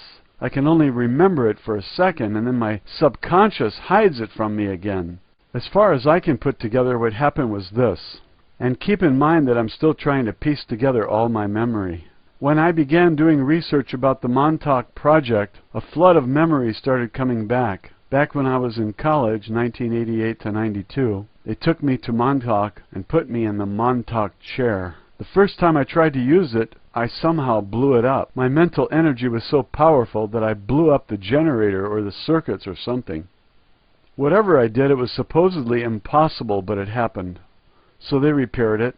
I think they had only one generator, and they had to put some kind of buffer circuit in it as well. And I think my Montauk chair episodes were on 2 different days. In terms of an actual time span, I have no idea. But I remember having on different clothes, specifically wearing slacks one day and jeans the next, as I was more casual on the second day, because they took me just as I was getting out of one of my classes, and I hadn't dressed up, because they didn't tell me to on the second visit. But anyway, they tied me up with chains, so if I freaked out, I wouldn't wreck the place, and I was sitting in the chair. The machine was on, and they were adjusting the power to fit my mental output, if you will. Someone then came up to me and said, "Whatever you do, don't think of a monster." And since the machine was already on, of course, a second later, a huge monster appeared. Everyone started freaking out and running around, and I was still tied to the chair. The monster had to be 12 or 13 feet tall. It was covered with brown fur, had one eye and one horn. It looked like a cross between King Kong and the monster from one of the Conan movies. The monster had been created using the Montauk chair, from my imagination, from somewhere in my subconscious, using the Montauk chair to amplify my thoughts, creating an actual physical being. The only good news was that the creature was either incredibly stupid or was just very confused as to its sudden new surroundings, because it just stood there for at least a minute, giving them time to untie me. They were all yelling at me to do something, since I was the only one who could have stopped it, if you will, of the group. But I was tied up, so they finally cut me loose, and I killed it by jumping on its back from the upper level of the stair and strangling it to death using a chain and steel rod like a truncate around its neck, but not before it wrecked half of the lab. Most of the chair antenna apparatus got wrecked, and the right side of the time machine antenna got wrecked, and a box of these $1,000,000 light bulbs got smashed, but they all seemed happy because the controls for the time machine were undamaged. And they all kept saying that it wasn't nearly as bad as the last time. I didn't understand. I think that's when Duncan Cameron created a monster. Sometime later, I don't know how long it was, they bring me back in again and sit me down in the chair, as now everything is fixed. This time they tell me that they want me to think of only pallets of gold bars. They were out of money and wanted me to create billions of dollars using the Montauk chair, since my mental energy was strong enough to create physical objects, which were indeed real, and stayed real in this physical universe. I did it once, and a pallet of gold appeared. They were all excited and they went off to test it, to see if it was really gold. Not knowing what I was doing as I was functioning in the alternate reality they had created, the reality in which they could control me, and supposedly they were my best friends, I, like an idiot, said, "Why gold? Gold is a pain in the ass, because of its weight and volume. If you need money, why not make something else?" Then I said, "Step back," and within an instant a huge chest appeared, and I said, "Open it." I had created for them a huge chest of perfectly cut, flawless white diamonds, the size ranging from grapefruits to golf balls. One was even as big as a volleyball. This is what they are using as financing today. This is where they're getting the money to build the new facility under the new Denver airport, and where they got the money to build their brand new state-of-the-art new headquarters facility in Atlanta. The chest of diamonds is priceless, and I mean priceless, worth literally trillions of dollars, an unlimited source of funding, and it's all my fault. They have named the biggest diamond after me, the one the size of the volleyball. They call it the Rhino Diamond, and the second largest one is called the Star of David, named after my son in my honor. After all this, I was chosen to be their golden boy. I was personally chosen to interact directly with the Illuminati. The Illuminati is made up of a group of about 20 men. All are 6'2" or over, white, and of an indeterminate older age. I would say above the age of 70. But I suspect that with the technology they have available to them, they in reality are much, much older. They convene in a boardroom with a huge wooden table which is in the shape of a football. Each chair has a control panel, and a television screen comes from inside the table for each of the chairs. There's a huge screen located in the front of the room as well. During one of the meetings, about 1/3 of the men reached over to their belts and turned a knob on a small white box they had in their belt, and their human image dissolved to reveal that they were not human at all, but these huge lizard-type creatures, the reptilians. After I finished college at the age of 22 or 23, I specifically and repeatedly told them that I wanted no part of any of this, but they were not going to let me go. They all liked me very much and always wanted me to join them, the Illuminati, for drinks and hang out with them in their private recreation room and be one of them, play billiards and cards with them, things like that. So they brainwashed me again, reinforced the alternate reality program they had been using all along, and made me the inspector to all of the facilities around the country. They erased the memory of my son and his mother from me at the time. They had plans for him, as his IQ was, so I've heard from Aaron, is 150. But anyway, the inspector was a highly important and influential position to hold. Again, I was 22 years old, and I was their golden boy. They gave me a rank of 42nd level in the Mason Secret Society. Note, I have heard from a friend of mine that according to certain sources, George Bush also held 42nd degree, even though officially there are only 33 degrees. It is very probable that Bush has risen in the ranks since then. The 33rd degree and above are not public knowledge, since this is where they begin dealing with the interplanetary secret societies, with Alternative 2 underground and Alternative 3 space scenarios involving both humans and aliens. The plan is to allow World War III to break out between right-wing and left-wing political factions that were actually financed by the Illuminati in the Machiavellian fashion. And when the world is depopulated, the cult of the serpent human and alien illuminists plan to annex this planet to the main reptilian empire in Alpha Draconis, and turn those humans who remain on Earth into electronically controlled subjects. The Dracos are, according to contactees, involved in an ancient war with human-like beings in the Lyra sector. Both the humans and the reptilians reportedly once lived on Earth in prehistoric times and left the planet as a result of ancient Earth changes, wars, to found their respective confederations, and both desire to use Earth and its unique chemical, mineral, and genetic resources, along with its human population, with its inbred warrior instincts, as weapons to destroy the power base of the other side. Branton. To start, I started at the bottom of the top. Accompanied with this title came a ring, like my college ring, with the numbers 42nd embroidered on the jewel of the ring in red. I inspected several facilities, including the one in Paramus, New Jersey, the Montauk facility, the facility in Rochester, the facility in Miami, where the Greys are located and doing their breeding experiments to form a slave labor race. This is a joint treaty with the U.S. government's Department of the Navy, or the DON, which serves the major CIA NSA mole with naval intelligence, Branton. The government is providing human women subjects for the Greys to do breeding experiments with in exchange for alien technologies, what we now call the stealth fighter and bomber radar invisibility technology, and a non-aggression pact against the rest of mankind. I personally have seen this firsthand. And I remember the women and children, as I walked by them, screaming and pleading hysterically for me to help them. This memory is one of the most disturbing and most frightening that I have recalled. The feeling I get now is the same one I got then, one of utter sickness at the thought of our government giving aliens women and children for torture and breeding experiments. Every word of this is unfortunately all true.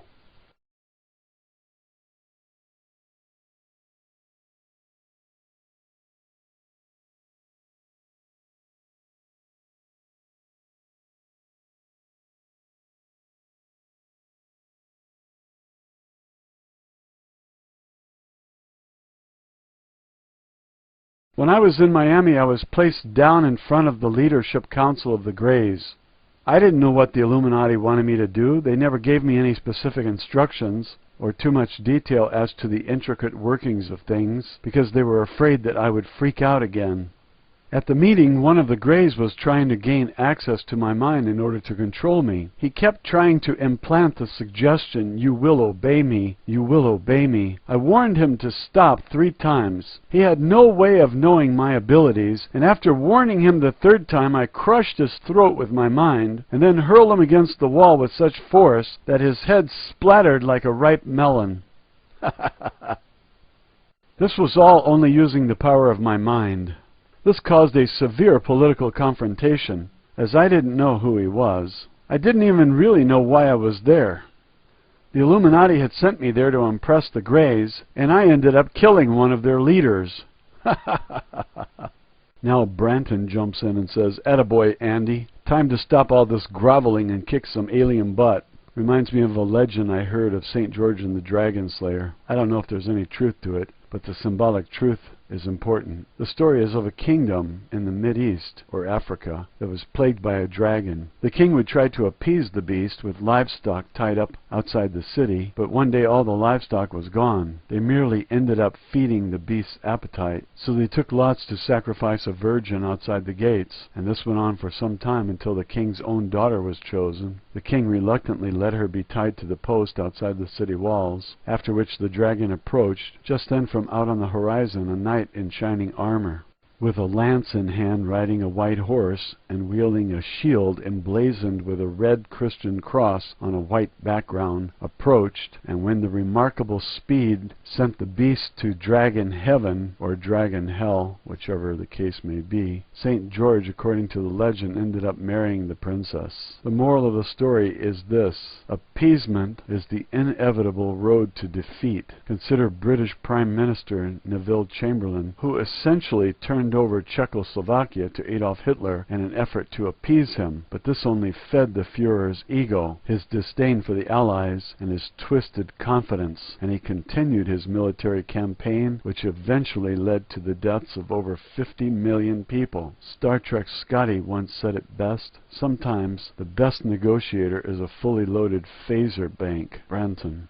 I almost started a war between the Greys and the Reptilians, and the rest of mankind. That was my first impression. What happened in reality was, I believe, that the Illuminati sent me to the Greys to see if their mind control technology would work on me. One of the major objections I had with the whole situation was the way in which the Illuminati was approaching forming the New World Order. I personally told the Illuminati off, and that they were wrong, and that if they attempt to control the minds of human beings, we will lose the essence of who we are and what makes us so special. That if they tried to control the minds of human beings, they would create a police state, such as the one in the former Soviet Union, and the world would end up with the same result: disaster. I told them that I am in agreement that the future of the Earth and the future of humanity definitely needs and is heading toward a single world government. Wow.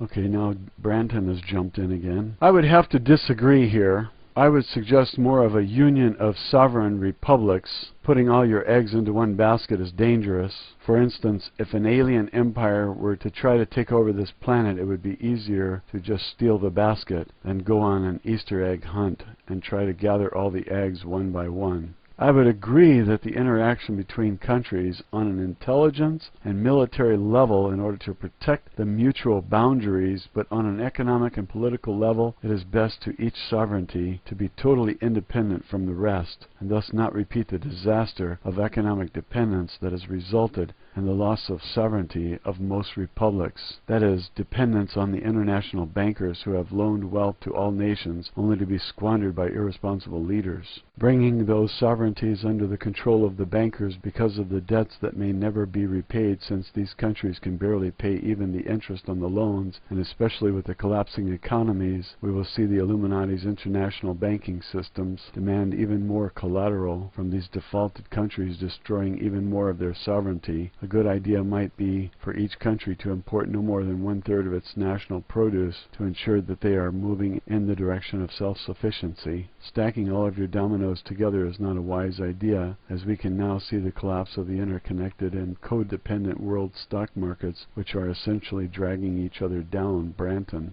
Now remember that Andy Pero just said we are headed towards a one-world government, and he adds the following: but the methods of how they are trying to achieve it can only lead to disaster. That it is the society in which we live in that must be changed, not the human beings which live in it. How we live in a world where society has become so complex that the fundamentals of right and wrong has become defined by how much money you have. People need to be led, not controlled. Led by example. We don't have any leaders in the world today. We have politicians, and there's a big difference. We are like a piece of clay with the same unlimited potential. It can be molded and shaped into anything that can be imagined. However, the harder you try to squeeze it, the more it slips through your fingers. My speech utterly shocked the Illuminati, because for God's sake you don't talk to them like that, but I let them have it. Hey! It did, however, divided the Illuminati. Some were on my side, and some were on the side of total mind control. The reptilians were also greatly offended, as in my speech I declared that in whose best interest is total mind control really in? Humanity or the alien species that were trying to overtake us? They must take the earth intact and without a war, for they want the planet for their own usages. Also, why do you think they know they must control us now, before we develop any further? We only use 6 to 8% of our brains. What's going to happen when we use all of it? And do you really think that if there were 7 billion human beings on the planet that could do what I can do, they would be making treaties with the government in exchange for women and children subjects to conduct horrific human breeding experiments? Of course not. If we were advanced enough, we would tell them to go fuck themselves. But President Eisenhower knew this back in the 40s. So that's why he agreed to the terms to buy time. But now the Department of the Navy has become so engrossed with the possibilities of the technologies that they are only getting a glimpse into that they have lost sight of the fact that we have made an alliance of horror. And I mean, I really let them have it. Good for you, Andy boy! At this point, I told them again that I wanted no part of any of this, and I just wanted to live my life. The nerve of them, after they tortured me for years, and then turn around and try to tell me that they are my friends, and that I am now one of them. I told them to go fuck themselves right to their faces. Good boy! Ha ha! They, however, had created their own worst enemy, a man without any fear, who stands against them, a man who cannot be killed, but who can destroy them. So they did the only thing they could. They erased my memory, and are keeping a very close eye on me. And every time I would start to regain my memory, they would be right there to make sure they could put out the fire before it got out of control. I'm like the black sheep of their family. They want me so badly to embrace them, but all I want to do is see them destroyed. And the only card they can hold over me is my son and his mother.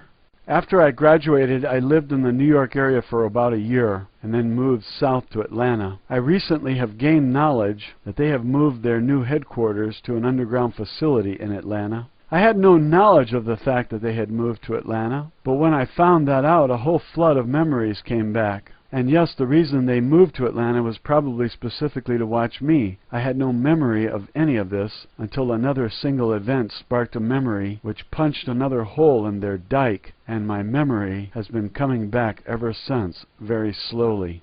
As far as I can put together, what happened was this. Sometime between 1992 and 1996, I regained a portion of my memory and went to the FBI. I had no memories of Montauk or the Illuminati, only of the torture at Rochester and the assassinations they made me do. I told them about the experiments going on at the University of Rochester and how I have telekinetic abilities. They didn't believe me, so to prove it, I stuck 2 pencils at a range of about 15 feet into a reinforced concrete wall using only the power of my mind. The thing is, I also told them how the Rochester facility was using stage hypnotists to brainwash the public, as well as how they were also brainwashing the Army. When the new soldiers were coming out of boot camp, they were treated to a stage hypnotist show. These guys were so good that they could turn around and hypnotize the whole audience, and they would start praising Adolf Hitler and the Nazi Party. The FBI didn't believe me, so I asked them to set up a remote camera at one of the shows. And they did it, and sure enough, the plot was exposed. I'm the guy who tipped off the FBI to what they were doing, and then went on the raid to the Rochester facility. The thing is, during the raid, they already had many of the FBI and the Army personnel under their control, that when we went to the facility and broke in, we almost had them, but then they said the magic word, and the troops and the FBI agents turned against me, and they were under their control. They don't fight with guns, they fight with words. And then Brandon throws in psionic warfare. It was like a living nightmare. The raid was covered up, and they made the whole situation go away. Again, the raid was covered up because they already had high government officials as well as the top officials in the FBI under their control, and they did their best with damage control. However, the damage was already done, and sometime after the government passed a law making it illegal to perform stage hypnotism in the United States, I think. But as a result of this, they erased my memory again and covered up my identity and made me disappear. They tried several times to kill me, but they simply cannot. So now half of the FBI is looking for me, and the other half is covering up my identity from the first half, as they are the agents of the New World Order and the Illuminati and are keeping me from becoming known. But the FBI is still looking for the man who stuck 2 pencils in the wall at the FBI office, which is me. I don't remember which office it was or the exact date, but I know that they are looking for me. While living in Atlanta, my controller was my best friend. This guy came up to me at the pool of my apartment complex, and we became best friends. He was from, confidently enough, Rochester, New York, and was in Atlanta to get his master's in psychology at the University of Georgia. I had no clue what was going on, and he would brag openly about how he could hypnotize people without them even knowing it. This is the last card for this section. I would go over to his apartment and hang out. This is where they continually kept up with my programming and making sure that I would not regain my memory and get out of control. There was a lot of missing time, and frequently he would get up and lock the door for no reason at all. I didn't put it all together until later, but I remember telling him several times, "Dude, I think I was the victim of government mind control experiments when I was at Rochester, remembering only a minute fraction of anything, and he was right there to cover it all up again. I remember doing this several times, coming out of it maybe 15 to 20 times, until I finally figured out that he was part of it, and I just kept my mouth shut. This is the end of part 6. Let's move on to part 7 now. I'm beginning part 7 of the Andy Perro book, and as far as I know, it's the last chapter. Andy Perro had a unique experience with the mkultra program, and many others did as well, but they're not around to tell anyone about it.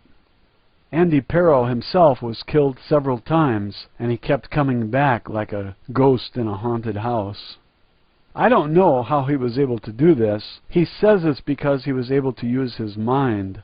There are hints that they modified his genes as well before birth, and if they did this to many people, then we are headed toward a super race. Maybe we are already a super race and we have some limitations put there on purpose to limit the full extent of what we can do with our minds. Andy talks about alien groups, and some alien groups have told us that we have extraordinary minds that can do anything. They tell us that our reality is not what we think it is, and some even say that we will wake up soon to the truth about who we are and what mental capabilities we have. I don't know what the truth is. I just read and consider all this material. This is the Andy Pero story, but it's not the entire story. He sat down to write this in the late 1990s, I think. You can be sure that he thought of much more to add over the past decade, reflecting back on what happened to him. You can be sure that memories came back, and he could have collected them and wrote them down, unless Dr. Purizzo got a hold of him and did a lobotomy. Dr. Purizzo was an unethical scientist and a hoodlum hiding behind an MD. Based on what Andy reported about him, Purizzo is a man who has no respectable principles and would destroy the brain of a young man to hide the crimes of Dr. Purizzo. Purizzo would hire thugs to beat up college kids who had sex with his slutty wife. That's who Dr. Purizzo is, and if Andy is no longer writing, I'd look first to either Dr. Sleazebag Purizzo or to those in this corrupt and illicit runaway government program who have no conscience, no duty to uphold the Constitution. They commit murder routinely like a bunch of Purizzo thugs and hoodlums. Admittedly, we've only heard Andy's side of the story, and I highly recommend that we get Dr. Purizzo on the witness stand to tell his account, and we get the government on the stand to tell their account, and let all those players tell us how they murdered, tortured, and cheated people out of their lives, their freedom, their minds, and their souls. We need to put them all on the witness stand, drugged with truth serums so they can't lie, so we get the truth.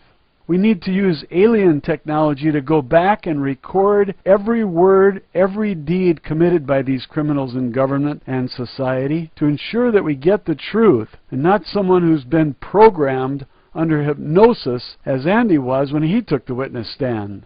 You can't help changing your attitude about government and the medical profession after reading this book, because there are so many Joseph Mengeles in this tale, and so many Adolf Hitlers in leadership positions, including senators and the president. We must not condone these actions. We must not ever stop spreading the truth, as Andy has done, and as I am doing by reading the testimony to you from Andy's book.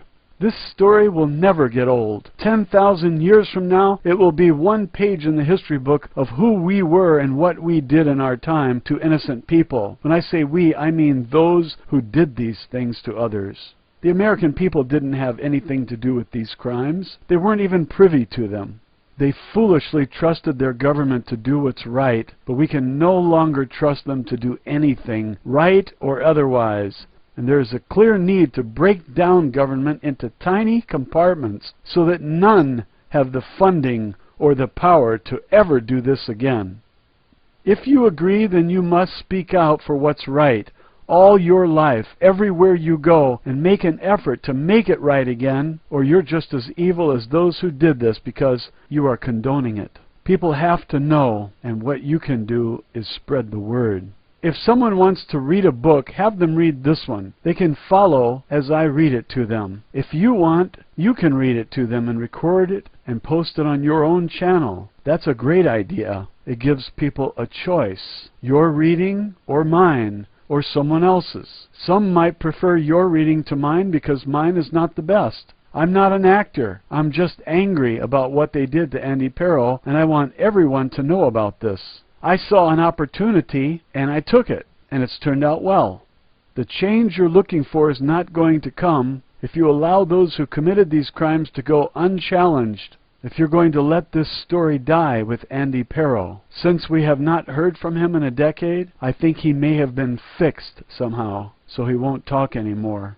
And so we have to take his writings and spread them around, each one of us. YouTube has now given me the right to record segments longer than 15 minutes, and so I'm going to do as much as I can of this last section of the book. I will now read Part 7 of the Andy Pero story. Part 7, Project Superman, a victim of the Illuminati super race projects and Montauk experiments, speaks out.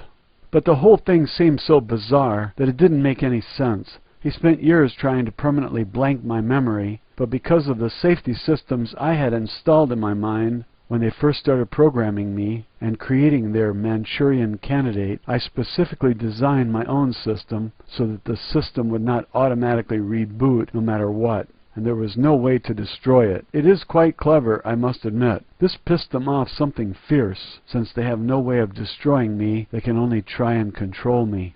During one of the sessions, he slipped and told me, "Do you have any idea how much damage you have done to the organization?" And I said, "Good, you fucking assholes." But then he said that they were now using FBI psychologists to gain control of all of the FBI agents when they came in for their mandatory psychic evaluations. Think about it. Who watches the FBI psychologists? When I heard this, I was still in their altered state of reality, and I would go on my daily life every day with no memories of what was happening at his apartment.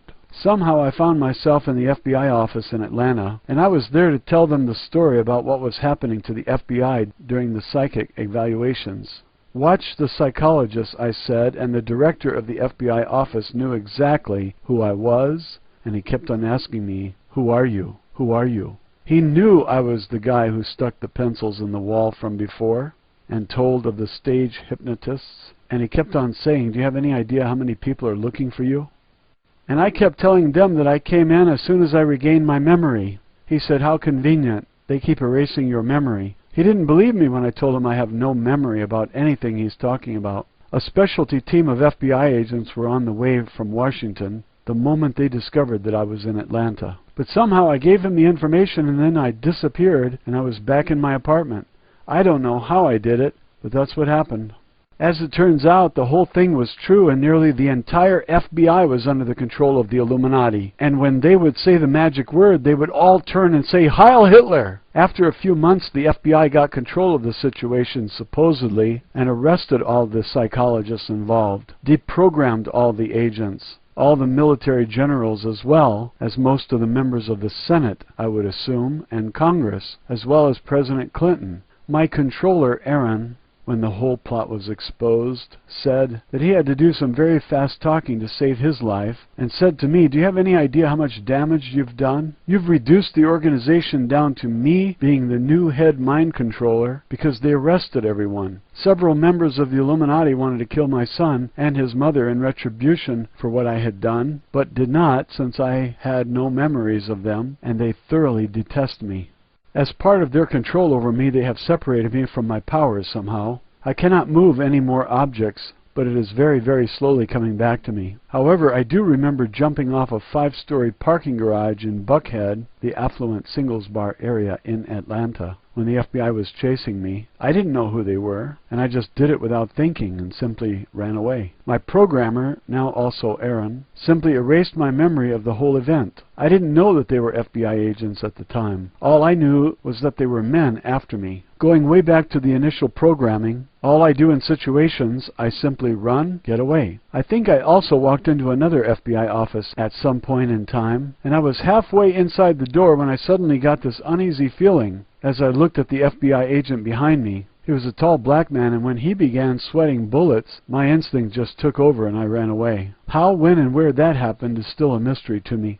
In July of 1997, one of the Army officers, Mr. Green, who had been instrumental in my development back at Rochester, and who I swore if I ever got loose I would kill, tried to kill me. I remember being in Aaron's apartment, and he put me into a trance. When I awoke again, I was literally in chains from head to foot. It was Mr. Green. He took 50,000 milligrams of cyanide and mixed it into a small glass of Coke and forced me to drink it. Nothing happened. I just burped as loud as I could and told him to go fuck himself.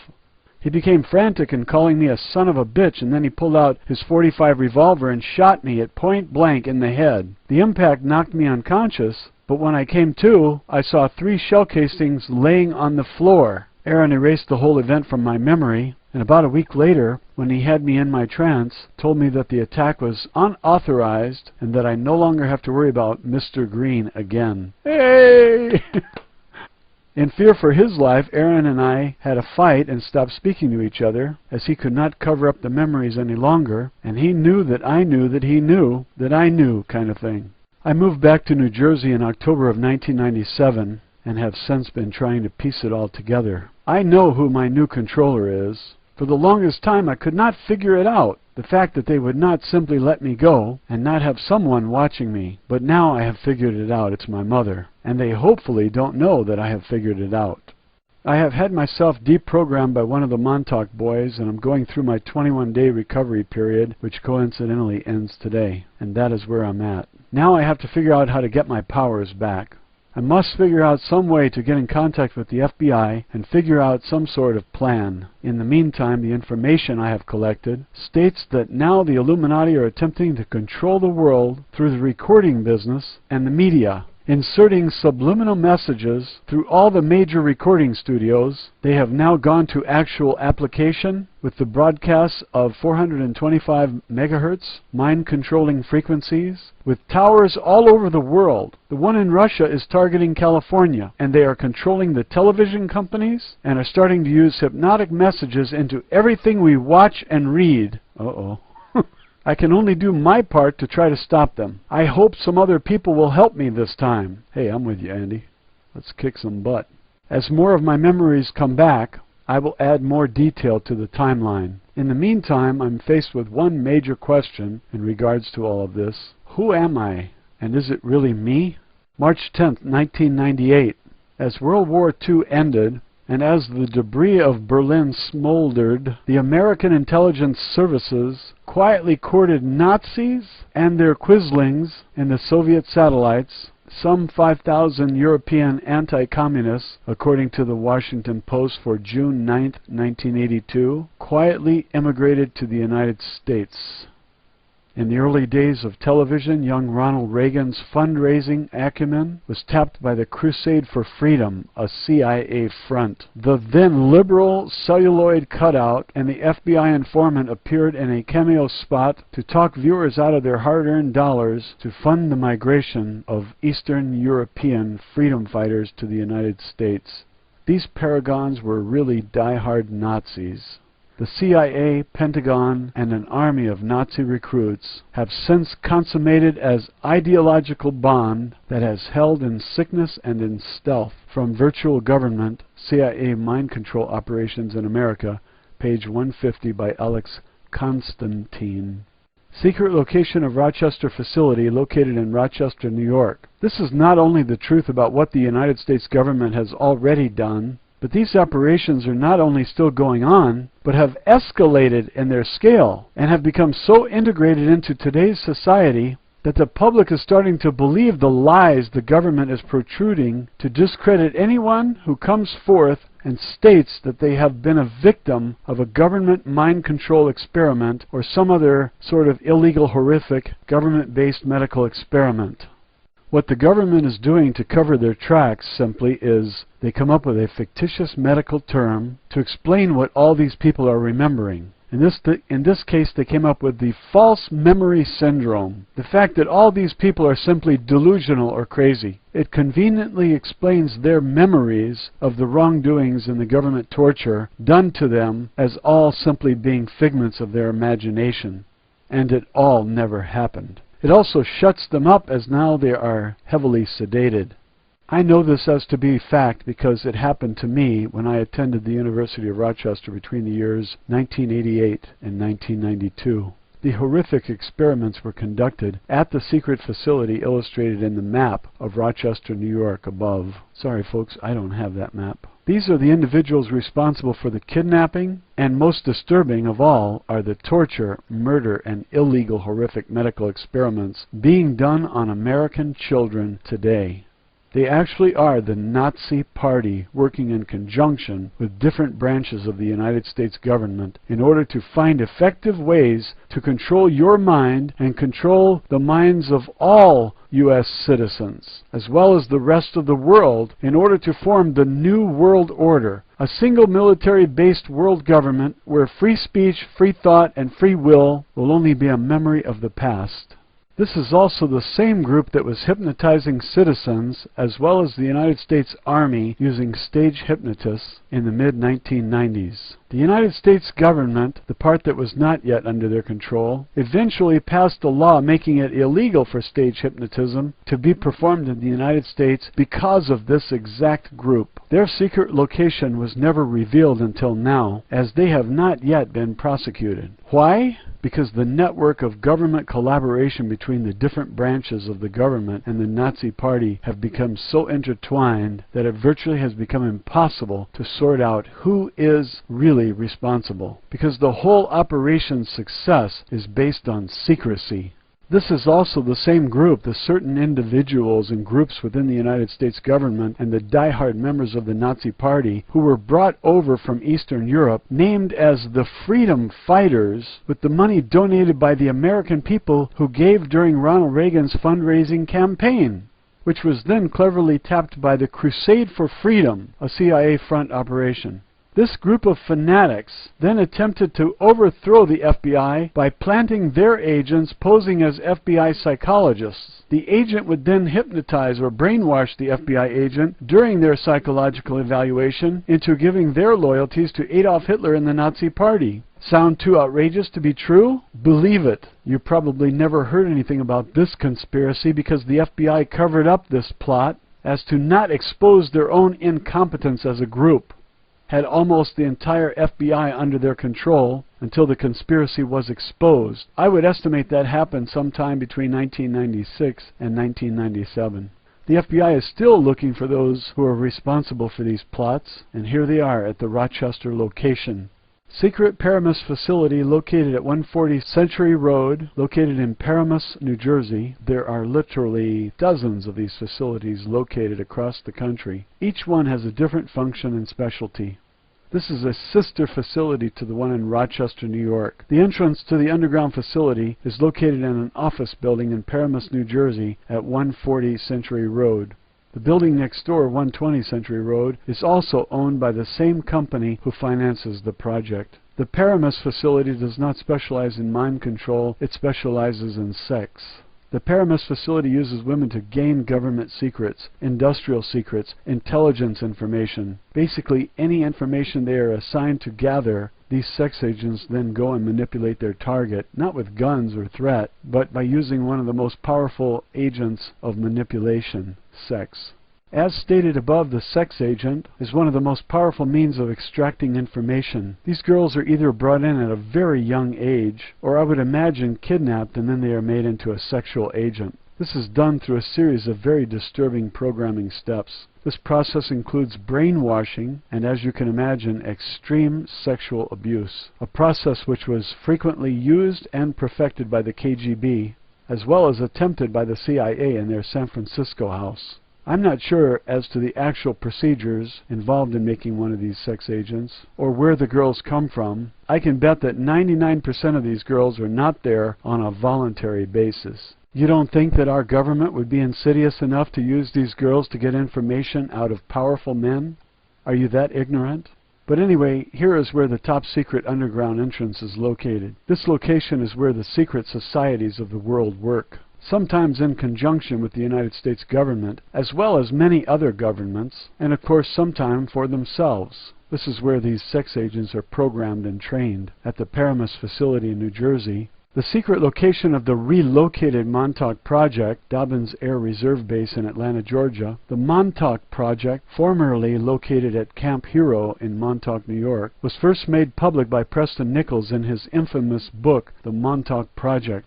The Montauk Project is simply a continuation of the Philadelphia experiment, which was then changed to Project Rainbow and the Phoenix Project, until finally it was moved and renamed to the Montauk Project. All these projects had slightly different objectives: time travel, weather control, etc. These projects were eventually brought all under one roof, which was named the Montauk Project, which was located at Camp Hero in Montauk, Long Island. The essence of the project was time travel, being able to create an electromagnetic bottle, if you will, around an object, thus enabling the object to be able to disappear or become invisible. This was already accomplished back in the 1940s with the USS Eldridge. There were problems, however. Other than ripping a huge hole in the fabric of time, which an alien species called the Greys then used to bring a huge spaceship through, and there are an estimated 1 million of them living on the Earth right now, human beings could not travel through time, as their spiritual as well as physical zero point of reference becomes lost. I'm not an expert on the subject, but as best as I can understand it, this is what happens. So more work needed to be done. What we now call our stealth technology is was actually the gray alien technology given to us in trade by the gray alien species. What happened was the Department of Navy made an agreement with the Greys to exchange technologies for human women and children subjects to conduct horrific breeding experiments. The Greys are what you see when you look at most of the alien drawings made by abductees or people who have claimed to have seen aliens. This is going on right now down in Miami, Florida. Entrance to the secret underground facility where the U.S. military is conducting horrific genetic experiments on the population of the United States while working in conjunction with the gray aliens. The entrance is located next to the classic Honda dealership and a bank in the Coral Gables area of West Miami, to be more specific, as I have seen it firsthand myself. Over the years we have developed the technology and can now use it in practice applications in our stealth fighters and bombers. Another offshoot of the Montauk Project, which had to work with the time travel principle in order to give us the spirit and physical body a 0 point of reference, was called the Montauk Chair. What this essentially did was to separate the mind from the body, to be able to separate the spirit and the soul from the body. Eventually, with the help of the alien technology, the essence of who we are, our spirit and soul, can be separated from the body, transferred into a computer, digitized, make changes in who you are if they deemed necessary, stored, and then put back into your body. Who is behind the financing of all of this, as there is no paper trail leading to the government? One of the major contributors to these horrors is a secret society called the Order to the Rose, who are the Order of the Rose. Now, Branton adds the following: the Rosicrucians, according to Reverend Jim Shaw, a former 33-degree Mason, when he was initiated into the 33rd degree of the Scottish Rite of Masonry, which actually originated at a Jesuit college in Claremont, France, and not in Scotland. He was taken to the Scottish Rite headquarters in Washington, D.C., which sits atop the pentagram-like street layout of the city. The ceremony took place in the Masonic house of the temple, in which he observed all kinds of murals, carvings, and statues involving serpent worship. In the major ceremony, they sat at a cross-shaped table covered with roses, an obvious symbol of the Order of the Rosy Cross, or Rosicrucians, which, like its allied society, the Jesuits, is a conspiratorial group hidden behind religious symbolism. Branton. It is a secret society which is essentially made up of the Catholic Church as well as most of the other powerful religions, and yes, the Pope himself have made the trade of sacrificing women and children for horrific experimentation to aliens, which is going on down in Miami, in order to gain the technology to understand and be able to separate the body from the soul. Then Branton adds, note, I'll give these bastards the technology to separate their body from their soul, if you know what I mean, free of charge. Okay.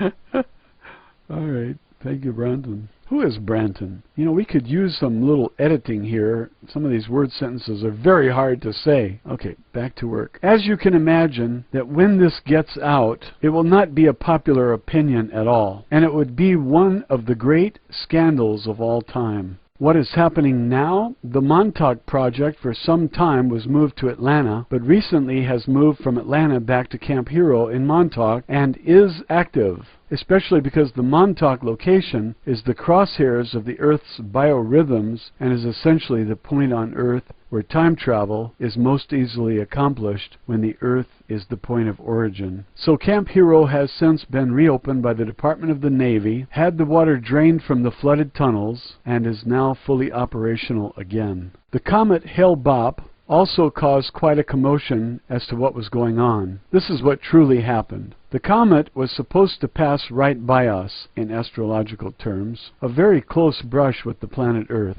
What was discovered by the Air Force and the Department of the Navy was that the comet was headed right for us. To redirect the comet, Project Pebblestone, the current Air Force equivalent to the Department of Navy's Montauk Project, was used. In conjunction with the corporation of most of the world's governments, they were trying to redirect the comet using particle beams, which we generated from here on Earth.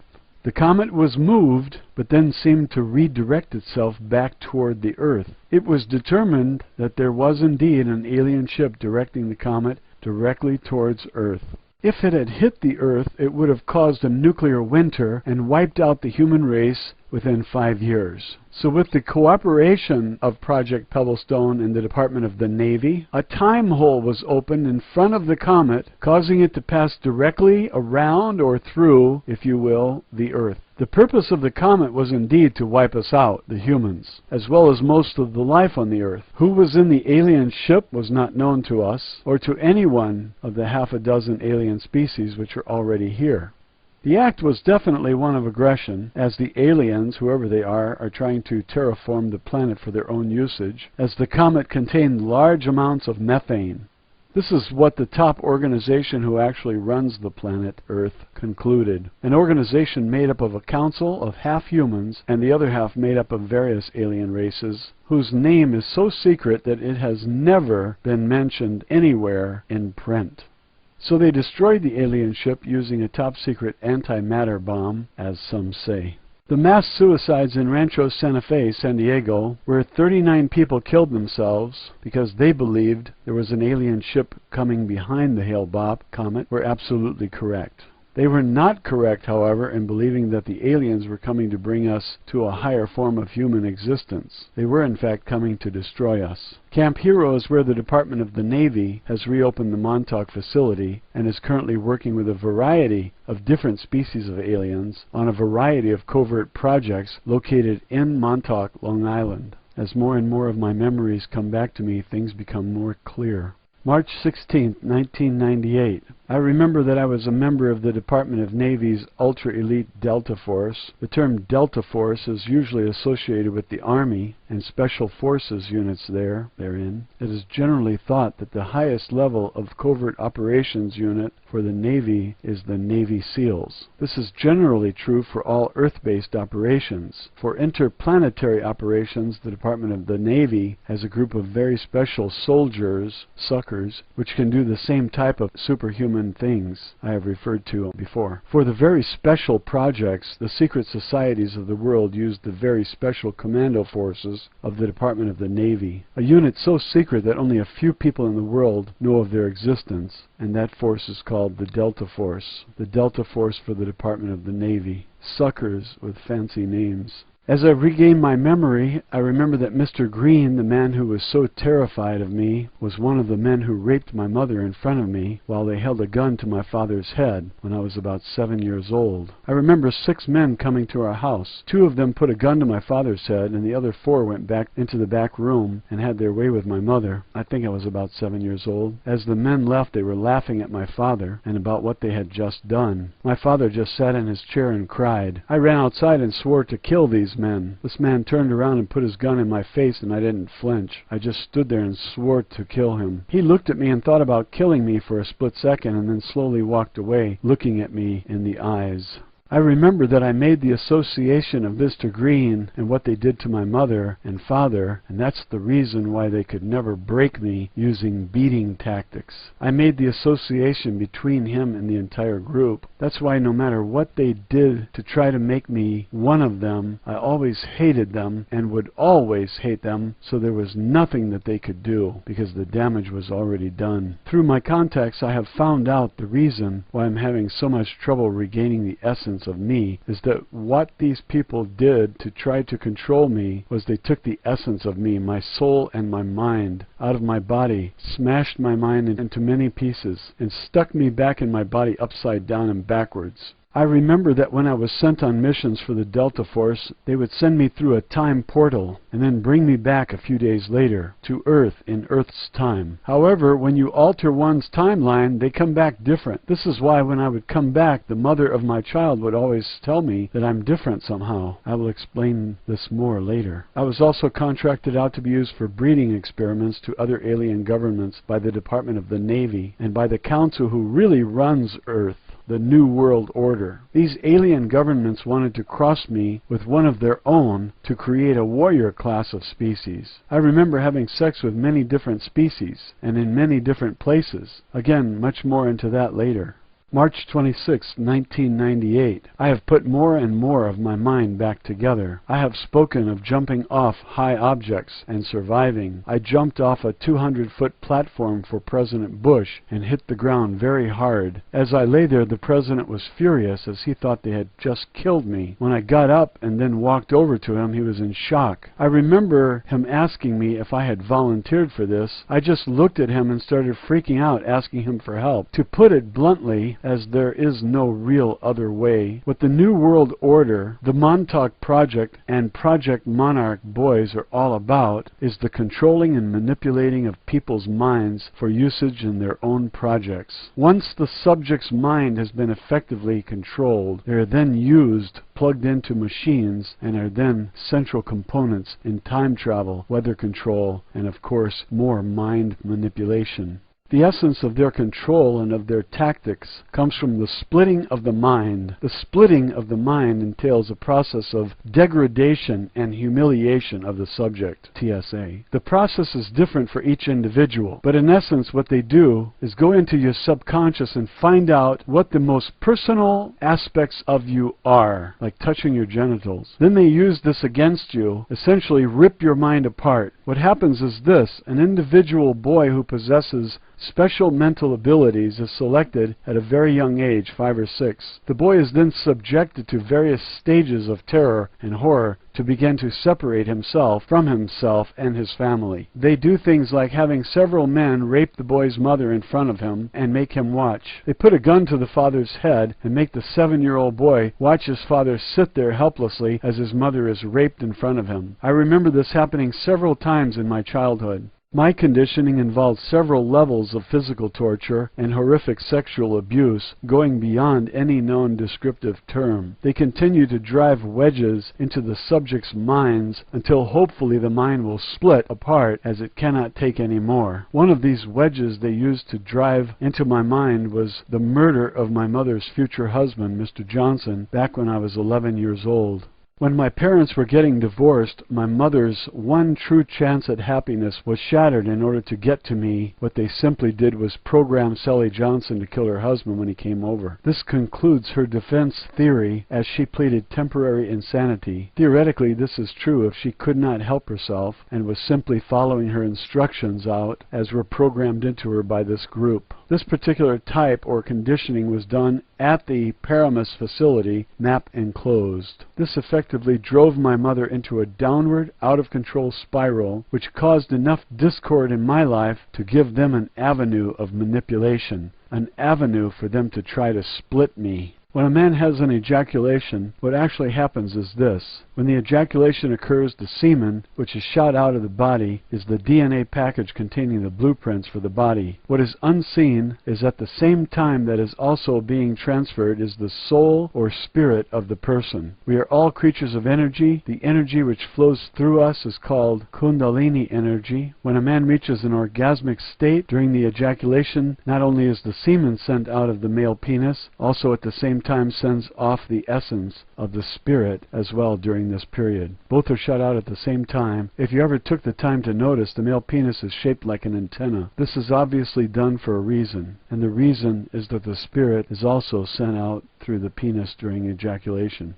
This is the reason why test tube babies are born without a soul, as they were only conceived with the part of us that makes up the body, and as the insertion of the spirit was not part of the conception, this person is born without a soul, since there is no physical transfer. Where did that come from? This is one of the primary reasons why men are used and not women. When the orgasmic state is achieved, the Kundalini energy, or spirit, of what makes us, who we are, is projected out of the body by the male to impregnate the female. This energy or spirit can be captured and digitized and then put back into the body. To split the mind at the moment of orgasm, the subject is somehow demoralized by an act or subject that is so personal that the horror of this act causes the mind to split open like a log being split by an axe. The new self or programmed response is then inserted and takes hold. They basically split yourself apart and then insert you with another self. Whatever they wish to insert into your mind, whatever they want you to be,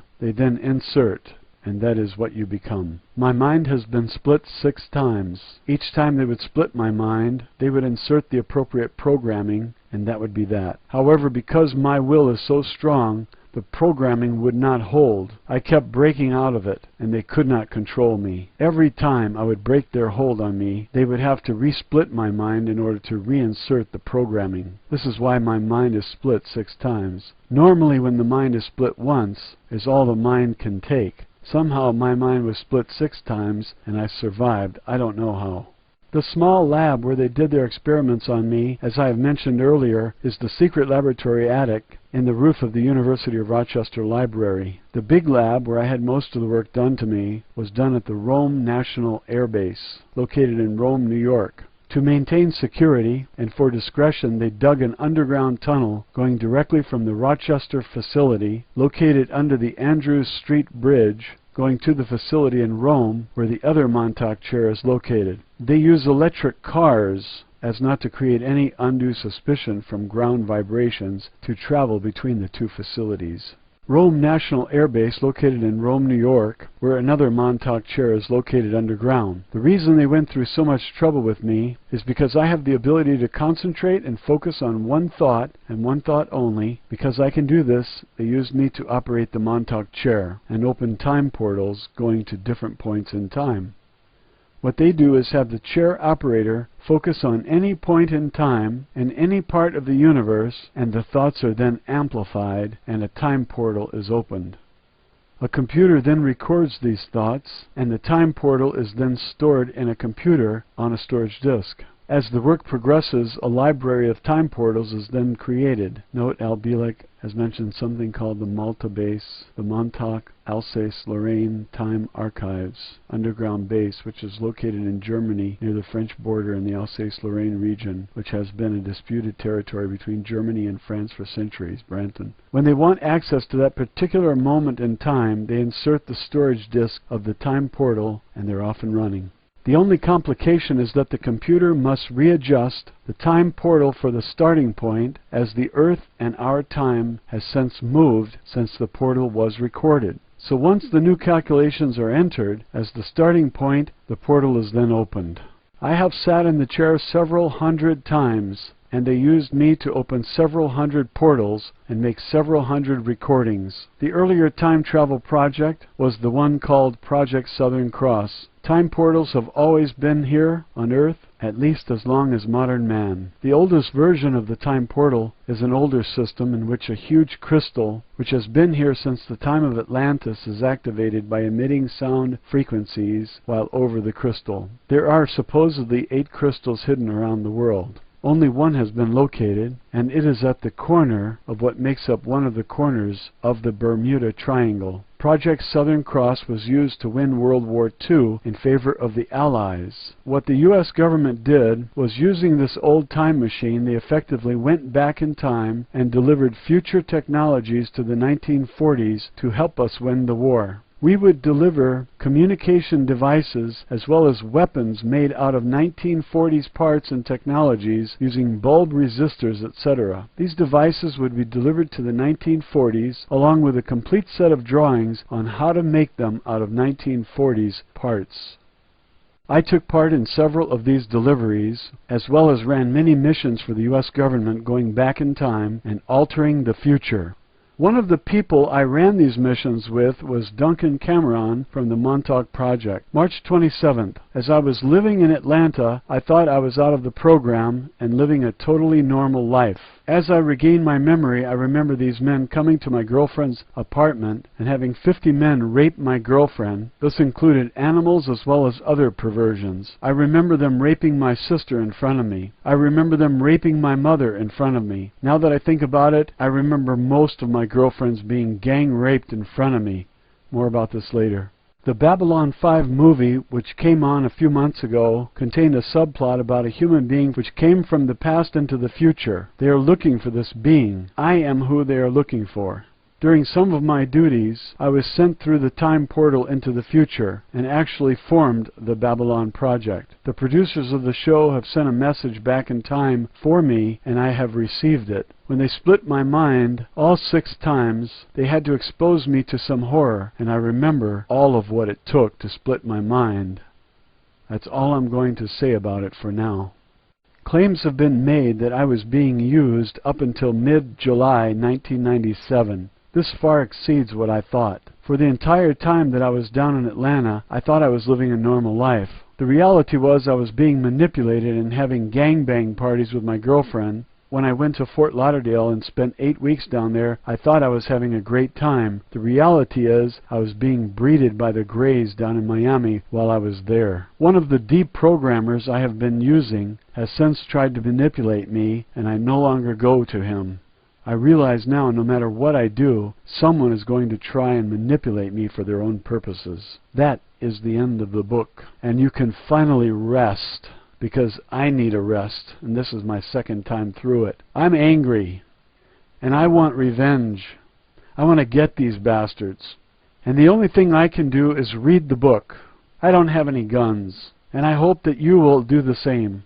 I hope that you will not take up guns, but take up protest. Take up dissemination of the truth, and tell everyone you know about this book, and show them the first chapter and see if it takes off with them. Like it did with me. I can't stand what they did to him and to thousands of other people. It's criminal, and they're doing the same thing to us with the TSA at the airport today. This is demoralizing us, this is humiliating us, and it's all done for a purpose, and it's to split our mind, to torture us. If you think this is the end, this is not the end, it's the beginning of the torture. They intend to split all of our minds, and we have to stand up to them. We have to tell others. We have to make everyone aware of this. If everybody told 10, you could start with one person and 10 billion people would know in 10 days. We can do this. It's not that difficult.